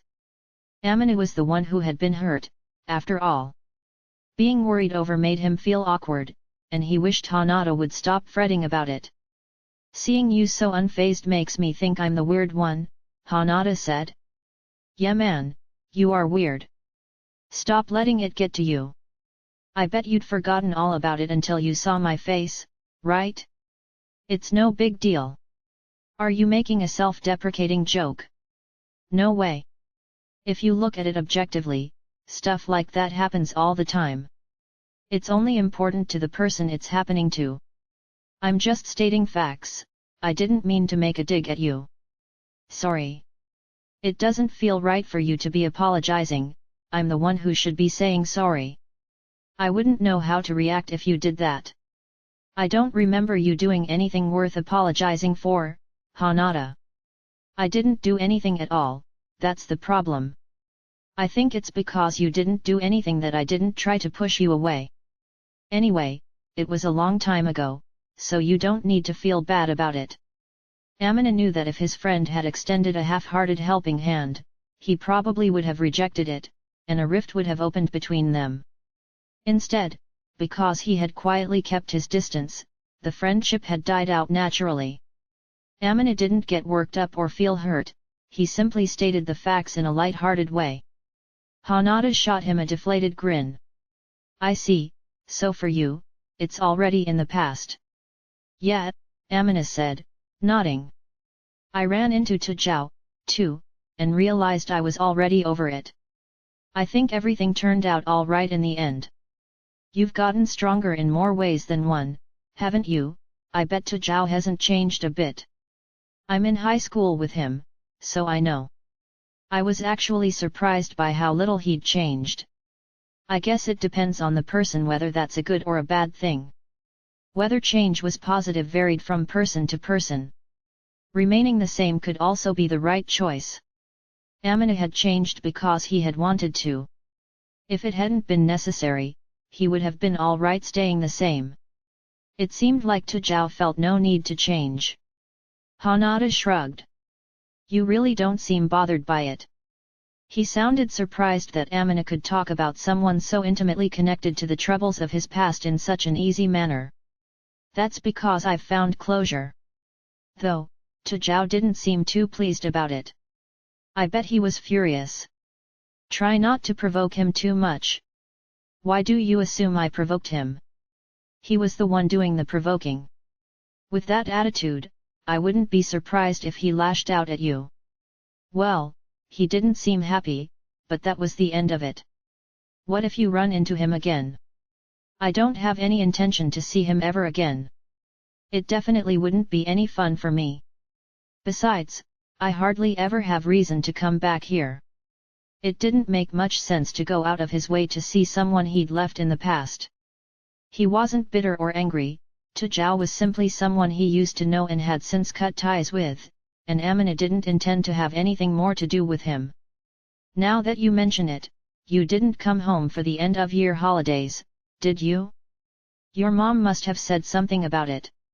I mean, I've got my life in the city, too, and I'm perfectly happy there. Other than checking in with my parents, I don't have any reason to come back here. I see. So this might be the last time that you and I talk, Hanada. Just as he had no intention of seeing Tu Zhao again, he wasn't planning to set up a visit with Hanada, either. With Tu Zhao, it was because Amina had moved on completely. But with Hanada, the circumstances were a little different. The two of them were no longer friends. In fact, Amina had forgotten Hanada existed until they'd bumped into each other. Honestly, I'm probably going to go to college and get a job in the city. If I come back, it'll only be to visit my parents. Even if we reconnect now, our friendship will probably just die out again. I'm not talented enough to maintain a lot of friendships, so rather than keeping up a weak connection that could fade at any time, I'd rather put my efforts into the relationships that really matter to me. Sorry. It wasn't that Amina hated Hanada, but he knew that he would never feel as strongly about their friendship as he once had. Not to mention the matter of physical distance. Amina didn't experience a surge of emotion that made him want to continue their relationship. Maybe it was cold of him, but there was a limit to the number of people he could really care about, and he simply didn't have the room to add any more. Despite the fact that he was being rejected, Hanada simply smiled. I'm the one who pulled away from you, so there's no need to apologize, he said. Even if you wanted to be friends again, I might suspect you had some weird ulterior motive. Hanada looked down and kicked at a pebble by his feet. After staying silent for a little while, he slowly raised his head. In other words, we're good, but we don't need to have anything to do with each other after this, since we live in different places and have different friends. We'll just be former classmates, and that's it. That's what you're saying. That's right, Amina confirmed. Maybe Amina was being cruel, but Hanada didn't seem hurt. I'm actually relieved. I felt guilty about what happened, and it probably would have been impossible for me to forget everything and be best pals like before. And I hate the idea of making you worry about me, so I think this is for the best. The other guys probably hardly remember me, and it would feel weird to act all chummy again just because we're from the same town. You're exactly right, but, you sure are honest, Amina, coming right out and saying all that when you could have just let things play out. Once I saw you, I felt like it wouldn't be right not to say something. Hanada had been his closest childhood friend before Tu Zhao. After meeting Tu Zhao, Amina had pulled away from him a little. Then, after everything else happened, they'd become quite distant, just two people who happened to interact because they went to the same school. In a completely different way than with Tu Zhao, Amina felt he ought to say a formal goodbye. Hanada's eyes darted around a little, then with a smile, he sighed. You've really changed, hey? On the outside and the inside. Amina looked him straight in the eye. I have, haven't I? Well, I hope I've managed to become a better man. I don't know about that, but it seems like you've made a big improvement since I last saw you. I guess so, I'm pretty satisfied with how I've been turning out. Amina was content in a different way than he had been back when he was an innocent child. He felt much happier, and enjoyed himself more than back when he was surrounded by people. That only served to prove how big a role Mahiru played in Amina's life. Not gonna lie, I'm pretty jealous. I still haven't got a girlfriend, and I don't stand out in high school. I think you can change, if you put in the effort. Those words have serious weight, coming from you, Amina. He was sure Hanada really thought that, now that Amina had left his hometown and had returned looking so different. Hanada chuckled a bit, then sighed and quietly looked at Amina. Next time you come back, at least come see Kaname. Not you. We just talked about how we were saying goodbye, didn't we? Anyway, how would seeing another guy's face make me happy? Haha, I guess you're right. Kaname wasn't disappointed when she saw your girlfriend. Is there anything for her to be disappointed about? She used to have it pretty bad for you, man. She would always go on about how she was going to marry you and stuff. I'm not interested in a little girl 7 years younger than me. Yeah, I know. I guess I just wanted you to understand my pain, as an elder brother who didn't want to crush his baby sister's dreams. I suppose you'd be the one in an awkward spot if I became your brother-in-law. No kidding. As Amina cracked a joke, he looked in the direction of the Hanada house, signaling it was probably about time to get going. Hanada's little sister was smiling and chatting happily with Mahiru, who seemed a little awkward. Suddenly, she looked up, noticed Amina, and silently asked if it was time to go. Amina nodded calmly. Well, I'm keeping my girlfriend waiting, so. All right. Fujimiya. Yet. Neither of them said see you later, probably because given what they had just said, they didn't intend to meet again. Hanada in his hometown and Amina in the city where he lived, now each of them was creating a place where he belonged. And they were both satisfied with that. Amina had never considered trying to reach out to his former friend. They both understood it wasn't necessary. It didn't seem like a cold-hearted move. They needed to make a clean break. The fact that Hanada had called him by his surname was just more evidence that things were over between them. Amina wasn't tactless enough to question it. He just smiled and pretended not to notice, and they quietly parted ways. Hanada turned his back to Amina and headed toward his house. Mahiru then trotted over, almost as though she and Hanada were swapping places. Well done, she said. It was no big deal. He shrugged. Did I worry you? Not exactly, I just didn't want you to get hurt. If I thought that would happen, I wouldn't have even tried to talk to him. Anyway, I'm fine. I'm glad we got to talk. Well then, I'm glad, too. Amina hadn't planned to meet up with Hanada, but he was glad he had run into him like this. He had been able to clear up some of the uneasiness he still felt about his hometown. Mahiru saw that Amina wasn't in any distress, and she smiled with relief, her expression relaxed. Amina smiled back and then gently took her hand. She always seemed to want to hold hands, so he decided to test whether that was true even now. Apparently he was right on the money. They smiled sheepishly at each other and walked off down the road as the sun began to sink in the sky. By the way, Mahiru, Kaname really took a shine to you, didn't she? Amina suddenly recalled the scene from a few moments earlier. But when he brought it up, Mahiru avoided meeting his gaze. You think? Mostly, she just badgered me with questions about you, Amina. You didn't say anything weird, did you? Of course not. I just talked about how you were getting along well and making friends. It sounds like you were a good big brother to her in the past. Are you trying to say that my personality has changed? No, I'm pointing out that you've always been a very caring person. I'm not sure I agree. Oh, you might be surprised. Amina was not as good a person as Mahiru thought, nor as good-natured. He told her as much, but with a know-it-all look she said, like it or not, you're a sweet guy, Amina. He squeezed Mahiru's hand as if to register his disagreement. Her eyes narrowed, like it tickled. But she didn't revise her appraisal, so Amina kept a sour look plastered on his face and kept fidgeting with Mahiru's hand, trying to make his objections clear. He knew that her opinion wasn't going to change no matter how long he went on squeezing her hand, so he sighed in defeat and let his fingers intertwine with hers once again. Mahiru blushed as she softly leaned into him. She was able to get so close because she had closed her parasol. Nearer than before, she looked incredibly radiant, probably because she was bathed in the light of the setting sun.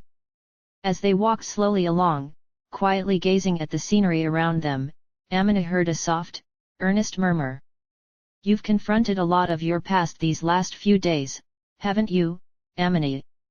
"I guess I have. First, the main cause of what shaped me into who I am now, and then, someone like a childhood friend I'd grown apart from. In my mind, I left everyone here behind me. I really needed to take another good look at those relationships." "Surely you don't regret coming home?" "I think it was, in a very real sense, something I needed to do in order to move forward." Amina had managed to close the chapter of his life that involved Tujao and also properly dissolve his ties to someone he used to be close with. Amina now understood that both events had been necessary for him to live his new life in the city free of regrets. "Then it's a good thing we came," said Mahiru. "All my misgivings are gone, and I feel refreshed. I feel like I can move forward again." "You're always looking toward the future, Amina. It wouldn't be good to drag things out forever, and now it's clear to me that the past can't weigh me down anymore. I'm glad I came back. I really have gotten stronger," he thought, taking stock of his own feelings. Though he felt somewhat embarrassed, he pushed the emotion aside. When he looked at Mahiru, he saw that she was silently staring at him. In fact, that was only how it appeared. The look in her eyes said that she was staring through him, thinking about something else. "I'm happy to hear that you've gotten past everything, Amina," she murmured. He could tell that she was being honest, and that was how she truly felt, but he noticed a touch of bitterness mixed in as well. "I guess I need to properly face my past, like you have." Her voice was so quiet that nobody but Amina could hear her, though he wasn't sure if she sensed his confusion. Unable to respond with some light-hearted comment, Amina simply squeezed her hand, which had begun to tremble.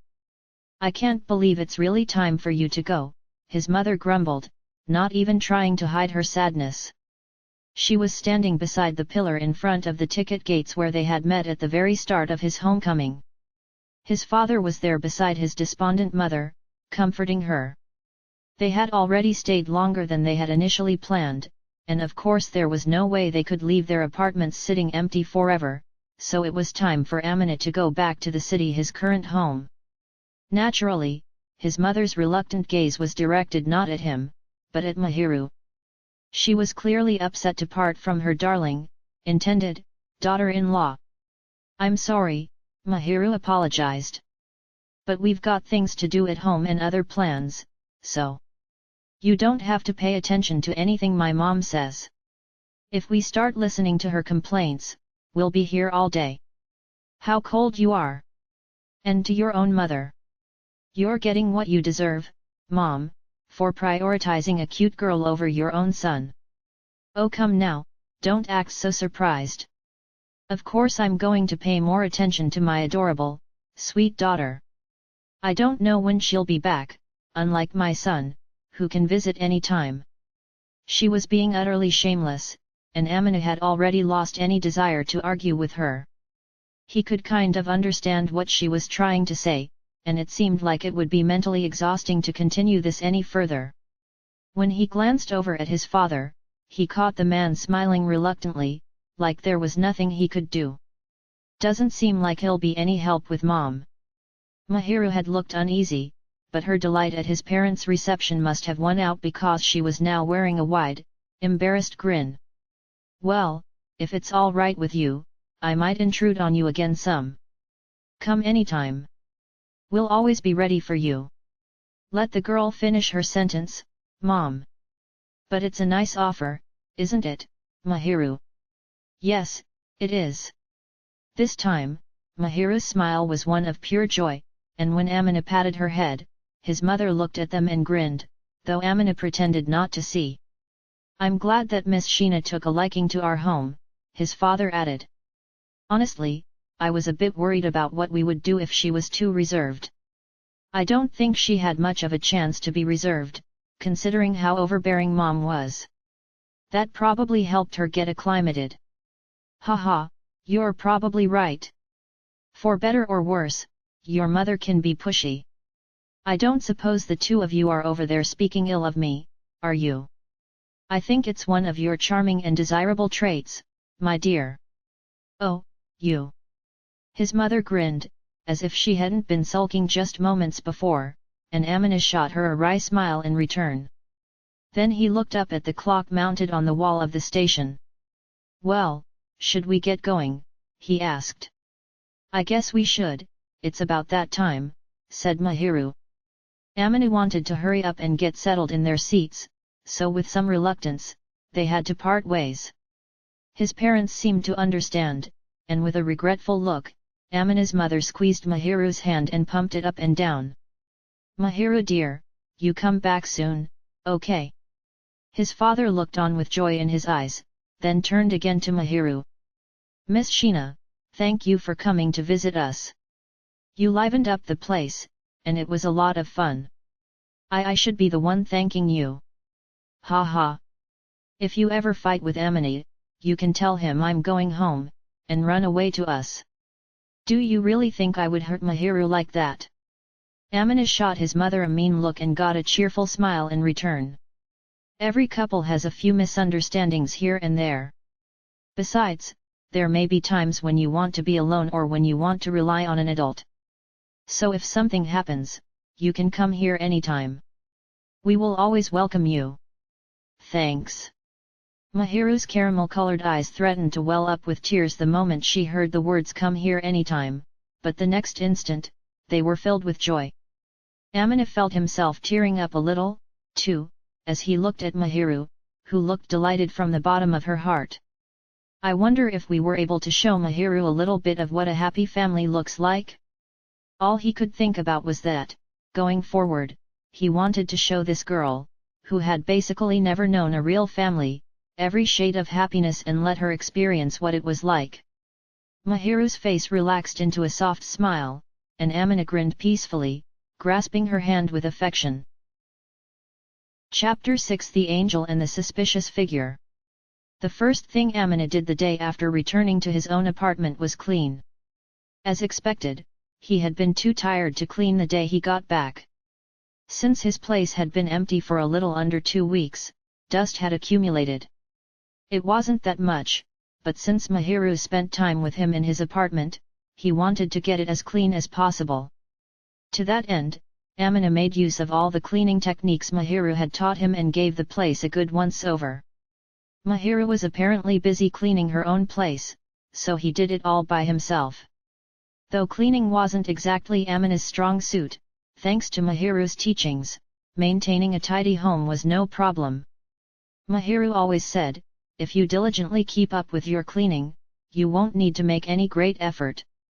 It's because you put it off that it takes so much unnecessary time and labor. Just by doing as she'd taught him and cleaning regularly, he had been able to keep his apartment spick and span. There was only a bit of dust on the furniture, and it was a breeze for Amina to clean up. He quickly wiped down all the surfaces, then did another pass with the vacuum cleaner. While he was at it, he wiped down the windows, too. When that was done, he looked up at the clock. It was already past 3. His local supermarket usually started marking down their prices at 4, so he figured he had better get going. I've gotten rather accustomed to domestic life, if I do say so myself. He had cleared out his refrigerator before leaving and had no ingredients for that evening's dinner, so he needed to go shopping. He had gotten by with instant ramen and frozen food for breakfast, but that wouldn't do for dinner. Amina was responsible for the shopping, but he and Mahiru split the cost of ingredients. Since they were pooling their money, it seemed only right to buy things as cheaply as possible, but he wondered if it wasn't a little weird for a high school boy to be worrying about the cost of groceries. He abruptly laughed at himself and the ways that he had changed.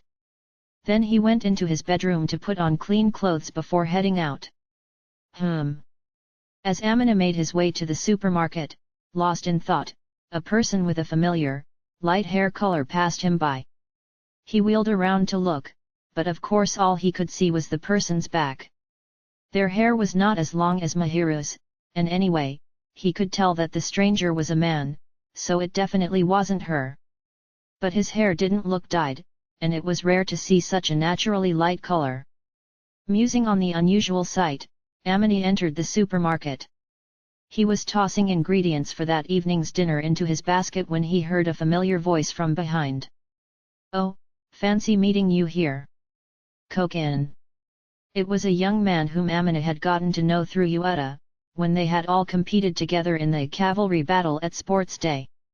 Makoto Kokin had sweets and juice in his shopping basket, a selection much more typical for a high school boy. "You live around here, Fujimiya?" he asked. "Yeah. I didn't think you did, though. I'm just staying over at a friend's house and stopped by to pick up some stuff." "And you're here for dinner?" That's right." As was plain to see, the basket in Amina's hand was filled with things like raw chicken, daikon radish, milk, and tofu, a world away from snack food. "That's right, you live alone, don't you? Impressive." "Well, Mahiru makes all my meals, so it's not all that impressive." "Oh right, you mentioned that before. What an amazing way to live." "It really is. I'm so grateful to her." Without Mahiru around, Amina's eating habits would be miserable. Though he had learned to take care of most of the housework thanks to her, he seemed liable to let things slip if left to his own devices. If she ever went away, there was no chance that Amina would carry on with his current lifestyle. "I can never repay her," he mumbled with a small, wry smile. Makoto sighed. "How do I put this, Amina? You're really, head over heels." "I sure am. And so is Mahiru." "You say that with such confidence." "Because I know that she loves me." He hadn't really believed in her affection before they'd started dating, but things were different now. He knew that she valued and loved him, and he knew that she wanted to be by his side. Amina didn't have an inflated ego or anything, he simply registered her feelings as fact. Maybe that was proof he'd become more confident, though it was also true that Mahiru freely directed lots of love his way.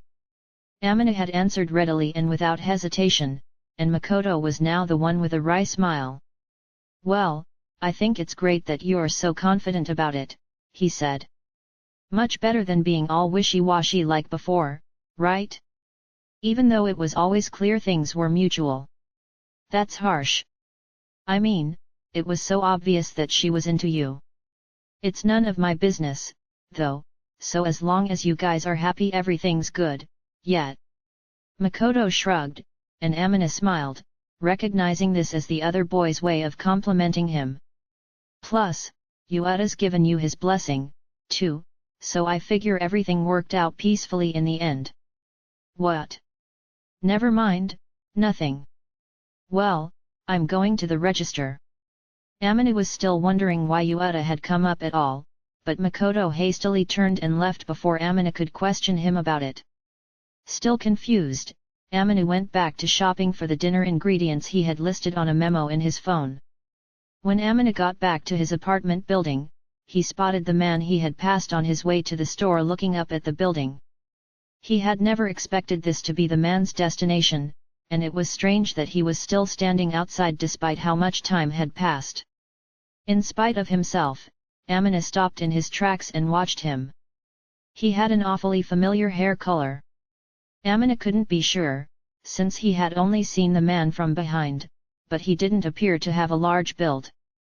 In fact, he was quite slim, and maybe a little bit shorter than Amina. His head was tilted back as he gazed up at the apartment building.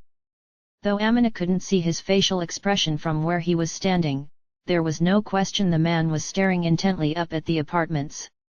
Though Amina was curious about him, he wasn't going to speak to a stranger, so there was nothing to do but slip past.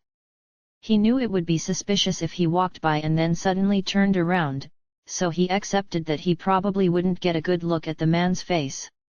Still, unable to give up, Amina double-checked the grocery bags he was carrying, then started walking again.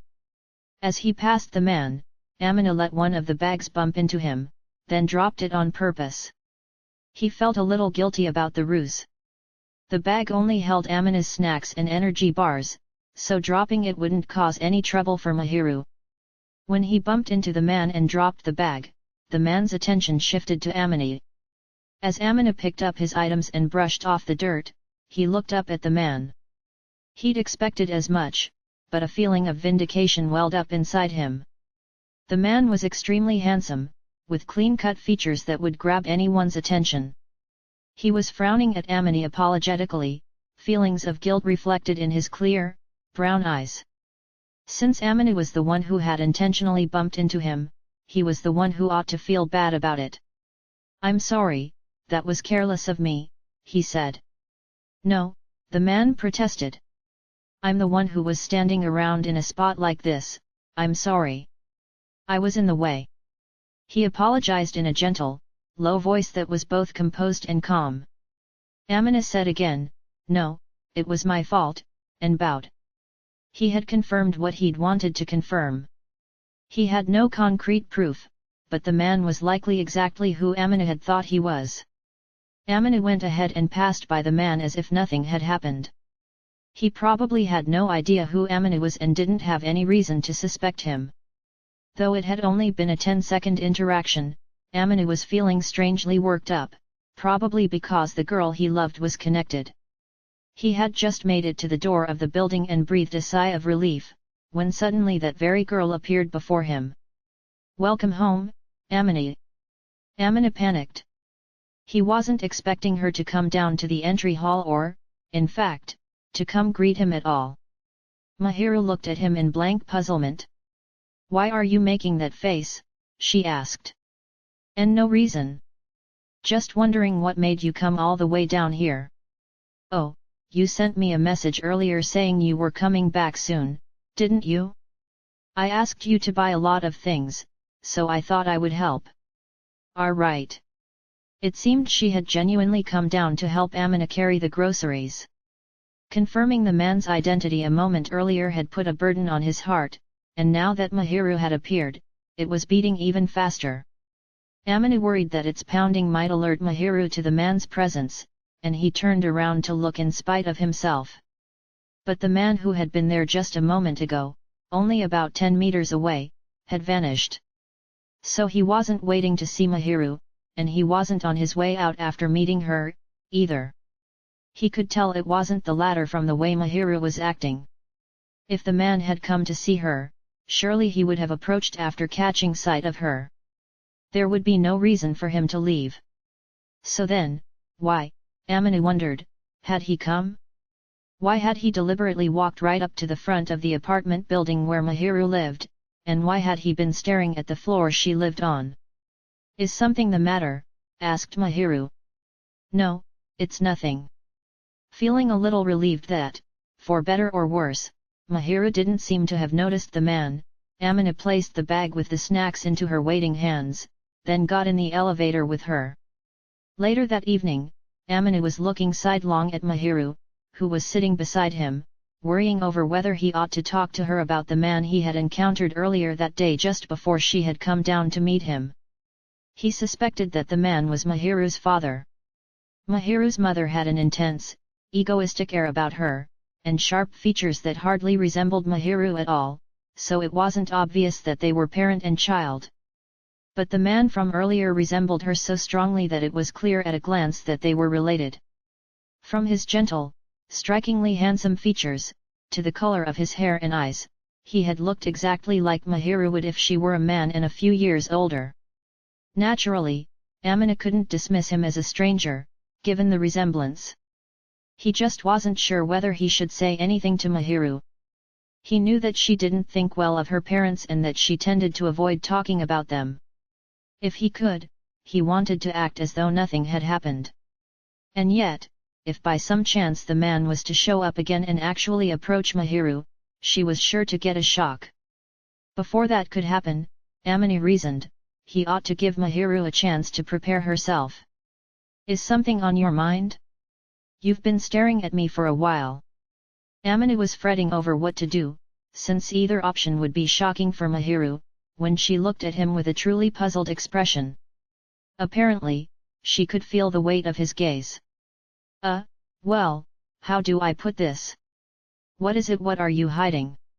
I'm not really sure how to tell you. If you want to say something, say it. If you don't want to tell me, I won't ask. But if you have something you want to discuss, I'll listen, no matter what it is.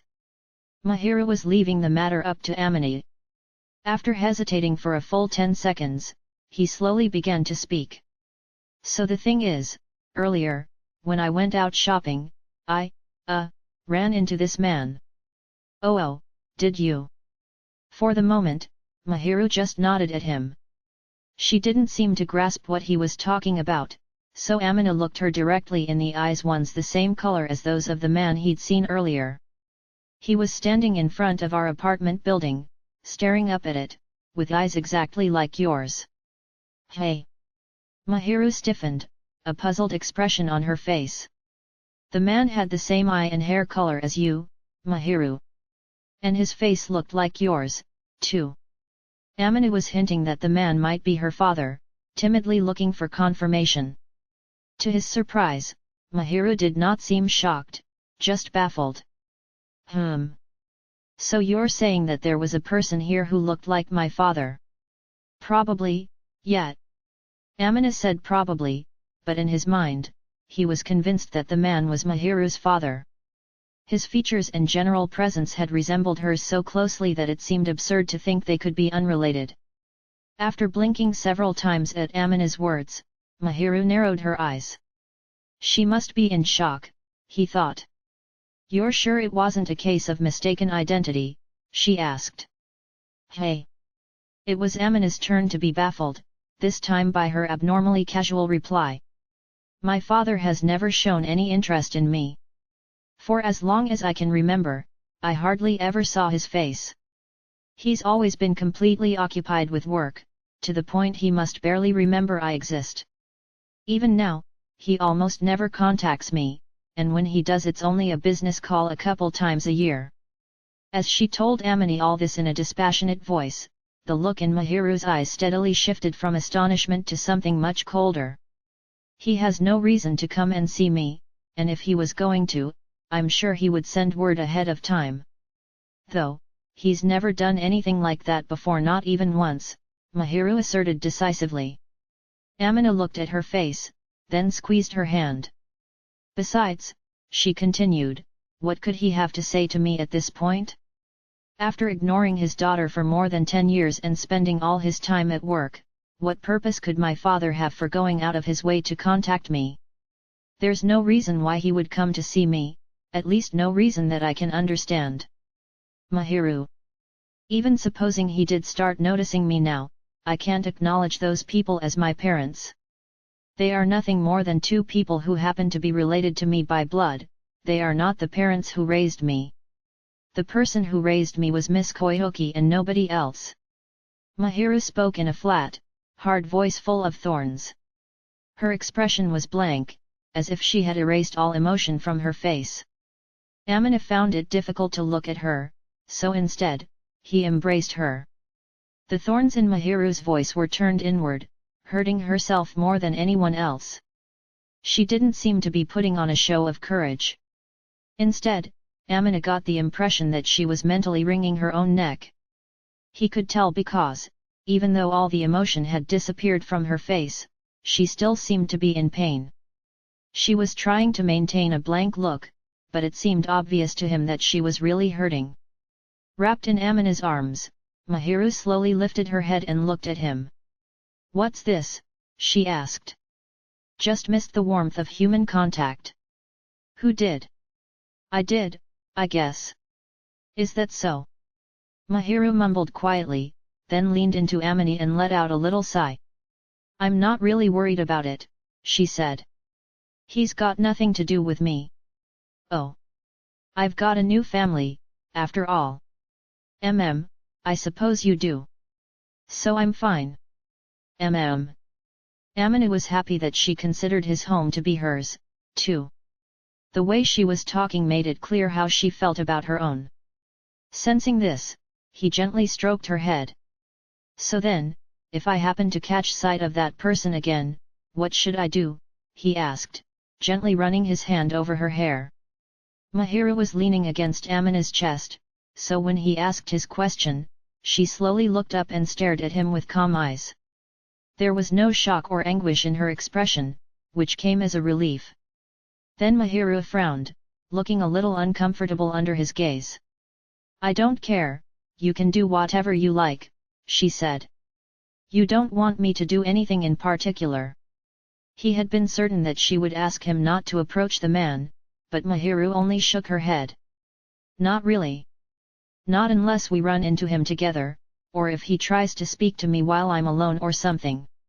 If you encounter him on your own, Amina, I'm not going to tell you how to react.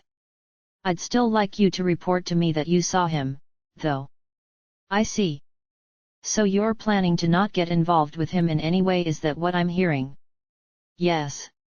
If he's got something he wants to say to me, he can make an appointment and say it directly or contact me by email. Lurking around watching me is just plain weird. If he's not going to reach out himself, I'm not going to do anything. So long as he doesn't do anything to threaten my lifestyle, I'm going to ignore him. Mahira did seem curious about the presence of a man who resembled her father, but she didn't want to go out of her way to make contact with him. In Mahira's position, Amina might have done the same. But the way she made up her mind to ignore someone who was basically confirmed to be her father once again made it clear to Amina how deeply she resented her parents. Mahira nuzzled back into Amina's chest sweetly, and he simply responded, "Gotcha." Then he wrapped his arms under her knees and around her back, scooped her up, and set her down sideways in his lap. He chuckled slightly at Mahira's startled expression, then pressed his lips to her forehead to comfort her. She immediately flushed bright red and buried her face in his chest once again. This time, she must have been doing it to hide her embarrassment because she was smacking her forehead into him, head-butting him with considerable force. That, too, was charming, and Amina smiled in spite of himself. Well, I'm not you, and I can't really interfere in another person's family matters, but I think it's best for you to do as you see fit, and I'll support you in whatever you decide. Amina was, after all, an outsider. Though, of course, he'd like to think that was only temporary. He wouldn't get involved in Mahira's family issues. As long as that was what she wanted, he would merely support her quietly from the sidelines. He was determined to stay by her side, no matter what her family's situation was. If she said she wanted to run away from home, he was prepared to help make that happen. Mahira acknowledged Amina's words with a quiet okay. He ruffled her hair and said, "Don't worry, if push comes to shove, I'll sweep you away." He spoke in a teasing whisper, just barely loud enough for Mahira to hear. She lifted her head suddenly with great force and looked at him, her face flushed red, so Amina feigned innocence and stroked Mahira's hair some more. Several days had passed since Amina had encountered the man he suspected was Mahira's father. For the time being, Amina was on alert, looking out for him whenever he left the house. But contrary to his fears, he hadn't seen hide nor hair of him. It was only a guess, but Amina imagined that Mahira's father had come to meet with her, or to see how she was doing, only to end up hesitating when it came time to actually approach her. Otherwise, he would have spoken to her by now. Amina had asked Mahira about it, and according to her, her father hadn't made contact or shown up again. He probably didn't intend to see her, at least not for now. I really don't get it. He figured Mahira's father had come to see her, but his motives remained unclear, leaving Amina with a lingering sense of unease. That said, he didn't intend to involve himself too deeply, so as long as the man didn't make contact, Amina wouldn't take any action, either. "What's the matter?" "I'm just worried about something," he replied. Amina had been staring at Itsuki's summer homework as he grumbled to himself. Now Itsuki was looking at him with a curious expression. It's rare for you to be worried enough to say something, Amina, he said. Come on, tell your big brother all about it. What are you talking about? You're younger than me. Don't sweat the small stuff. Now, out with it. Apparently, Itsuki had lost interest in his studies. He had tossed his mechanical pencil down on the desk, turned to face Amina, and was patting his own chest, as if to say leave it to me. What should I do? Of course, there was no way that Amina could tell Itsuki about Mahiru's family situation. No matter how close of a friend Itsuki might be, it wasn't Amina's place to reveal something that Mahiru had decided to keep a secret. If it had been about Amina, he probably would have confided in his friend, but ultimately, this was Mahiru's business and not his. There was no way he could talk about it openly. But at the same time, he would never reach an answer by worrying over it alone. After keeping quiet for a little while, Amina spoke up, choosing his words carefully. If someone who had refused to have anything to do with you up until now suddenly tried to make contact, what would you think was going through their head? Is this about you? No comment. Fine, it doesn't really matter. The look in Itsuki's eyes implied he had an inkling of what Amina was talking about, but he didn't probe any deeper and simply accepted his friend's words at face value. Then his expression turned pensive. Well, it depends on the situation, but, they didn't get in touch first. Nope. And this person, they're not a stalker, are they? I think they've stopped just shy of stalking. The man had stealthily come to their apartment building and then vanished without so much as a peep the moment Mahiru appeared. He couldn't quite be called a stalker, but he was definitely suspicious. That just shy worries me, but, from what you've said, you sound right to be concerned about them.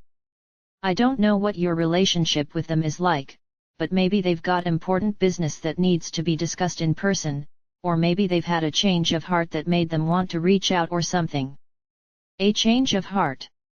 If they're making the effort to get in contact now, despite being the one who refused it previously, then that's the only explanation, isn't it? Itsuki shrugged, reiterating that he didn't know all the details. Amina forced a smile. You may be right. If what Itsuki was saying was true, it made sense for Mahiru's father to visit her. However, his reasons still weren't clear.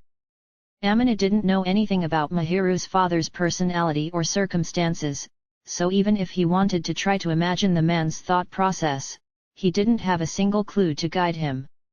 The best he could come up with was that something might have happened that affected his circumstances or state of mind.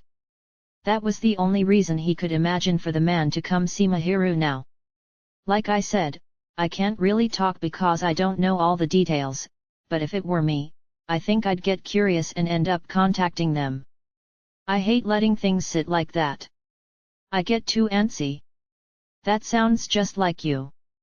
But you're more of a passive guy, Amina, so why don't you just wait until the other person makes contact? I bet they'll reach out again before too long, if that's really what's going on.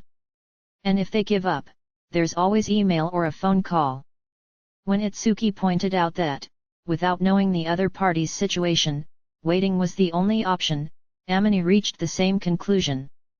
After all, he had no way of solving the problem as things were now. Mahiru was the one at the heart of all this, so there was nothing he could do. Amina sighed, resigning himself, and Itsuki's lips turned up in amusement. Well, do your best for your beloved, young man.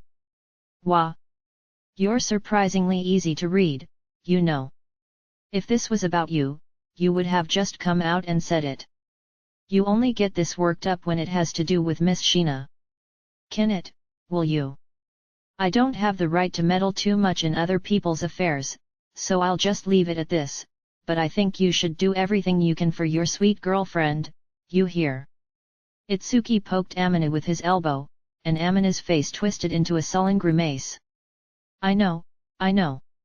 Geez, he answered quietly. Chapter 7 A Summer Festival with the Angel. Did you know that today is the summer festival? Chitose had suddenly come over to Amina's apartment one afternoon a week before the end of summer break, only to eventually pose that question. I did, but... Oh, maybe you have plans to go with Mahiru? I already invited Itsuki. We didn't exactly make plans, but I was going to ask her. He knew that Mahiru didn't have anything else to do that day, so he had been thinking of taking her to the festival as a surprise. He'd gone ahead and asked his mother to send him some yukata so the two of them could go out together. Hey! Mahiru, who was returning from pouring them some tea, looked at Amina with a blank expression. You wanted to go to a summer festival, so I looked into it, he said. Mahiru blinked repeatedly. Am I butting in where I don't belong? Asked Chitose. No. I'd be fine going alone with Mahiru, but if you two are already going, maybe we should spend the time all together while we still can. Amini and his friends were already in their second year of high school, and after summer break, their classes would be even more focused on college entrance exams. Their school's program was designed so that the students finished all the course content that was normally learned over 3 years in just 2, then the remaining year was spent focused on their future courses of study, covering what each student needed to learn to prepare for their higher education. That meant their classes would be fairly fast-paced. In other words, they wouldn't have much free time to goof off or relax without thinking about school. Once they advanced to their third year, they would not only be studying at home, but attending prep school, cram school, and lessons with private tutors. Chances to spend time with friends would become incredibly rare. It would be easy for Amina to find time to spend alone with Mahiru, but it was going to get really hard to line up everyone's schedules all at once. What do you think, Mahiru? I'd be delighted if we could go with everyone. Though, I would like it if you let me know ahead of time before you show up for a visit, Chitose. I said sorry. And I did try. 10 minutes before you arrived. After handing a glass of chilled barley tea to Chitose, Mahiru smiled wryly as she sneakily exposed what her friend had done. Amini recalled how baffled Mahiru had been when she told him that Chitose was on her way.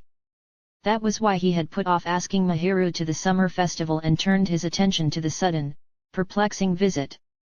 Itsuki had surprised him by turning up at his apartment before, but he'd never expected Chitose to do the same.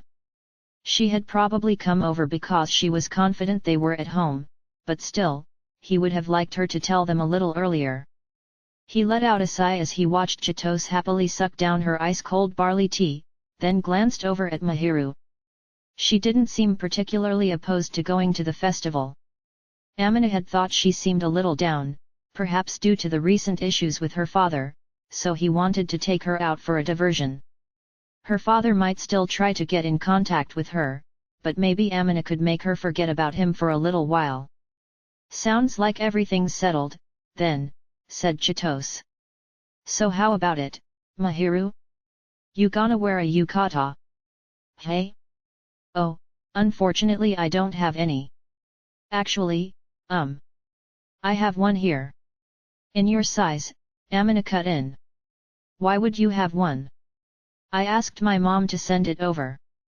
As soon as he brought up his mother, Mahiru made a noise of understanding. Perhaps she'd assumed his mother simply had a lot of clothing in her size. Amina couldn't laugh, however, because her assumption wasn't too far off the mark. Amina didn't complain this time, since he was the one who had made the request, but it did make him wonder why his mother had so much clothing for young women lying around. It was true that she worked in fashion, but she had obviously purchased the clothes specifically for Mahiru. Mahiru's going to wear a yukata. Chitose cried excitedly. I wanna see. Oh, but aren't you wearing one, too? No way.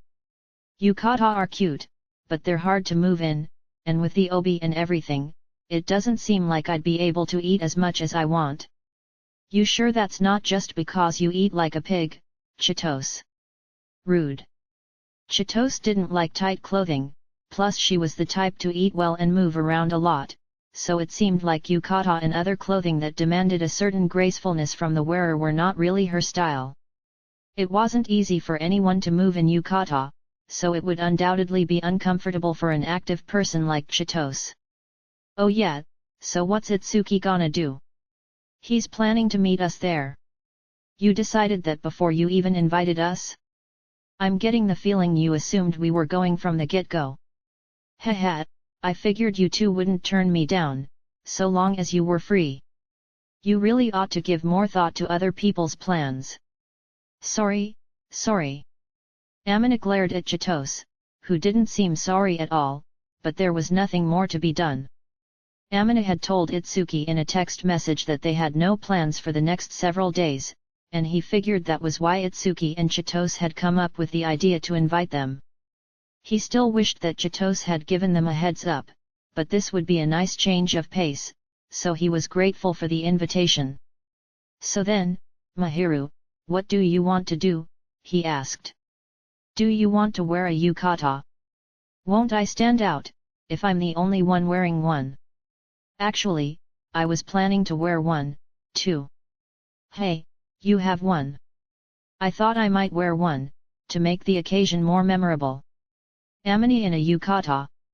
Mahiru suddenly started fidgeting, and a little voice inside Amina grumbled that he didn't think it was all that interesting to see a man wearing a yukata. He wasn't necessarily putting himself down, but women's yukata had a showiness to them that men's yukata usually did not. Wearing one would put him in the right mood for a festival, but he didn't think it was anything worth getting excited over. But Mahiru was shooting glances at him, as if to say she wanted to see it. If that was what his adorable girlfriend wanted, then he intended to grant her wish. Since he'd be next to Mahiru, he figured he might as well look his best. Well, if that's what you want, Mahiru, then I'll gladly wear one. I want to see. That was quick.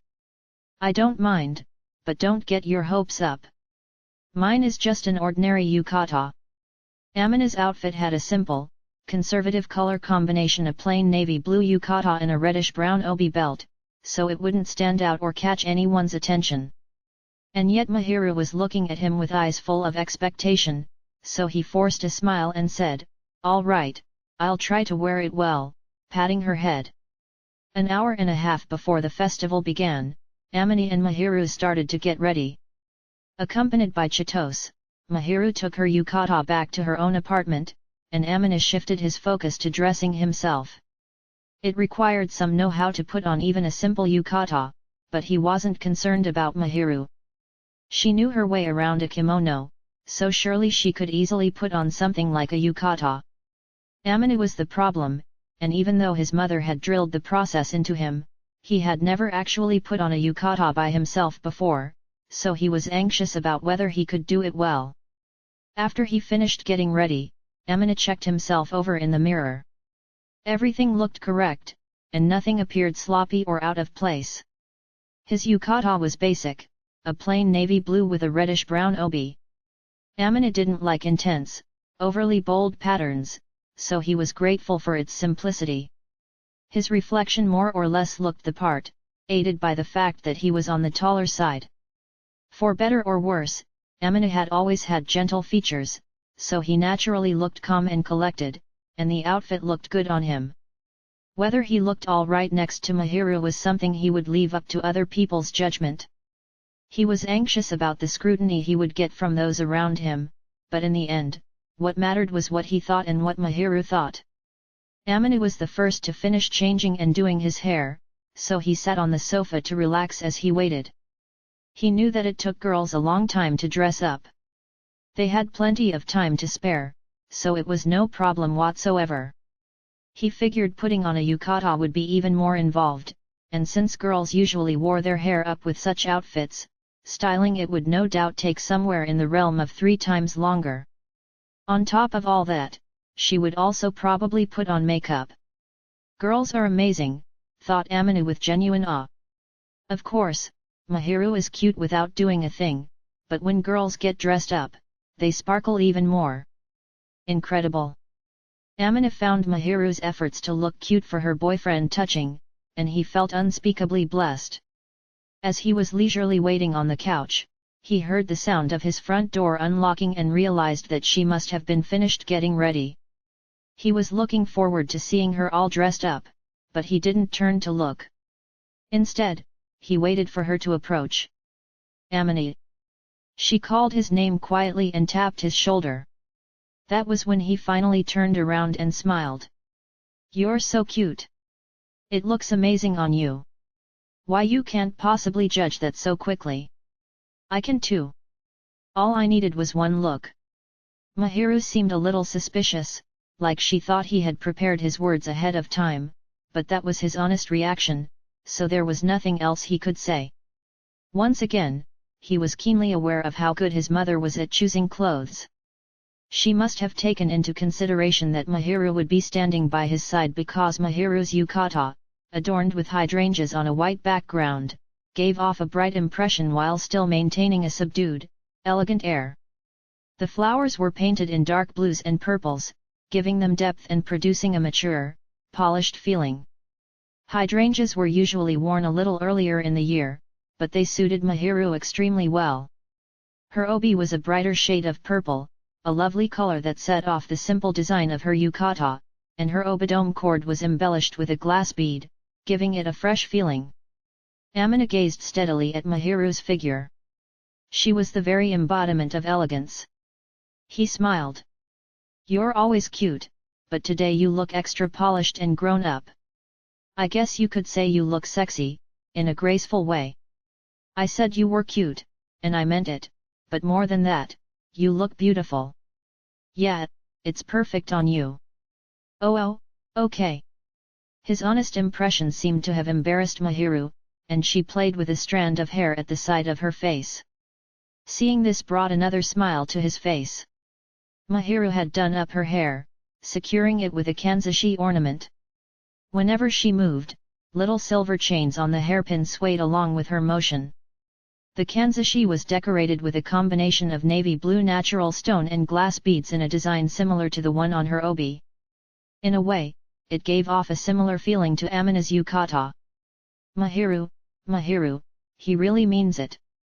Chitose exclaimed. I know that, I'm just letting it sink in. Are you criticizing me, by any chance? Amina asked. Praising but criticizing at the same time, maybe, replied Chitose. What does that mean? Amina narrowed his eyes, unsure of Chitose's intention, but the girl only laughed, and Mahiru fidgeted and drew in on herself bashfully, so he couldn't press her for an answer, either. Mahiru seemed pretty pleased, however, so he figured it couldn't be that bad. Amina, said Mahiru. You look really good, too. You think so? Thanks. It makes me really happy to hear that from you. He had thought that the ensemble was more or less flattering, but it was a big deal to get confirmation from Mahiru. He got the feeling that his girlfriend was a little biased in his favor, but the compliments were still nice. He thought everything was going okay, but for some reason, Mahiru's expression turned a little peevish. Did I do something wrong? He asked. I think she's mad cause it's not fair she's the only one blushing. Chitose. Mahiru's flustered reaction only served to prove Chitose right. Apparently Mahiru wanted to make Amina blush, too, but this wasn't enough to get him flustered. He was happy, and a bit self-conscious, but not as much as Mahiru was. Chitose smiled happily as she clung to Mahiru, who was clearly shaken, and cooed, "You sweet thing." Her ability to touch Mahiru without messing up the other girl's hair, clothes, or makeup was genuinely impressive. Amina, however, wasn't sure whether he should be in awe or assert that he was the only one allowed to fawn over her like that. But when he saw Mahiru blush, he quickly forgave Chitose. Mahiru was so cute that he didn't mind watching the two of them play around, so he decided to simply stand by and keep an eye on them. Whoa, yukata! They got off at the train station closest to the festival grounds, where Itsuki was already waiting. It seemed he hadn't expected them to wear yukata, and his eyes went wide in admiration when he saw Amina's and Mahiru's outfits. Hey, Itsuki, it's been a few days. My mom sent over both of these. Wow, her judgment is terrific. They look great on you. My mother has a ridiculously good sense for things like this. He and Mahiru looked like two peas in a pod. Their yukata were well matched, as if chosen to go side by side. In spite of himself, Amina was impressed. He resolved to send his mother a photo of Mahiru in her yukata later along with his thanks, then turned back to Itsuki. The other boy usually dressed casually, but today he had put on a decent pair of jeans and a nice shirt and looked great. Being that handsome had to be a sin. Amina had no doubt that a yukata would have suited his friend well. But he knew that Itsuki didn't really want to wear one, so he held his tongue. Oh yeah, Itsuki said. It's a sight for sore eyes to see a pretty girl in a yukata. Wait a second, Itsuki, what about me? Oh, Chi, you're cute no matter where you go or what you do. How can you say that, after doubling over laughing when I put on a face mask? You looked cute like that, too, I swear. You're laughing just thinking about it, aren't you? Itsuki's shoulders were shaking with mirth even as Chito smacked him. Mahiru shot him a wry grin, as well. Amina had seen Mahiru with a beauty mask stuck to her face when they were home visiting his parents, but rather than thinking it was weird or funny, he remembered being impressed at how hard it was to maintain her looks and by how admirable she was for putting in the work. At the time, Amina had nearly fallen victim to the face mask himself, though he ultimately turned it down. Recognizing that she had also worked hard on her beautiful makeup, Amina stroked Mahiru's cheek gently with the back of his fingers so he wouldn't smear any, and Mahiru laughed ticklishly. That was enough to make the people around them watching gasp, reminding Amina once again what a beautiful girl he was dating. I guess when your girlfriend is that cute, she really stands out, hey, he remarked. Actually, I think it's the two of you standing side by side that's drawing all the attention, said Itsuki. Well, I guess that's inevitable, since hardly anyone wears a yukata to summer festivals these days. You may be right, but I think it's a little more than just that. Well, whatever. Itsuki shrugged in exasperation. Amina ignored him and gently pulled Mahiru toward him, hoping to ward off attention from others and make it clear she was his. Mahiru blinked a few times, but she must have understood the meaning behind his actions because she blushed slightly and cheerfully clung to Amina's arm. Both Chitose and Itsuki grinned, but Mahiru didn't seem to mind as she cuddled up to Amina. We're not going to let them outdo us, are we? Said Chitose. Ha ha ha, get over here, Itsuki said in reply. Amina smiled in resignation at his two friends as they excitedly drew closer to each other, unwilling to lose. Then he looked down at Mahiru, who was clinging tightly to him. Her eyes were filled with trust as she looked up at him, so Amina responded by squeezing her small hand. Should we get going, then? He said. We won't get anywhere standing around. The festival's already started, Chitose pointed out, before exclaiming, hoo, let's eat. She clung to Itsuki's arm and raised her other hand excitedly, though she sounded more interested in the food than in him. Itsuki smiled at her, then they turned toward the festival grounds and started walking. Amina looked Mahiru in the eye and smiled, then grasped her hand tightly and followed after the others. By the time the four friends arrived, the festival grounds were already bustling with activity. The event was being held in an area that normally had little pedestrian traffic, but on that day, it was overflowing with people. There hadn't been any other festivals nearby for the past 2 or 3 weeks, which probably contributed to this one's success. At first glance, there were very few people dressed in yukata, so it seemed like he and Mahiru would really stand out, though Mahiru's beauty was also a big factor. There are so many people here, said Chitose. There sure are, Itsuki replied. We've gotta be careful not to lose sight of one another. Mahiru, you can't let go of Amina, no matter what, okay? I won't, she said. As Mahiru snuggled up close to Amina, she gripped his hand even tighter, and in response, Amina squeezed hers back, entwining their fingers and vowing never to let her go. He was sure that if he wasn't holding her hand, rude guys would swarm her, waiting to make a pass. They'd never be able to resist a girl as cute as Mahiru. Itsuki whistled at the two of them, and Amina shot him a look, pointing out that he was holding hands with his girlfriend, too. Then he gazed out over the stall-lined street ahead. Mahiru, is there anything you want to see? Or something you want to eat? It's my first time at an event like this, so I don't really know what's here. Oh, right. Well, a safe first choice is to eat something, I guess. Remembering that Mahiru's family had hardly ever taken her out put Amina in a gloomy mood, but he smiled to encourage her, and she smiled a little, too. Ah, I wanna get cotton candy. Chitose said. If we buy that at the beginning, it'll be a pain to carry around, and if you don't finish it, it'll get all soggy. Chitose had a big appetite, and if she finished it off right away, it wouldn't be a problem. But Amina couldn't help feeling it was better to have proper food before dessert. Amina would have been perfectly happy to chow down on some yakisoba or takoyaki, but he was worried about the sauce getting on his yukata, and above all, he wanted to prioritize what Mahiru wanted.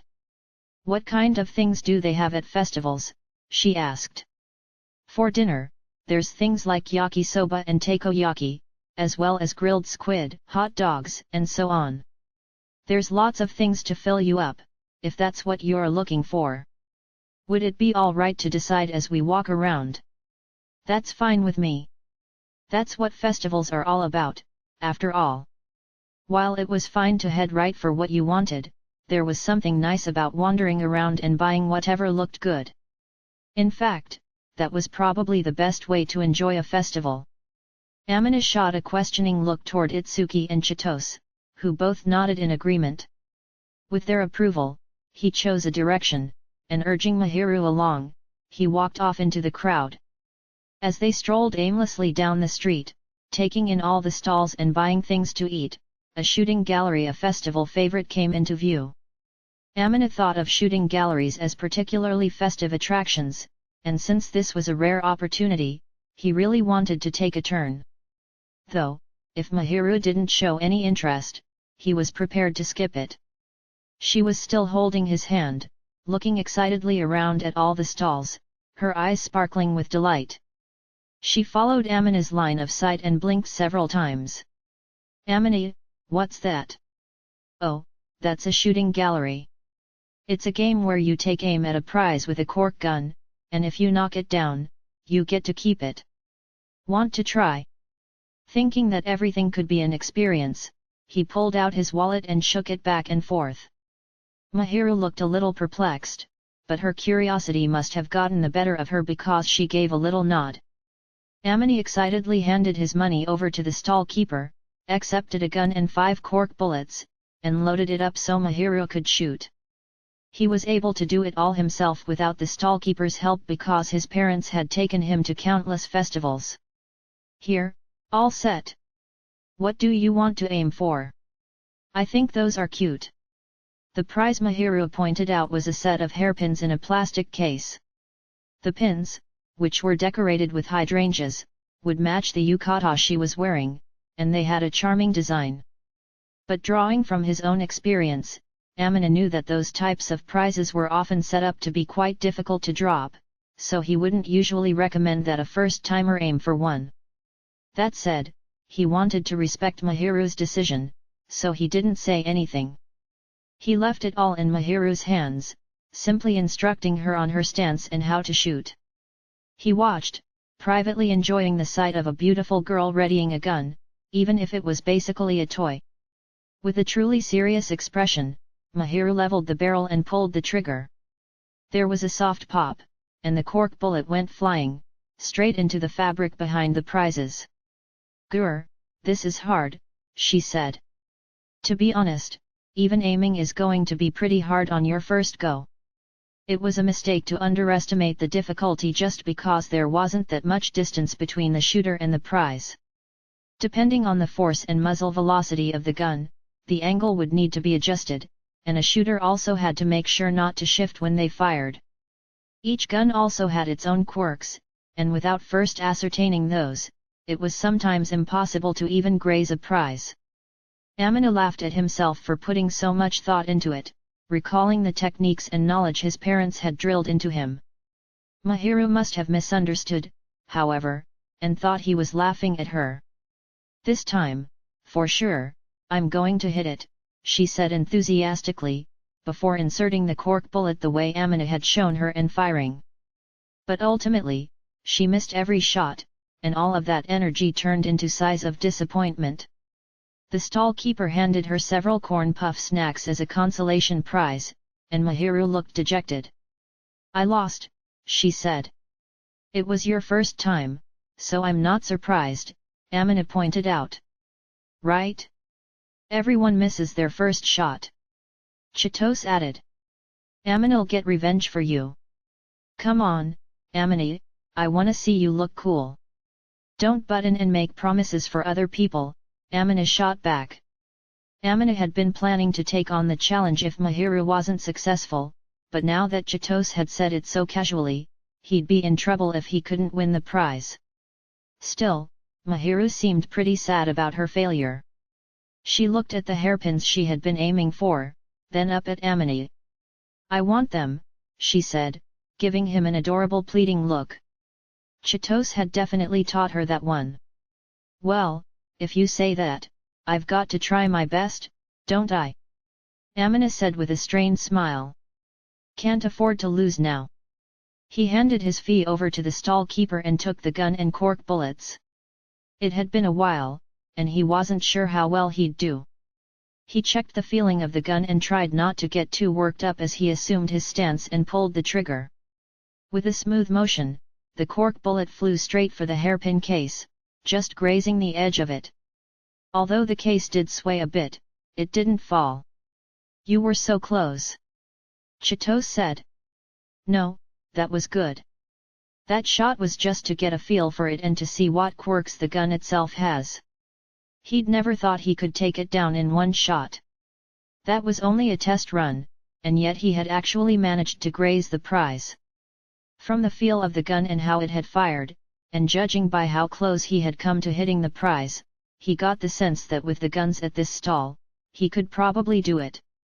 Depending on the quality of the gun, sometimes a shot was impossible, so he was glad that this one seemed to pose no problem.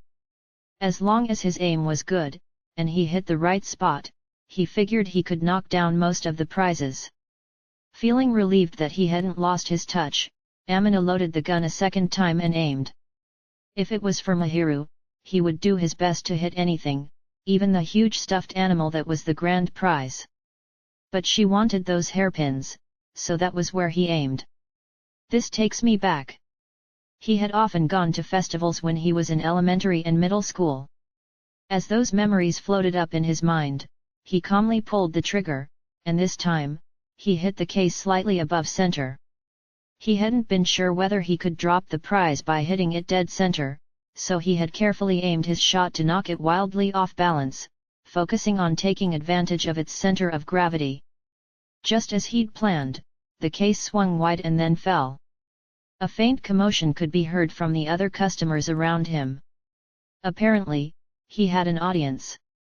If he'd missed with so many people watching, he would have been pretty embarrassed. Amina half-heartedly shot his remaining bullets at some sweets that looked easy to knock over, scoring a few more prizes. The stallkeeper's cheerful smile had a bit of a twitch to it. "I guess it's bad for his business if I win too much, huh?" Recalling the time that his mother had almost gotten banned for winning too many prizes in one go, Amina apologized with a shrug and accepted his hard-won loot. "This is what you wanted, right?" When he turned around and offered Mahiru the case of hairpins, she nodded bashfully. Thank you so much. I never thought they would actually fall." "Yeah, how'd you get those so easily?" Chitose demanded. "Guess I'm just good at this kind of thing." "Wow, what a hunk. How aggravating. What the heck?"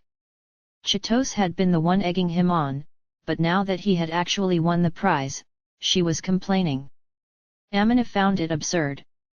"You know, Amina is pretty good at this kind of thing," Itsuki remarked.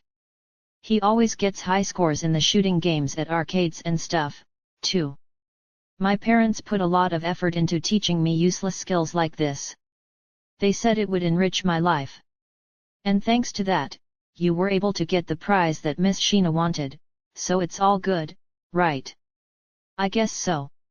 It was true that he had been able to win the prize Mahiru wanted, so he was grateful to his parents. At this rate, he could probably claim cork gun shooting as a special talent. With a smile, Amina took one of the prize hairpins out of its case, gently held a lock of Mahiru's bangs between his fingers, and fixed the pin in place. Purely by chance, the design of the hairpin resembled the print on her yukata, and they went together well. It matched her whole look. Cute. That looks great on you. It suited her, and when he peered down at Mahiru's face, he noted that, though simple, the pin had a cute design and seemed easy to use. Thank you, she whispered, her cheeks a rosy pink. Amina, you're such a flirt, but only with Miss Sheena, noted Itsuki, just as Amina noticed Mahiru's blush. Amina ignored Itsuki's nonsensical comment and stroked his girlfriend's head. She looked both embarrassed and delighted. Mahiru's certainly in a good mood, Chitose remarked. Wearing the hairpin that Amina had gotten for her, Mahiru looked extremely cheerful. She was so radiant that Chitose felt compelled to point it out. Not only that, the glow of her sweet smile could be felt all around her, and if she wasn't careful, Cupid might start launching arrows straight into the hearts of any men who saw her a frightful prospect. Though this captivating beauty was the very picture of an angel, her smiling face had something of a devilish quality to it. This was the first time Itsuki had seen Mahiru in such high spirits, and even he shrank back shyly. Amina, too, who ought to have developed a certain degree of resistance, couldn't control the throbbing in his chest. Hey, Amina, you've got to put a stop to this, Itsuki said. I know. She's adorable, but I feel sorry for her victims. He wouldn't want anything to happen to the happily smiling Mahiru, either. So Amina gently tugged at her hand and brought his mouth to her ear. Mahiru. I'm glad you're so happy, but you can't show that kind of face to other people. A bad guy might come and abduct you, and besides... Besides, what? I guess I just wish that you'd save such a cute face for when the two of us are alone together. I want you to reserve it just for me.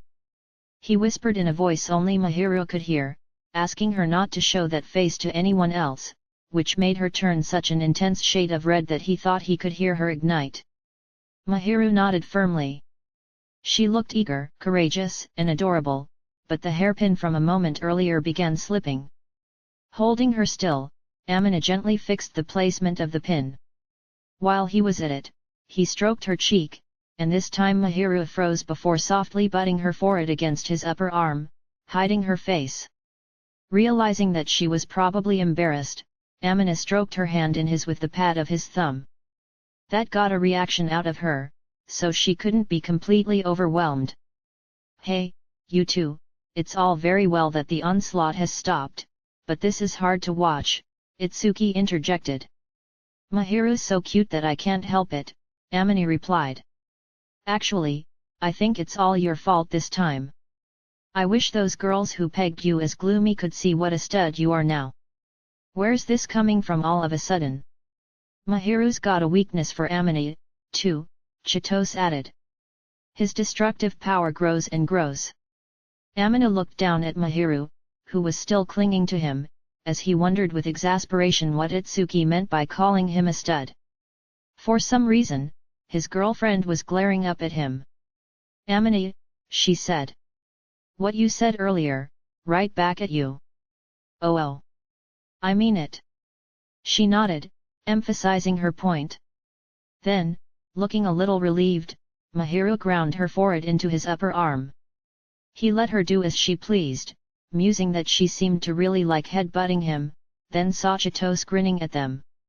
As usual, you've got a natural seductiveness that only works on Mahiru, she said. Seductiveness? Look here.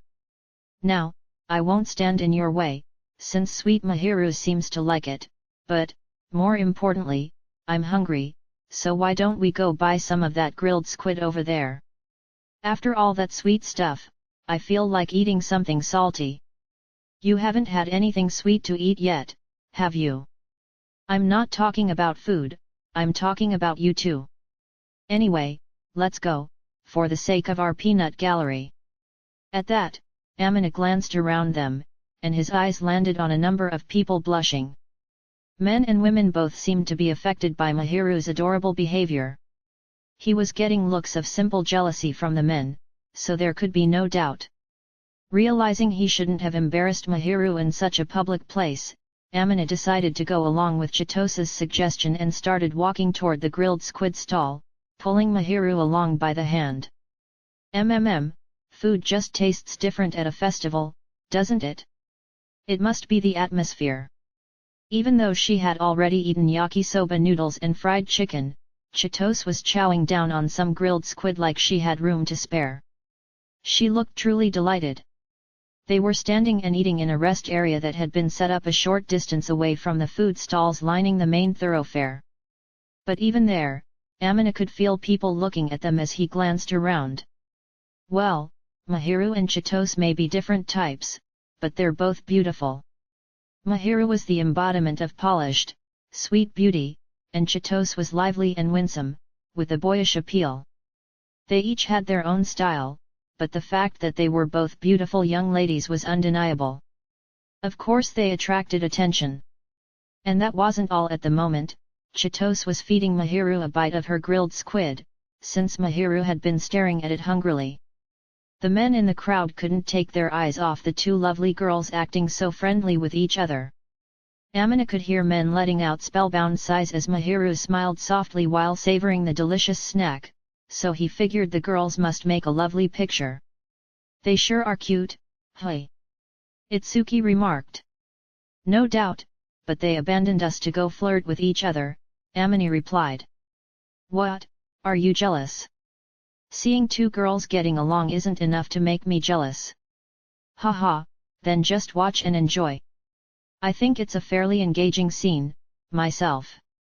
There was a lecherous tone to Itsuki's words as he mused on the delight of seeing two girls at play, but it wasn't like Amina didn't understand the feeling. He didn't want to seem like a pervert, though, so he swallowed his words as the two girls smiled chummily at each other. Just then, from nearby, he heard a voice say Miss Sheena. Amina turned around and saw several of their male classmates looking in Mahiru's and Chitosa's direction. It seemed they had also been enjoying the festival. They had masks on their heads and were holding bags of cotton candy, clearly having fun. Itsuki was the first to react. He waved at them and walked over with his usual friendly, cheerful grin. Oh, you guys came to the festival, too, hey? As soon as we saw Miss Shirakawa, we knew you'd be close by, Itsuki. Fujimiya, too. Right over here. Amina didn't wave his hand in the air like Itsuki, but he did raise it casually, and when he did, a commotion started among the other boys. Yukata, someone said. Something wrong with that? Amina smiled wryly. He could tell from his classmate's tone of voice that the other boy was surprised. No, it's just you look like you know how to wear it. I just put it on, that's all.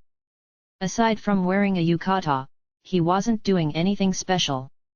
There was nothing out of the ordinary, but to the other guys, it seemed like the presence of the yukata itself was special. Amina felt unspeakably uncomfortable and itchy as they stared at him, and his face puckered up, but he relaxed again when he saw Mahiru leisurely walking over to him. Oh, it's been a while, she said to their classmates. Or maybe it hasn't been long enough to say that, but we haven't met since the closing ceremony, have we? I'm glad to see you all looking well. Whoa! Miss Sheena in a yukata. Amina fully expected every one of his classmates to be enchanted by the sight of his girlfriend, so he paid it no mind and continued gazing at her. She flushed slightly when she felt his eyes on her. Just that was enough to freeze their classmates in place. Mahiru's adorableness was plain to see. Miss Sheena, you look really great in a yukata. Thank you very much, I'm happy to hear you say so. Mahiru must have only felt bashful receiving compliments when they came from Amini. Now she put on her beautiful public smile and merely accepted their praise. Did you put it on yourself? Yes. Though, Amina's mother selected the yukata for me. You don't need to worry one bit about the yukata, said Amini. My mom would do pretty much anything to spoil you. Amina's mother would probably pick out Mahiru's kimono for the new year, too. They had plenty of kimonos at the house, and even more at Amina's maternal grandparents' house, so she would probably be delighted to do the choosing. When he thought about being able to see Mahiru in yet another kimono, Amina couldn't help but silently praise his mother. Still, I feel guilty for borrowing it. It's fine. My home is your home, right? His parents had told Mahiru that she could consider their home her own, and they had certainly rolled out the welcome mat, so he figured they would be happier if she simply accepted the gesture. Mahiru seemed to understand and nodded sheepishly as she clutched her hands to her chest. Amini admired the sight, savoring a mellow feeling of happiness, then glanced to one of their classmates who had come over to talk to them. Come to think of it, this guy's one of the ones who turned on me back on sports day. He had remembered too late, but it hardly mattered now. No matter what, in Mahiru's mind, those boys were nothing more than mere acquaintances. She wasn't going to let them come between the two of them. Amina silently chuckled at the feeling of superiority that gave him. He knew it wasn't a good personality trait, but he had no intention of yielding any ground. Anyway, we don't want to interrupt your fun, so let's get going, Amina suggested. Chitosa's done eating her grilled squid, too, he added, turning to Chitose, who was looking back at him with great interest. Amina casually drew Mahiru toward him with a hand around her waist and flashed the other boys his usual smile. Mahiru seemed surprised, but a clear delight showed through her bashfulness, and she moved toward Amini of her own volition. Sure thing, she replied. All right, I'll see you once summer breaks over, she said to the other boys with a smile. Why yet? Later. Thanks to Mahiru, there was no way the boys could follow them around any longer. With disbelief written across their faces, they watched Amini and his friends take their leave. Once they had left their classmates behind and started walking down the stall-lined road again, Itsuki came up to Amini on the opposite side from Mahiru and leaned toward him. Amini, you must have done that on purpose, he said. Maybe he was trying to keep Mahiru from overhearing. His quiet voice disappeared into the hustle and bustle and festival music surrounding them. What part? Oh, let's see. The way you're positioned now, for one, and that part about your home, too. Itsuki really was a clever, perceptive guy. He had understood exactly what Amina had been implying and why he'd been doing it. Who knows? Maybe I did, and maybe I didn't. You've really toughened up, man, he muttered. Itsuki's tone made it hard to tell if he was praising Amini or fed up with him. Amina decided to take it as a compliment and smiled meaningfully. Let's eat shaved ice next. The four friends, having resumed their tour of the festival, came to a stop once more at Chitosa's proposal. They had already passed the shaved ice stall. There would probably be another one up ahead, but since they didn't know where it might be, it would be a little faster to go back, and it wasn't much of a bother to turn around. More than anything, Amina was amazed that Chitose still had room. What kind of stomach do you have in there? Seriously? This kind? Chitose playfully drummed her belly, but it looked just as slim as Mahiru's. Amina was surprised, since he knew it already contained yakisoba, fried chicken, and grilled squid. Where does it all go? He was looking at her stomach with a serious expression when Mahiru grinned wryly. She must have been thinking the same thing. You never gain weight, do you, Chitose? She said. You're super slender, I'm jealous. It's a healthy kind of slenderness, though, Itsuki added. She's all toned. Heh, more compliments, please. You really are slim, Chi. It's super easy to tell whenever I pick you up. Itsuki often held her close, so he must have known just how slim Chitose was. Itsuki wasn't particularly heavy himself, he was of medium build, and yet when they were clinging to each other, Chitose was noticeably thinner, which was saying something. It was obvious that she worked hard to maintain the perfect balance of slenderness and muscle. You eat a lot, but you never get fat, hey. I've got a good metabolism. Yeah, and besides that, it's hard for you to put on weight with the way you're built. Although, that does mean you don't fill out in other places, either. Itsuki, come over here. Itsuki instantly realized he'd said too much when he heard Chitose speak to him in a monotone, despite her grin. He had touched on an area that Chitose was quite sensitive about, so naturally she was angry. In fact, she seemed all the more angry because the comment had come from her boyfriend. I'm sorry, I didn't mean it, please don't kick me in the shins. You always have something to say, but that was one word too many. How about we have a little chat over there? With a friendly grin, Chitose grabbed Itsuki's arm and pulled him away. Amina watched Itsuki go, silently commiserating. Silence is golden, hey, he muttered. Did you say something? Mahiru asked. Nope, not a thing. Amina immediately denied it. He didn't need any repercussions coming his way. He forced himself to smile in an effort to keep Mahiru, who was looking troubled, from asking him to go rescue Itsuki. Mahiru, what flavor do you want? Strawberry milk. Okay, let's go get it. Chitose? We're gonna go ahead and get shaved ice, so you two play nice over there. Okay. Amina chuckled at Chitose, who turned back and answered with a smile even as she bullied Itsuki. Then Amina took Mahiru by the hand and headed back down the road. Even after Amina and Mahiru had bought shaved ice and returned to their friends, Chitose's lecture was not over. From a distance, Amina looked at the two of them, having an intimate discussion a little ways off the main road, and shrugged. Then he looked at Mahiru, who was clinging to his arm and exhibiting a strained smile. Guess they're still going at it, he remarked. They're very close, aren't they? I guess that's just another kind of flirting for them. Though Chitose does seem a little miffed. Ha ha. Since he knew she wasn't truly angry, Amina didn't intervene. Instead, he handed Mahiru one of the cups of shaved ice he was holding. Here you go. Thank you very much. Amina, you look kind of glum. I really wanted an Ujiken Toki shaved ice, but of course the stall didn't have all the toppings. Amina had chosen the green tea flavor. If the shaved ice stall had had the toppings, he would have gone for the Ujiken Toki, but as one might expect, it was tough to find red beans and mochi balls at a festival stall, so he'd had no choice but to compromise. So you do eat sweets sometimes. You don't go for them very often, though. I don't dislike sweet foods, I just choose not to eat them. I do love red beans. Especially the coarse ground kind. He didn't usually go out of his way to eat sweet things, but he would if someone put them out.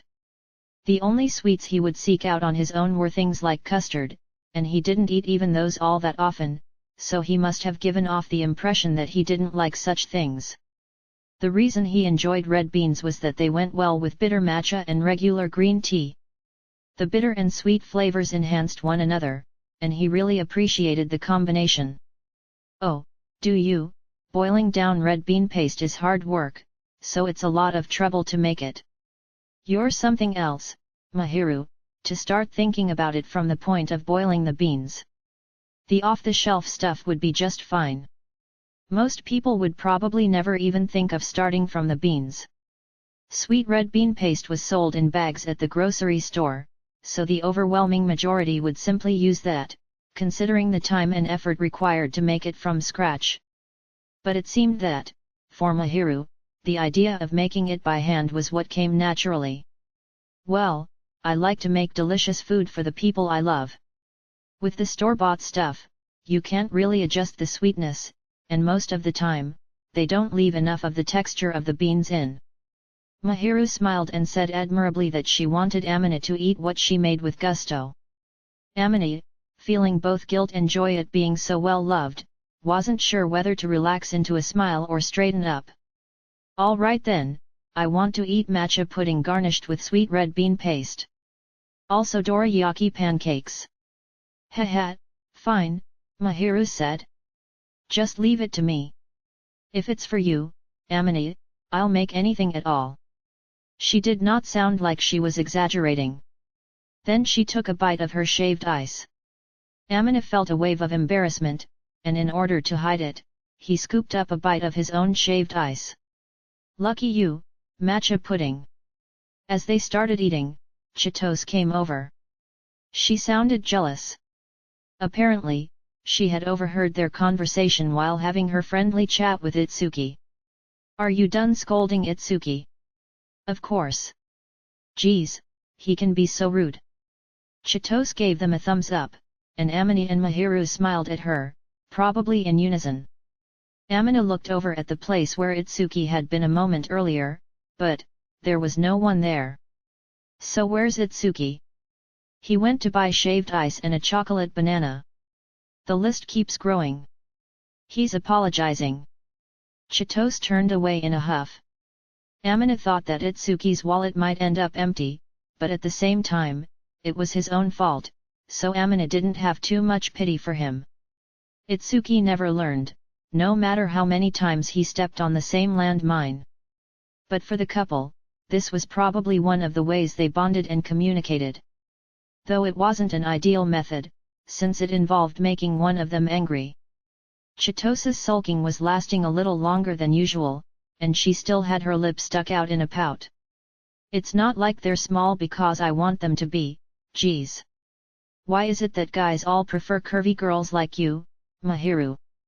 Mahiru quickly covered her chest. I am not sure what to say. Compared to Chitose, Mahiru's curves were dramatic. Amina was certain that she was curvier than average, but it would embarrass her if he paid too much attention to such things, so he had always tried not to stare. It's not like I hate you for it or anything, but I am jealous, you know?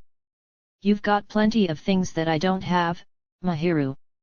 You're pretty, and you have a good figure, and you can handle schoolwork and sports and housework, and you're so ladylike. I think you're what most guys consider the ideal girl. That's not true. It is. I'm positive that if Daiki saw you, he'd tell Itsuki that he should have chosen a girl like you. From the way Chitose was smiling dejectedly, Amina could more or less guess the reason that she had shown up unannounced at his and Mahiru's apartment building earlier that day. Did Daiki say something to you? Nah, he didn't say anything. It's just that the look in his eyes is never welcoming. Daiki was Itsuki's father. He was not happy about Itsuki and Chitose's relationship. Amina had a chance to talk to him about it once, when he went to Itsuki's house. To put it simply, Daiki didn't care for Chitose's personality, and he wanted Itsuki to find himself a more typical girl, so he didn't look on Chitose very favorably.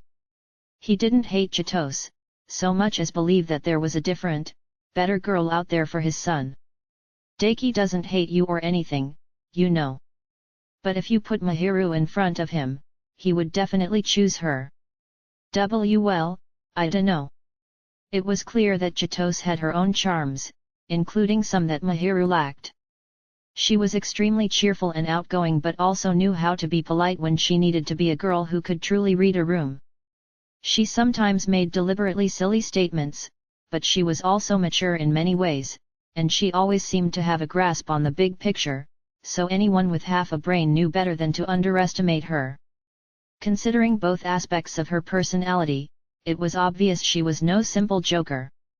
But she wasn't the kind of person who Itsuki's father wanted for his son. The kind of girl Daiki had in mind was an old-fashioned feminine beauty like Mahiru, and Chitose didn't check those boxes. The ways in which Chitose didn't stack up weren't any fault of her own. It was simply a case of them being incompatible, with goals that didn't align. Chitose sighed deeply, maybe because she was worried about Daiki not liking her. But even if I tried to be more like Mahiru, it would feel all wrong. Itsuki tells me I don't have to worry about it, but still, in the future, I want to become that man's daughter-in-law, right? I want to lay the foundation for a happy relationship. That's tough. I don't think it's the kind of issue you can solve quickly. Yet. It'll take years. Well, I'm trying, but it's hard when there's no progress. Some people just aren't compatible. Chitose lamented with a smile that she would love to have official parental approval like Amini and Mahiru. Then she snuggled up to Mahiru and ate part of her shaved ice. Amini wasn't sure what to say. Mahiru must not have known, either. Instead, she gently patted Chitose's head. Chitose leaned in to let her do it, begging for more shaved ice. Just then, she saw through a gap in the crowd that Itsuki was coming back, holding the snacks she had ordered in both hands. I'm not all that bummed out about it, so don't say anything to Itsuki, okay? Chitose said, cautioning them, then she headed toward Itsuki wearing her usual smile. Amini and Mahiru watched her go, bewildered. Once Itsuki returned from his errand, the group reunited. They then finished everything he had bought before going back to slowly wandering through the rows of stalls, moving with the flow of the people around them. Man, there sure are a lot of people, Amini remarked. That's because this is the only festival in the neighborhood, Itsuki told him. There are extra food stalls, and the event itself is pretty big. We were bound to run into some guys from school. Itsuki laughed cheerfully and added, though, they ran away with their tails between their legs. Amini was the one who had essentially driven them off, but he simply shrugged and left it there. Mahiru overheard them, and she looked puzzled, probably wondering what Itsuki meant by ran away. Amini felt a small tickle of superiority at the fact that she must not have even been paying enough attention to them to notice. I must be pretty possessive if I don't even want them to have her attention. Amini had thought that the fact that Mahiru only had eyes for him was well known due to her behavior at school, but apparently some guys just didn't know when to quit. He understood how they felt. This was a girl who was sweet and polished, everything a man could want. From the other boys' perspectives, it was probably hard to understand how some inexperienced nobody had swept her off her feet. But he wished they would see how Mahiru obviously treated him differently from everyone else. I really am loved. He'd already known that, of course, but recently he had come to feel it even more keenly. He'd realized that he really was treasured and loved. Naturally, Amini and Mahiru both put a lot of energy into their relationship, but it still made him uneasy how that brought him both embarrassment and pride at the same time. You really do love Mahiru, don't you, Amini? Said Chitose. It shows on your face. Hey! Compared to before, you've gotten more sociable, and your expressions and the look in your eyes have softened. It feels weird to say it, but you've gotten a lot sweeter. I'm aware that I've gotten a little more sociable, but I'm not sure how to respond to the idea that I've gotten sweeter. He could kind of tell that the way he acted and spoke had grown friendlier, but it was harder for him to judge things like his expressions or the look in his eyes. If anything, Amina thought he gave off an unfriendly impression, and he knew that he seemed like a cold person. So being told he was sweet puzzled him. Mahiru, am I that sweet? Well, yes. Really? I'm not even sure what that would look like. I'll take a picture for you later, so you can see for yourself and agonize over it, said Itsuki, insisting that the change was really incredible. Amina mused that he should try to refrain from being overly affectionate toward Mahiru in front of other people, but Mahiru was always so adorable that he wasn't confident he could hold back. Mahiru's cheeks suddenly flushed red, and she glanced repeatedly over at him. For the time being, he stroked her cheek with his fingers. As he did so, he tried to put on a more serious expression. It's a little late to be screwing up your face, man. You're not going to start fooling us now. Oh, hush. Mahiru, you must like Amina better when he's sweet, right? Said Chitose. Well, I like all versions of Amine. I like him when he's sharply dressed, and I like him when he's sweet, and I like him when he's sexy. Oh, so you've seen Amina looking sexy?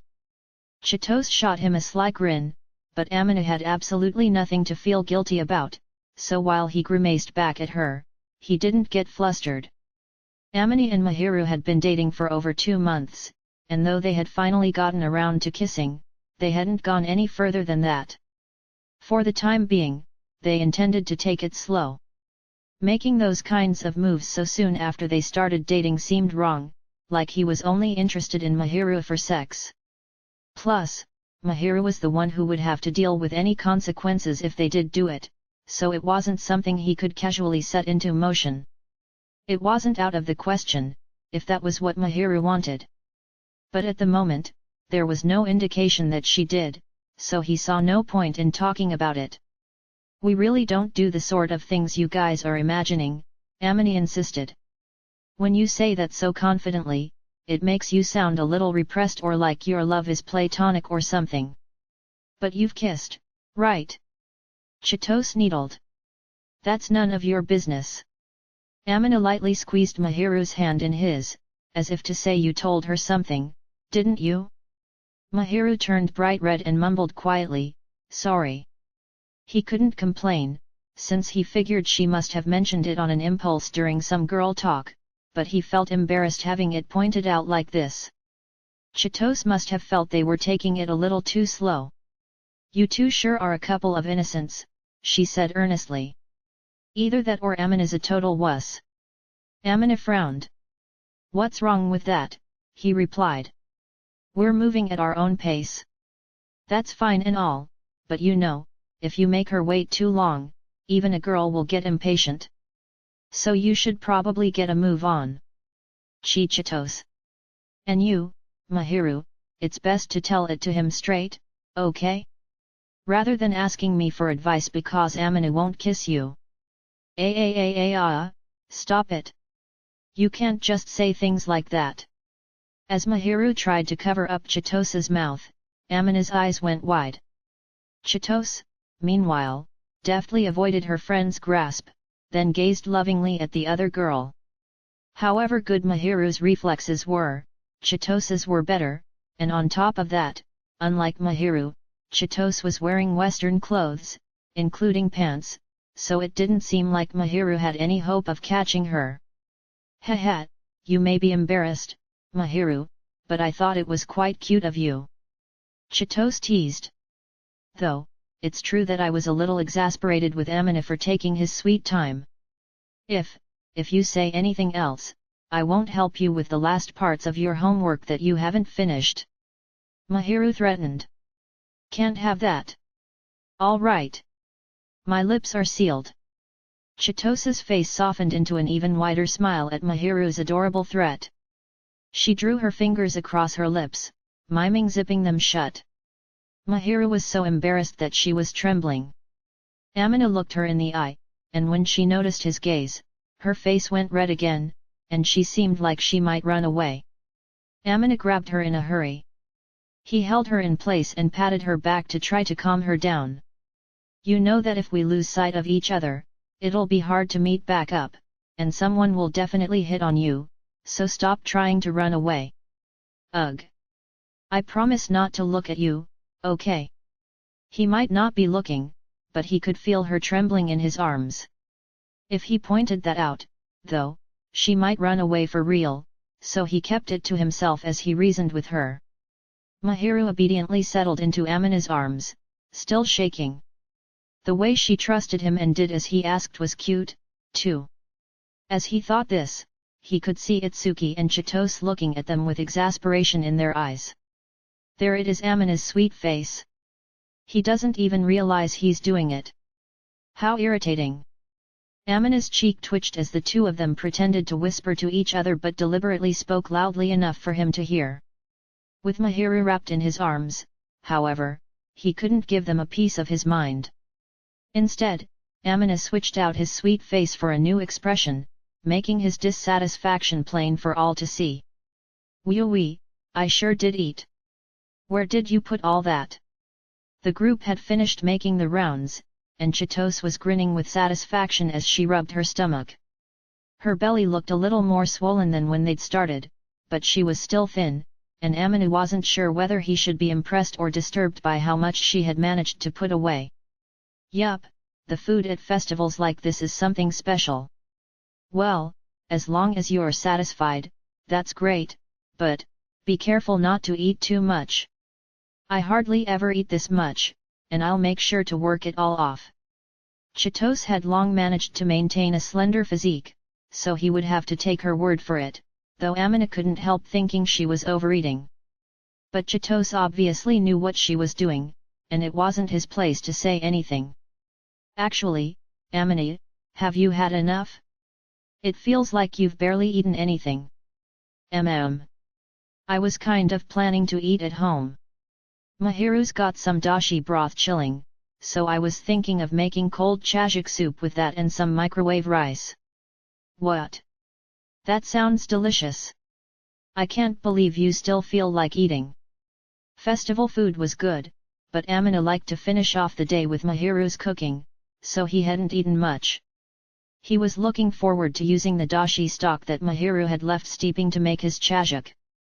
He'd never imagined Chitose would still be hungry when he brought it up, though.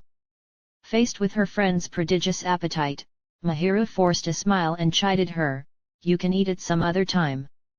Just that day, they had seen her consume yakisoba and fried chicken, plus a hot dog and one of the octopus balls that Mahiru bought, followed by a chocolate banana and some shaved ice. It would have been enough to satisfy even a hungry guy, so Mahiru was probably worried about Chitose's stomach. Amina looked at her slim hips, wondering where all that food had gone. Chitose must have noticed his gaze because she wiggled around and said teasingly, "You pervert." He shot her a sour look in reply. Going forward, we'll have to keep an eye on Chitose's stomach capacity. Wow, you totally ignored me. Okay, what should we do now? Ready to go home? They'd had their fun, and even though the sun set late in the summertime, the sky was already getting dark.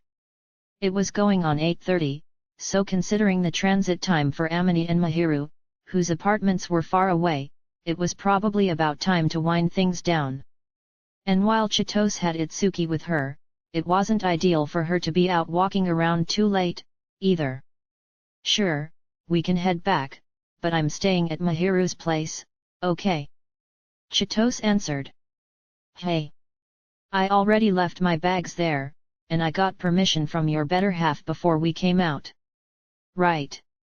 Chitose grinned at Mahiru, who put on a wry smile and nodded.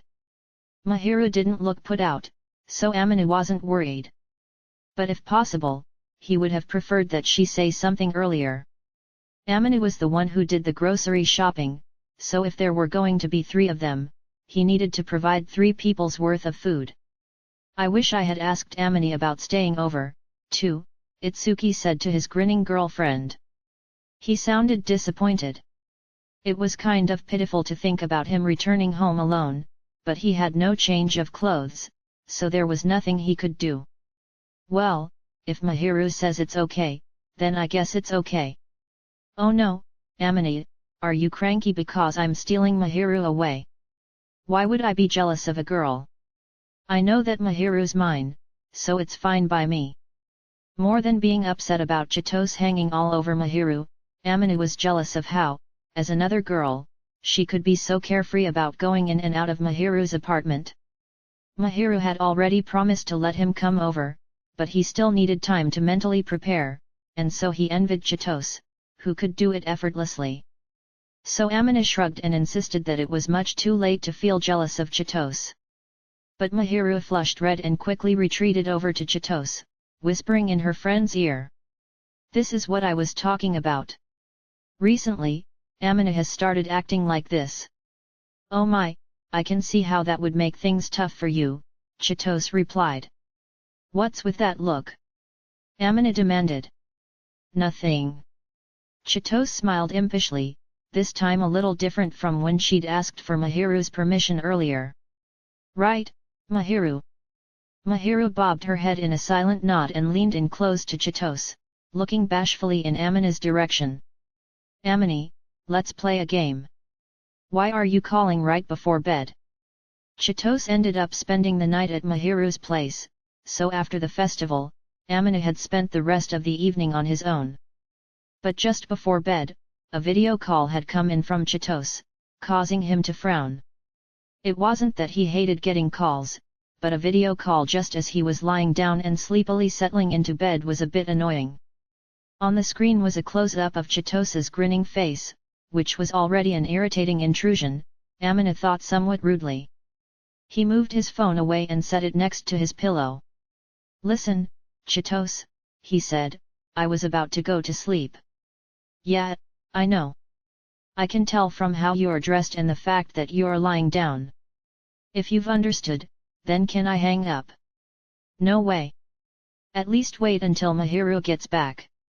Now that you mention it, where is Mahiru? In the bath. She wouldn't get in with me today, can you believe it? Chitose sounded disappointed, but Mahiru had made the right decision. Bathing together would have been exhausting. Mahiru would not have been able to relax at all, so getting in alone had surely been the better choice. Mahiru was all bummed that she wouldn't get to say good night to you. That's why I called you like this. So, Amini, don't hang up yet. Now that you've said that, I guess I can't, hey. Are you saying you would have if I didn't say anything? Geez, what a meanie. Chitose cackled with laughter. Then she abruptly put on a serious face and stared at Amina through the screen. There was nothing left of her teasing attitude from a moment earlier. She was wearing a calm and somewhat philosophical expression. Amina couldn't help but feel bewildered at the sudden change. Hey, Amina, can I ask you something? What? The change in her expression told him that a serious question was coming, so he responded in kind rather than dismissing her. Chitose's eyes bored into him. Amini, how much do you love Mahiru? How much? You seem to really treasure her, so I was wondering, how much do you love her? He frowned at the difficult question, but Chitose's expression didn't change. Maybe this is just bias on my part, but aren't relationships usually high school relationships usually just like, temporary fun? Less serious and more like a game. Did Itsuki's father tell you that? Whoa! You're pretty sharp, hey. Chitose put on a foolish grin, but there was no spirit in her smile, and to Amini, it looked a little like she was depressed. He watched her sigh softly and roll across the bed without ever letting go of her phone. It's not like I plan on just playing around for a little while or anything. But I'm always smiling like an idiot, so no one takes me seriously, you know? Maybe that's why.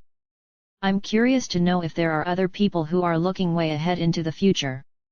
She had let them see a little glimpse of it at the festival, but in her own way, Chitose must have been putting in a lot of work to figure out how to compromise with Itsuki's father.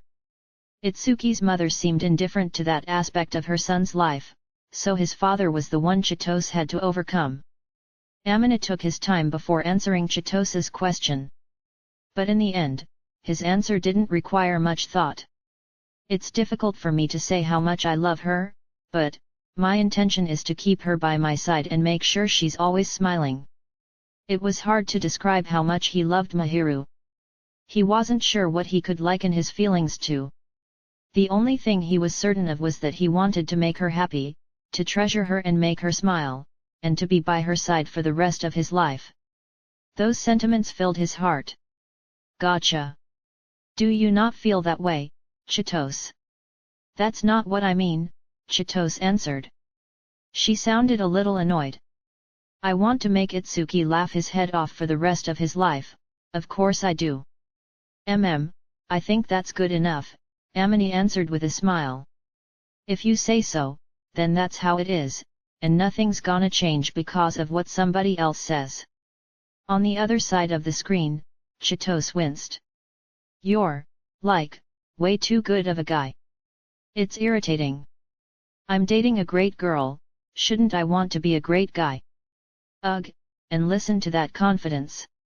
You make me sick. If Chitose had been in the room with him, he probably would have gotten a vigorous slap on the back. That's how much annoyance he could hear in her voice. But he could hear a hint of happiness as she grumbled, "Mahiru really is loved, isn't she?" before breaking into a smile. Then she turned around. In that same moment, Amina heard a familiar voice ask, "What are you talking about in here?" He could see that Mahiru was finished with her bath. She was standing behind Chitose, dressed in a nightgown that showed very little skin. Amina told himself it wasn't right to stare at girls in their nightclothes and subtly shifted his gaze away from them, though it wasn't a very convincing argument considering he'd just been looking at Chitose in her pajamas. Now looking away, he pricked up his ears. Mahiru must have approached Chitose. Something flaxen-colored fluttered at the edge of the screen. I was just saying what a great guy your boyfriend is, Mahiru. Is something up with Amina? I was just getting some life advice from him." "Life advice?" Chitose's reply was technically true, and on the other side of the screen, Mahiru let out a small sigh at her friend. Slightly taken aback by Mahiru's attitude, Chitose huffed in displeasure before Amina saw Mahiru sit down next to her. "You didn't want to get advice from me?" Mahiru asked. She sounded a little sulky. Chitose stiffened, and the very next moment, she tossed her phone aside. Amina's view through the smartphone went spinning, but through the speaker, he could hear Mahiru shriek in her delicate voice, so he figured they had probably moved on to Chitose's specialty, which was cuddling. "Mahiru, you're so cute. I'm coming for you, I can't be stopped." "Chitose. It's dangerous to jump on me," Mahiru chided. But there was happiness in her voice, so she probably wasn't as upset as she would have Chitose believe. Amina heard Chitose giggle. The front camera of her smartphone must have been buried in the bedsheets because the screen was blacked out, but Amina could imagine that Chitose was clinging tightly to Mahiru. "Mahiru, I love you. I love you, too." I stole Mahiru's love away from Amina. "Hey? Amina is, well, he's in his own category." Mahiru picked up the phone and desperately tried to explain in a panicked voice, making Amina crack a little smile. "I already know that much." "Oh. You know, you guys are just as bad as any cringy couple." "Hush. We're just copying you." Chitose and Itsuki were just as cringy, so he didn't want to hear any criticism from either of them. "Go on. Finish up your slumber party and hurry to bed, I thought staying up late was bad for the skin." They'd reached a good stopping point, so Amina cut off things there. The clock showed it was already past 11 p.m. He knew that Mahiru, who didn't stay up very late, would probably drift off before too long. She had been walking around in a yukata, which she wasn't used to, so she was probably worn out, and it was about time for her to start getting sleepy. In fact, ignoring the redness in her cheeks, Mahiru, who was holding Chitose's smartphone, looked ready to drift off, so it didn't seem right to drag the call on too long. "I never thought I would hear something like that from you," Chitose remarked. "Well, I guess you've got a point, it's about time we hang up." "Hey, Mahiru, is that okay?"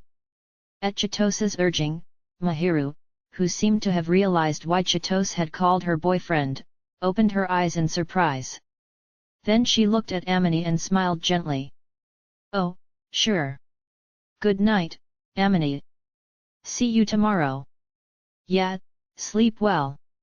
See you tomorrow."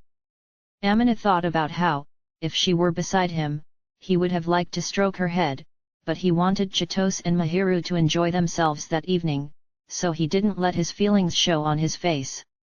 Instead, he smiled back at the two girls, who seemed to be enjoying their sleepover, and bid them good night. Chapter 8. Finish your homework first. "Amina, help me." "Nope." Chitose was sitting at the living room table holding her mechanical pencil. Amina didn't bother to hide his exasperation as he rejected her cry for help. Chitose had spent the night at Mahiru's, apparently with the intention of finishing her summer assignments. Perhaps in an attempt to get Amini involved, too, she had decided, without asking, to do her work at his apartment and had come over for that purpose. But Amina had finished his assignments nearly a month earlier and was just doing some self-study, so he was in no hurry to join her. There was no reason for him to rush over to the table, so instead, he sat on the sofa leafing through a magazine, occasionally looking over at Chitose. First of all, this is your fault for putting off your work and not finishing it. You've got to plan ahead. I think it's much better to work hard early on and finish your assignments, then have fun for the rest of summer vacation, than to find yourself in a bind at the end and close out the holidays tired and in a bad mood. Ugh! You could have done it together with Itsuki. He already finished his assignments, too, and he even worked at it little by little. If you had done the same thing, you wouldn't be struggling now. Ugh! In fact, why are you so sure that you can just rely on other people to help you get it done?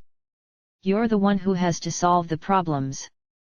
Your laziness is just coming back to bite you, and the quickest way to get it over with is to quit floundering around, pull up to the table, and do the work. Mahiru, Amina's bullying me. Amina had thought he was making a sound argument, but now Chitose was whining to Mahiru. Mahiru had just poured her friend some juice, and she came in carrying a tray with glasses full of orange liquid on it. You shouldn't be so harsh with her, Amina. Mahiru smiled wryly as she chided Amina before passing him a glass of orange juice. See? Chitose said. Mahiru's reinforcement had gotten her worked up, and she shot Amina a look that said he ought to follow his girlfriend's example. However, Mahiru was not completely on Chitose's side, either. If anything, her way of thinking was closer to Amina's, which was why she had finished her assignments early and had already moved on to independent study. It was Mahiru's style to steadily work away at her assignments, but she had already finished all her summer homework.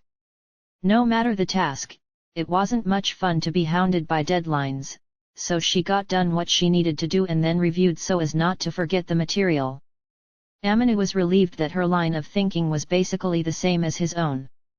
Haha, if only the old Amina who didn't know how to pick up after himself could hear you say that, she teased. Well, about that. Though his was a different type of laziness, once Mahiru delivered this blow of sound logic, Amina couldn't say anything more. Oh, she really told you.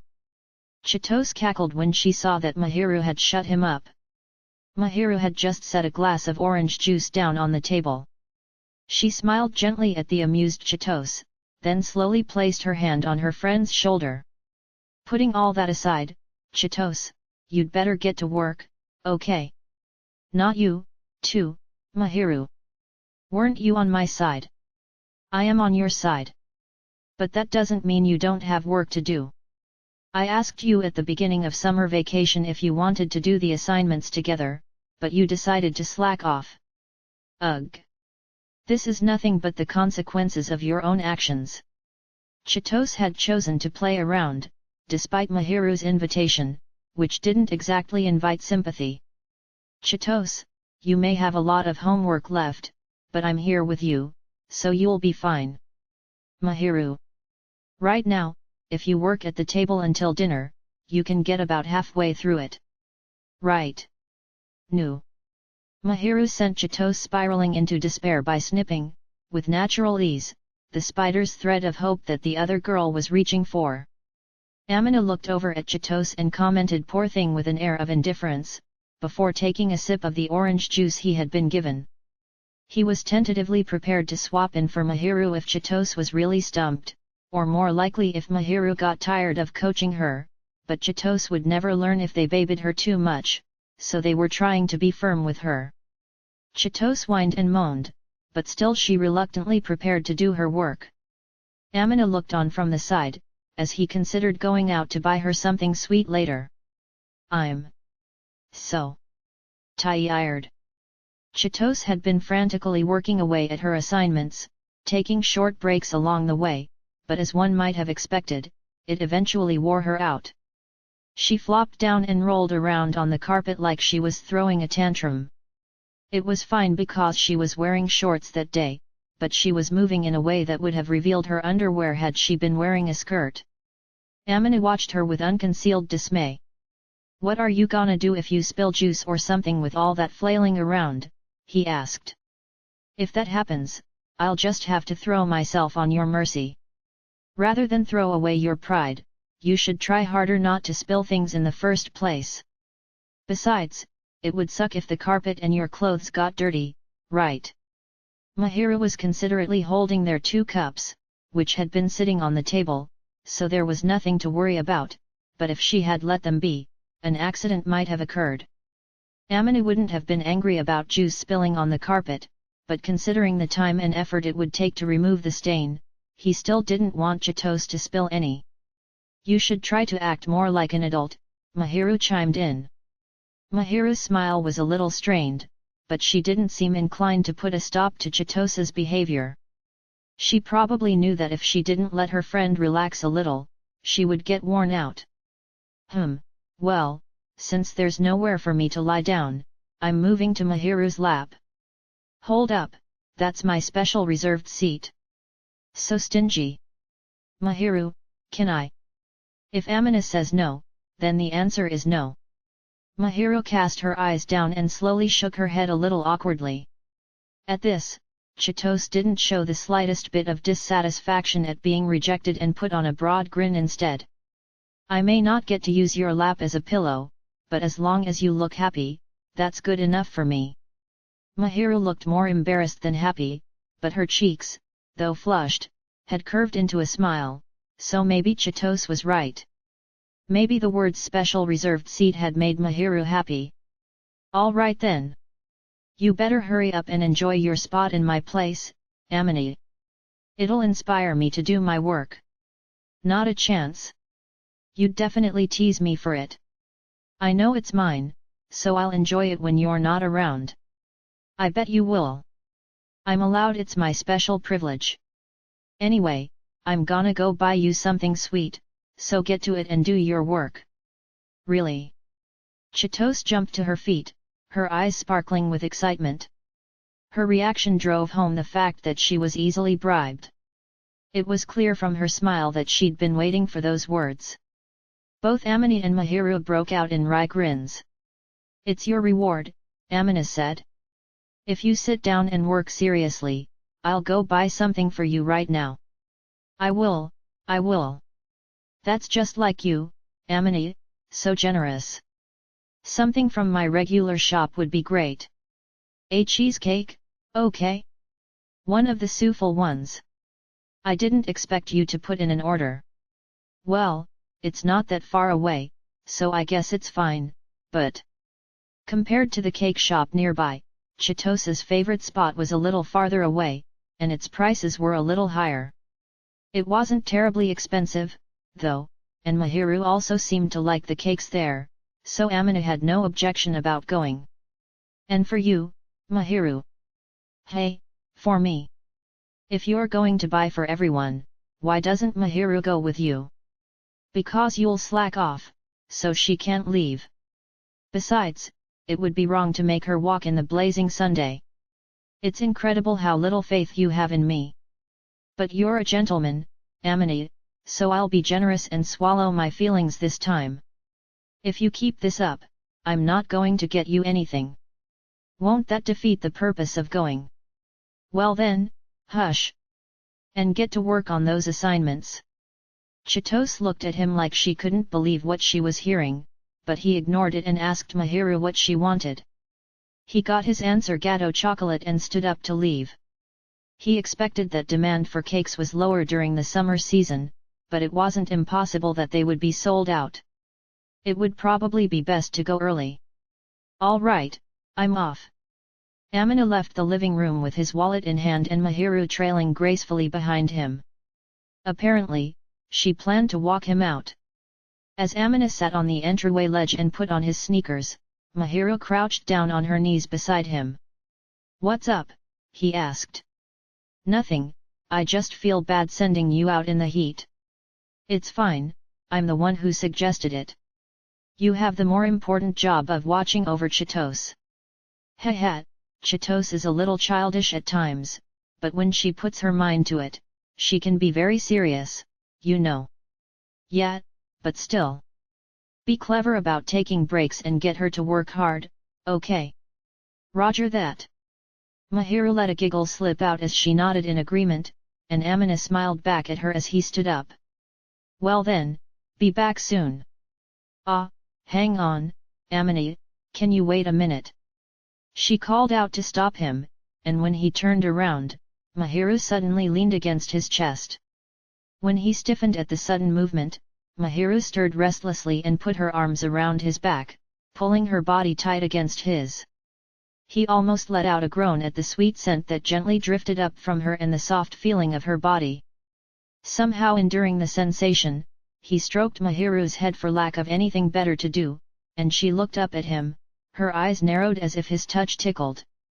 I'm a little worn out from all the studying today, so I needed to replenish my reserves, she whispered quietly.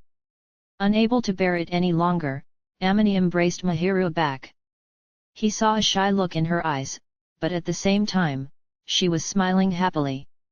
When you say stuff like that, it makes me never want to let go. That would be a problem. Chitose would be sad. How about after Chitose goes home? I'd love nothing more. Mahiru nodded and buried her head in Amina's chest once more, and Amina pledged in his heart to finish his errand and return home quickly. He discovered the letter on his way back from buying cakes for the girls, when he peeked into his mailbox in the lobby. Mixed in with the usual advertising flyers was a single unfamiliar envelope. On it, his name was written in neat letters, Mr. Amina Fujimiya. He turned it over calmly, wondering who on earth would have sent such a thing and couldn't believe what he saw. The name of the sender was written on the back. Asahi Shina. That must be Mahiru's father. He had heard that her mother's name was Sayo, so it wasn't from her. What's more, Mahiru's father was probably the only one who knew about Amina. He must have seen them that time when Mahiru came down to meet him in the lobby. It wouldn't have taken much digging to figure out that Amina was close with Mahiru. But Amina couldn't think of a reason why the man would go out of his way to send him a letter. Why would he send a letter not to his daughter, but to his daughter's boyfriend? According to Mahiru, her father had no interest in her. That was what she had said, but if he really wasn't interested, he wouldn't have come to see how she was doing. Amina didn't have a clue what Mahiru's father was after. He was at a complete loss. He decided to go back to his apartment for the time being, then open the letter after Chitose left. With that settled, he tucked the envelope away in his bag. You've been acting strangely ever since you got back, Amina. Did something happen? Once Chitose had finished about 70% of her homework, moaning all the while, and gone home, Mahiru peered at Amina's face questioningly. Amina had considered opening the letter after Mahiru went home, but she seemed to have realized he was hiding something. It wasn't that he wanted to hide it, he just didn't know what might be written in the letter, so he had decided that it would be best not to carelessly tell Mahiru about it. But if she was going to suspect him, he would rather tell her right from the start. Well, how should I put it? Oh. If you don't want to tell me, I won't force you to. Apparently, Mahiru was ready to respect Amina's wishes absolutely. He looked at her as he uncrossed his legs. It's not exactly that I don't want to tell you, he said, more like you probably won't want to hear it. I won't want to hear it. So that's what it is. She must have realized that it had something to do with her parents because the next moment, a faint, bitter smile crossed her lips. Don't tell me that man was here again. No, it's not that. But, there was a letter, addressed to me. Addressed to you? From who? The name Asahi Shina was written on it. That'll be my father, then, Mahiru said, nodding readily. She didn't seem as upset as Amina had expected. She seemed detached, not shocked, just a little bit surprised. He did, however, detect a slight frostiness in her gaze, probably due to the treatment she'd received from her parents. I do wonder why he sent a letter to you, and how he knew about our relationship, but I don't suppose that's any of my concern. Aren't you curious about what it says? I don't make a habit of looking at other people's mail, Mahiru declared decisively. The letter may be from my father, but it's addressed to you, Amini. At that point, Amini realized that he had been so worried about Mahiru, but she was more preoccupied with looking out for him. And yet rather than accepting the letter for what it was, she seemed instead to want nothing to do with it. She appeared only just a little less composed than usual as she shifted her gaze about the room and said in a chilly voice, "If you're going to read it, go ahead. Would you like me to leave?" Amina flashed her a small, strained smile and shook his head. I'm not sure how to put this, but I guess I want you beside me. If you don't want to stay, I can look at it myself, but I'm kind of nervous about getting a letter from my girlfriend's father. In that case, I'll be right here. I'll leave it up to you whether to tell me what's in the letter." Mahiru picked up a textbook from the table and started to read. Amina sighed softly, then pulled the envelope out of his bag, which had been sitting beside him. He carefully opened the envelope, which was glued tightly shut. He took out the stationery from inside it, then scanned the words written on the paper. To summarize, the letter said that Mahiru's father wanted to get together and talk. He had included his contact information. Why is he sending this to me? Maybe he hadn't come to see how Mahiru was doing, after all. Amina had absolutely no idea why her father would reach out to him, a person with whom he had basically no connection. "I guess, it seems like he wants to meet me. Not his daughter, but you? Is that so?" Mahiru's voice had turned even chillier, so on instinct, he stroked her head, and she narrowed her eyes as if his touch had tickled her. "I mean, I'm not angry or anything," she said. "I genuinely don't understand what he's planning. I don't know why he wants to meet up with you. Normally, I'd assume it's because I'm dating his daughter, or something, but not likely. I can't imagine him interfering at this stage, when he's neglected me up until now. What do you think I should do?" "I don't care, I don't have any intention of keeping you from seeing him." Her words were very frank. She really did seem inclined to leave it up to Amini. "Oh, and if you're worried that meeting him might put you in danger, I don't think you need to be concerned. I don't think he's qualified to be a parent, but otherwise I believe he's a sensible person and not someone who would try to threaten you or anything. Though, that might sound strange, coming from someone who hardly knows anything about him. Mahiru. I don't know what he's scheming, but he's not the type of person who would hurt someone, so you can rest assured about that. You're free to go or not go, whatever you want." After Mahiru finished speaking, she leaned against him, as if putting herself in Amina's hands. "Okay," he answered quietly, before looking at the letter one more time.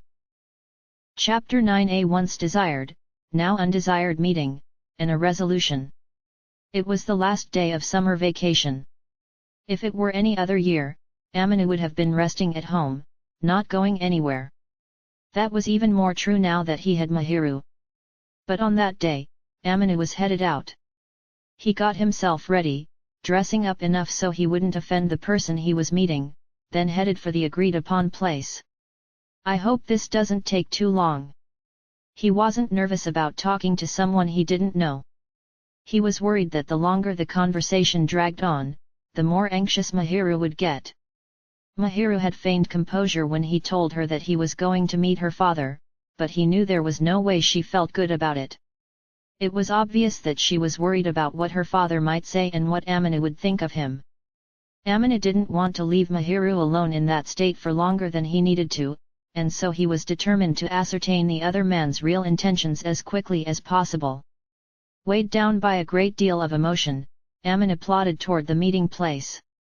Then, as he approached the cafe not far from his apartment building, he spotted the person he was there to meet and straightened up.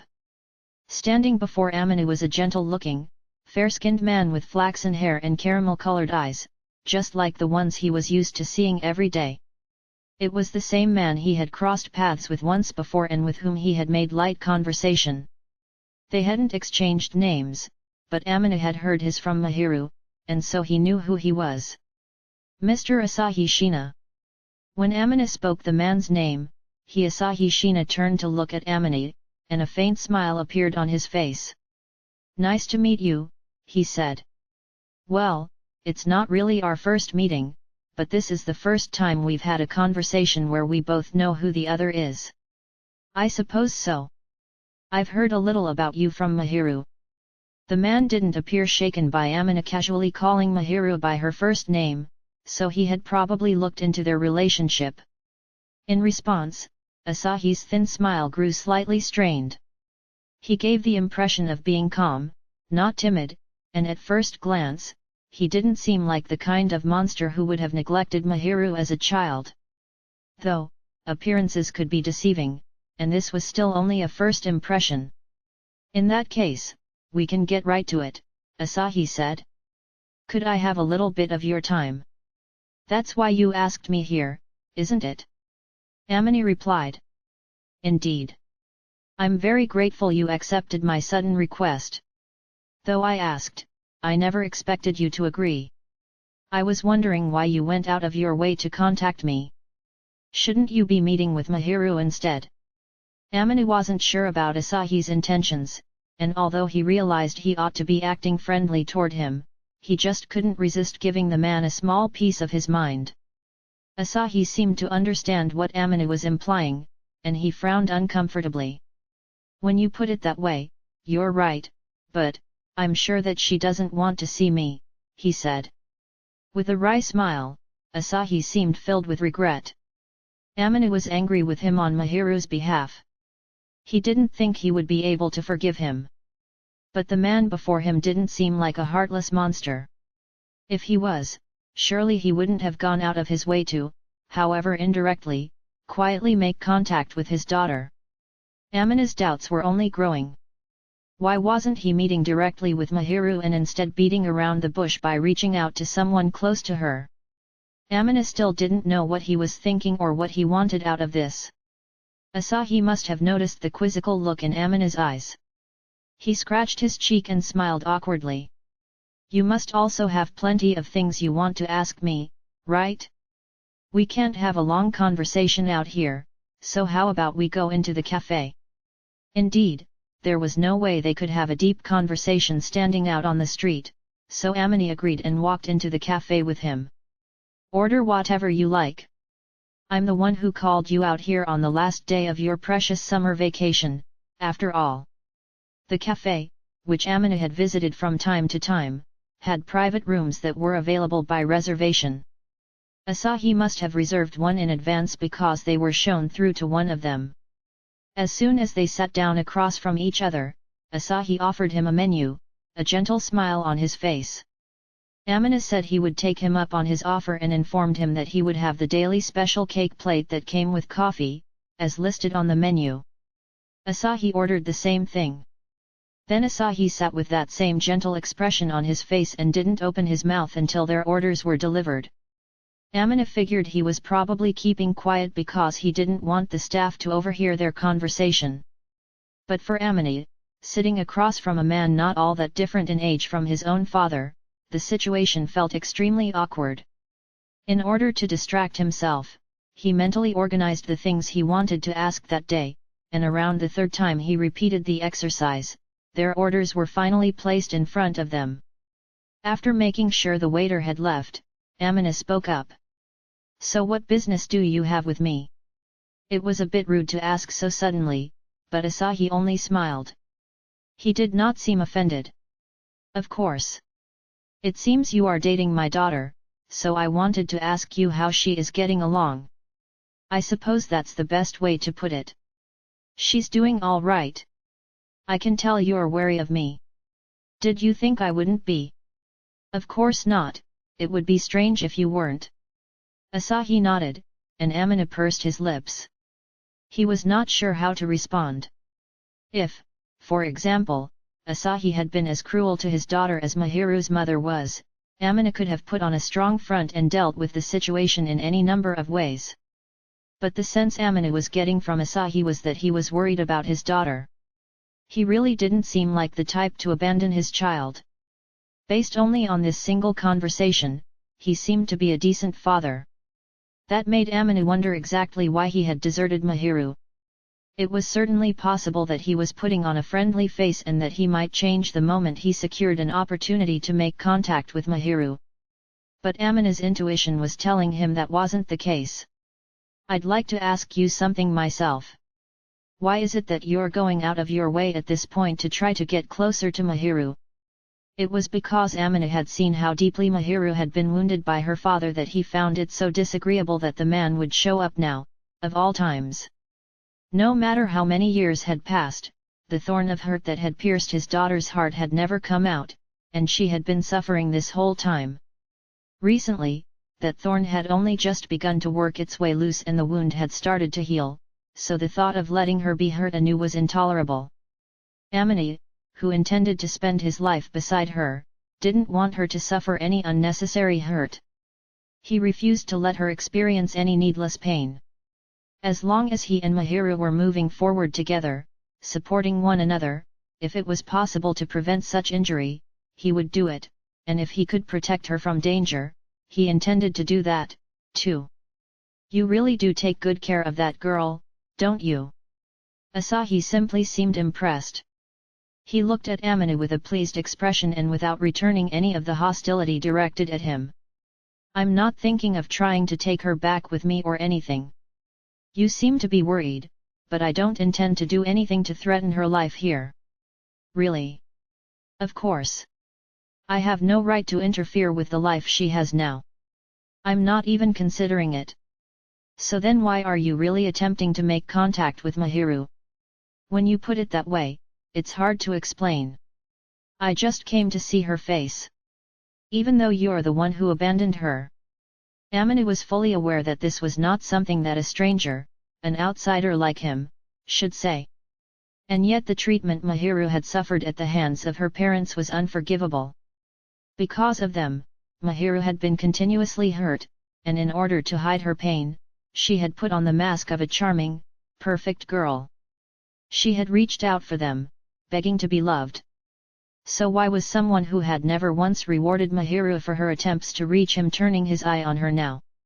If he was reaching out to her on a whim, Amina wanted to brush off his hand.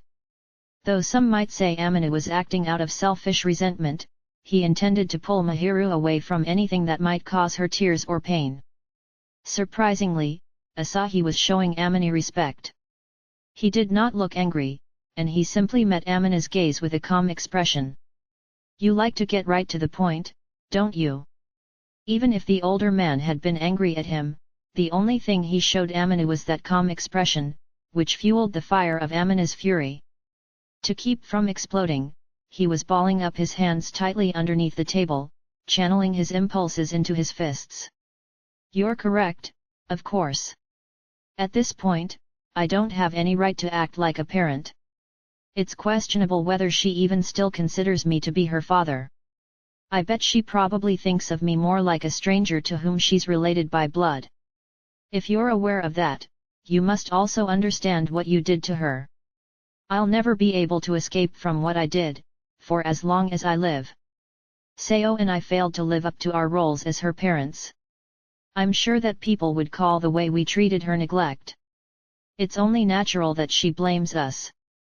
Asahi coolly took an objective view of his and his wife's misdeeds. Amina chewed on his lower lip. Why not earlier? Why couldn't he have reflected on his actions earlier? If he'd been able to do that, Mahiru wouldn't have been as hurt as she was. Even if she hadn't been able to get any love from her mother, she might have received it from her father. She might have been happy. Why is he repenting now? Amina didn't know where he should direct his anger. He probably wasn't entitled to be angry. His rage was probably unreasonable. Even so, it bubbled up inside him. Amina couldn't help but wonder why this man hadn't extended a hand to his daughter sooner. If they had been outside, he might have raised his voice and grabbed Asahi by the collar. But Amina kept his cool, knowing that he mustn't cause an uproar in the cafe and risk letting strangers know they were talking about Mahiru. After considering what might happen, he resisted making a fuss. It had been a brilliant tactic on Asahi's part to choose this place. Do you know what she said? Mahiru said that if she was such an inconvenience, she never should have been born. You and your wife drove her to say that. Indeed. Amina spoke in a flat, dead serious voice as he somehow managed to keep from shaking. All the while, Asahi's eyes seemed to fully understand and accept everything he was saying. The man's reaction only aggravated Amina more. If you were going to neglect Mahiru and then feel bad about it so much later, you should have committed yourself to her from the beginning.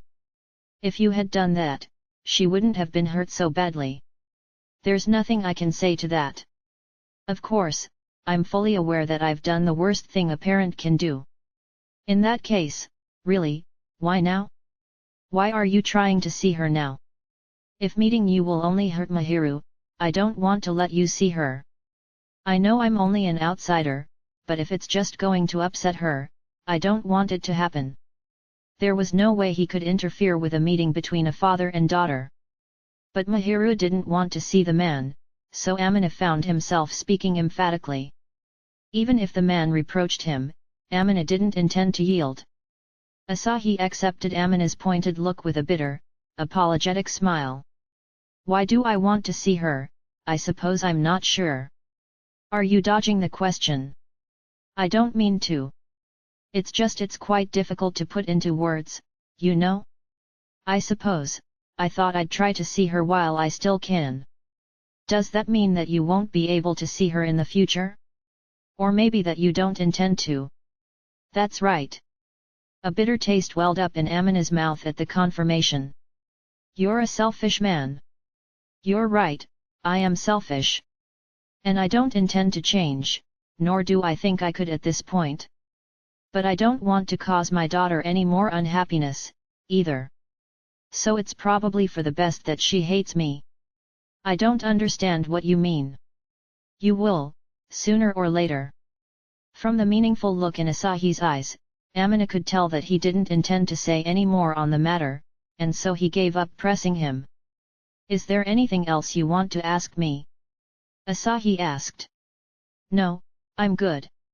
I see. Well then, would you allow me to ask you just one more thing?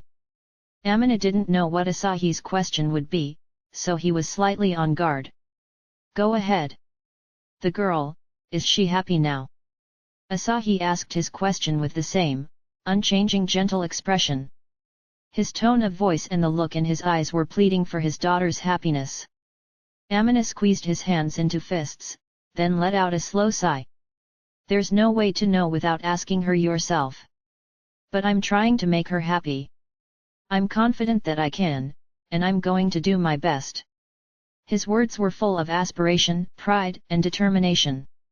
He never intended to part with that tender-hearted, dainty girl who hungered for love. He wanted to make her smile always and to be the one to make her happy. He was determined to do just that. No matter what anyone else said, he didn't intend to waver from that purpose. When Amina stated his intentions clearly in a firm, even voice, the caramel-colored eyes across the table opened wide, then, in the next moment, softened in unmistakable relief. I see. I'm glad to hear it. Something about Asahi's soft smile reminded Amina of Mahiru. It isn't my right to ask this of you, but please take care of her. I'm going to make her happy, whether you ask me to or not. I see. Thank you. Even though Amina probably deserved to be scolded for his tone of voice and rude attitude, Asahi smiled happily at him. Through a haze of complicated feelings, Amina replied, in a voice that was just a little less prickly than before, there's no reason for you to thank me. When Amina returned home after parting ways with Asahi, Mahiru was quietly sitting on the sofa. Ordinarily, when she was at his place, she came to the door to greet him when he got home. But on that day, she didn't seem able to move. Mahiru projected tranquility with a hint of discomfort. She didn't seem calm exactly, more like she had forced herself to settle down. She turned to look at Amini, without moderating her expression at all. I talked to him, he said. Did you? Her slightly chilly tone was probably the result of an attempt to stay as composed as possible. In response, Amina looked at her as gently as he could and quietly took a seat beside her. As soon as he was settled next to Mahiru, she gently leaned over and snuggled up against him. It wasn't her usual sweet behavior. Instead, she gave Amina the impression that she was clinging to him for support. She must have been anxious. She had been pretending like it was no big deal, but the father who had neglected her had made contact after all this time and with her boyfriend no less. Mahiru didn't seem to think that her father was such a terrible character, but she must have still been anxious about their meeting. There was nothing like what you seemed to be worried about. He was calm and quiet the whole time, more so than I had imagined. Oh, I see. Should I tell you what we talked about? Whatever you want. If you think it's best to tell me, then please do. Even as she said she would leave it up to Amini, Mahiru seemed a little afraid to hear what he had to say. Amina squeezed her trembling hand. He had decided he ought to go ahead and tell her. He didn't fully understand what her father had been thinking when he had chosen to meet, not with his daughter, but with his daughter's boyfriend. But he felt he ought to at least let Mahiru know that her father had no intention of making her unhappy. I'm certain that Asahi doesn't intend to do anything to you. He told me that he's not planning to wreck your current life. I'm glad to hear that. Then I asked why he wanted to see you, but he didn't tell me everything. Just that he wouldn't be able to see you anymore, so before that happened, he wanted to check on you one last time. That's the gist of what he said. At Amina's words, Mahiru grumbled, he never came to see me before now, so it's a little late for that. But her voice seemed like it carried more bitterness than contempt. This is just my impression, Amina continued hesitantly, but when we met, Asahi seemed like he cared about you, Mahiru. He even seemed like he wanted you to be happy. That was exactly why it was all so puzzling. Why would Asahi wish for his daughter's happiness now? If he was going to regret it, he should never have neglected his child in the first place. If he had done that, Mahiru could have grown up without suffering such loneliness. Mahiru sighed softly. Honestly, I don't really understand my so-called parents at all. Mahiru's voice was quiet, but it reached him as she continued. They think they've fulfilled all the duties of child rearing so long as they give me money. They're just strangers connected to me by blood. That's my impression of them. In a detached tone, Mahiru told Amina how she really felt. Her expression was stiffer than usual and seemed to lack vitality. They never looked my way. No matter how good of a kid I was, they never saw me. Even when I reached out for them, they never took my hand. So it was only natural that I stopped reaching out. And that I stopped expecting anything from them. Amina could tell that Mahiru had stopped expecting anything from her parents precisely because they had always ignored her before. And he didn't think that her decision had been wrong. Though still a child, Mahiru had perceived that her parents didn't love her, and that she couldn't expect anything from them. It was inevitable that she had stopped hoping. It was her way of protecting herself. I've always known that my father was capable at his job and that he had a good personality. Even so, that doesn't change the fact that he never looked my way, so I'm not sure how I should view him. At this point, I don't know how I should react to his attention. Really, why now? If he'd come to me earlier, Mahiru's sentence trailed off. Instead, Amina heard a shaky exhalation as she quickly closed her mouth. Her tightly sealed lips were trembling terribly, perhaps because she was squeezing them together so hard, and she was blinking a lot.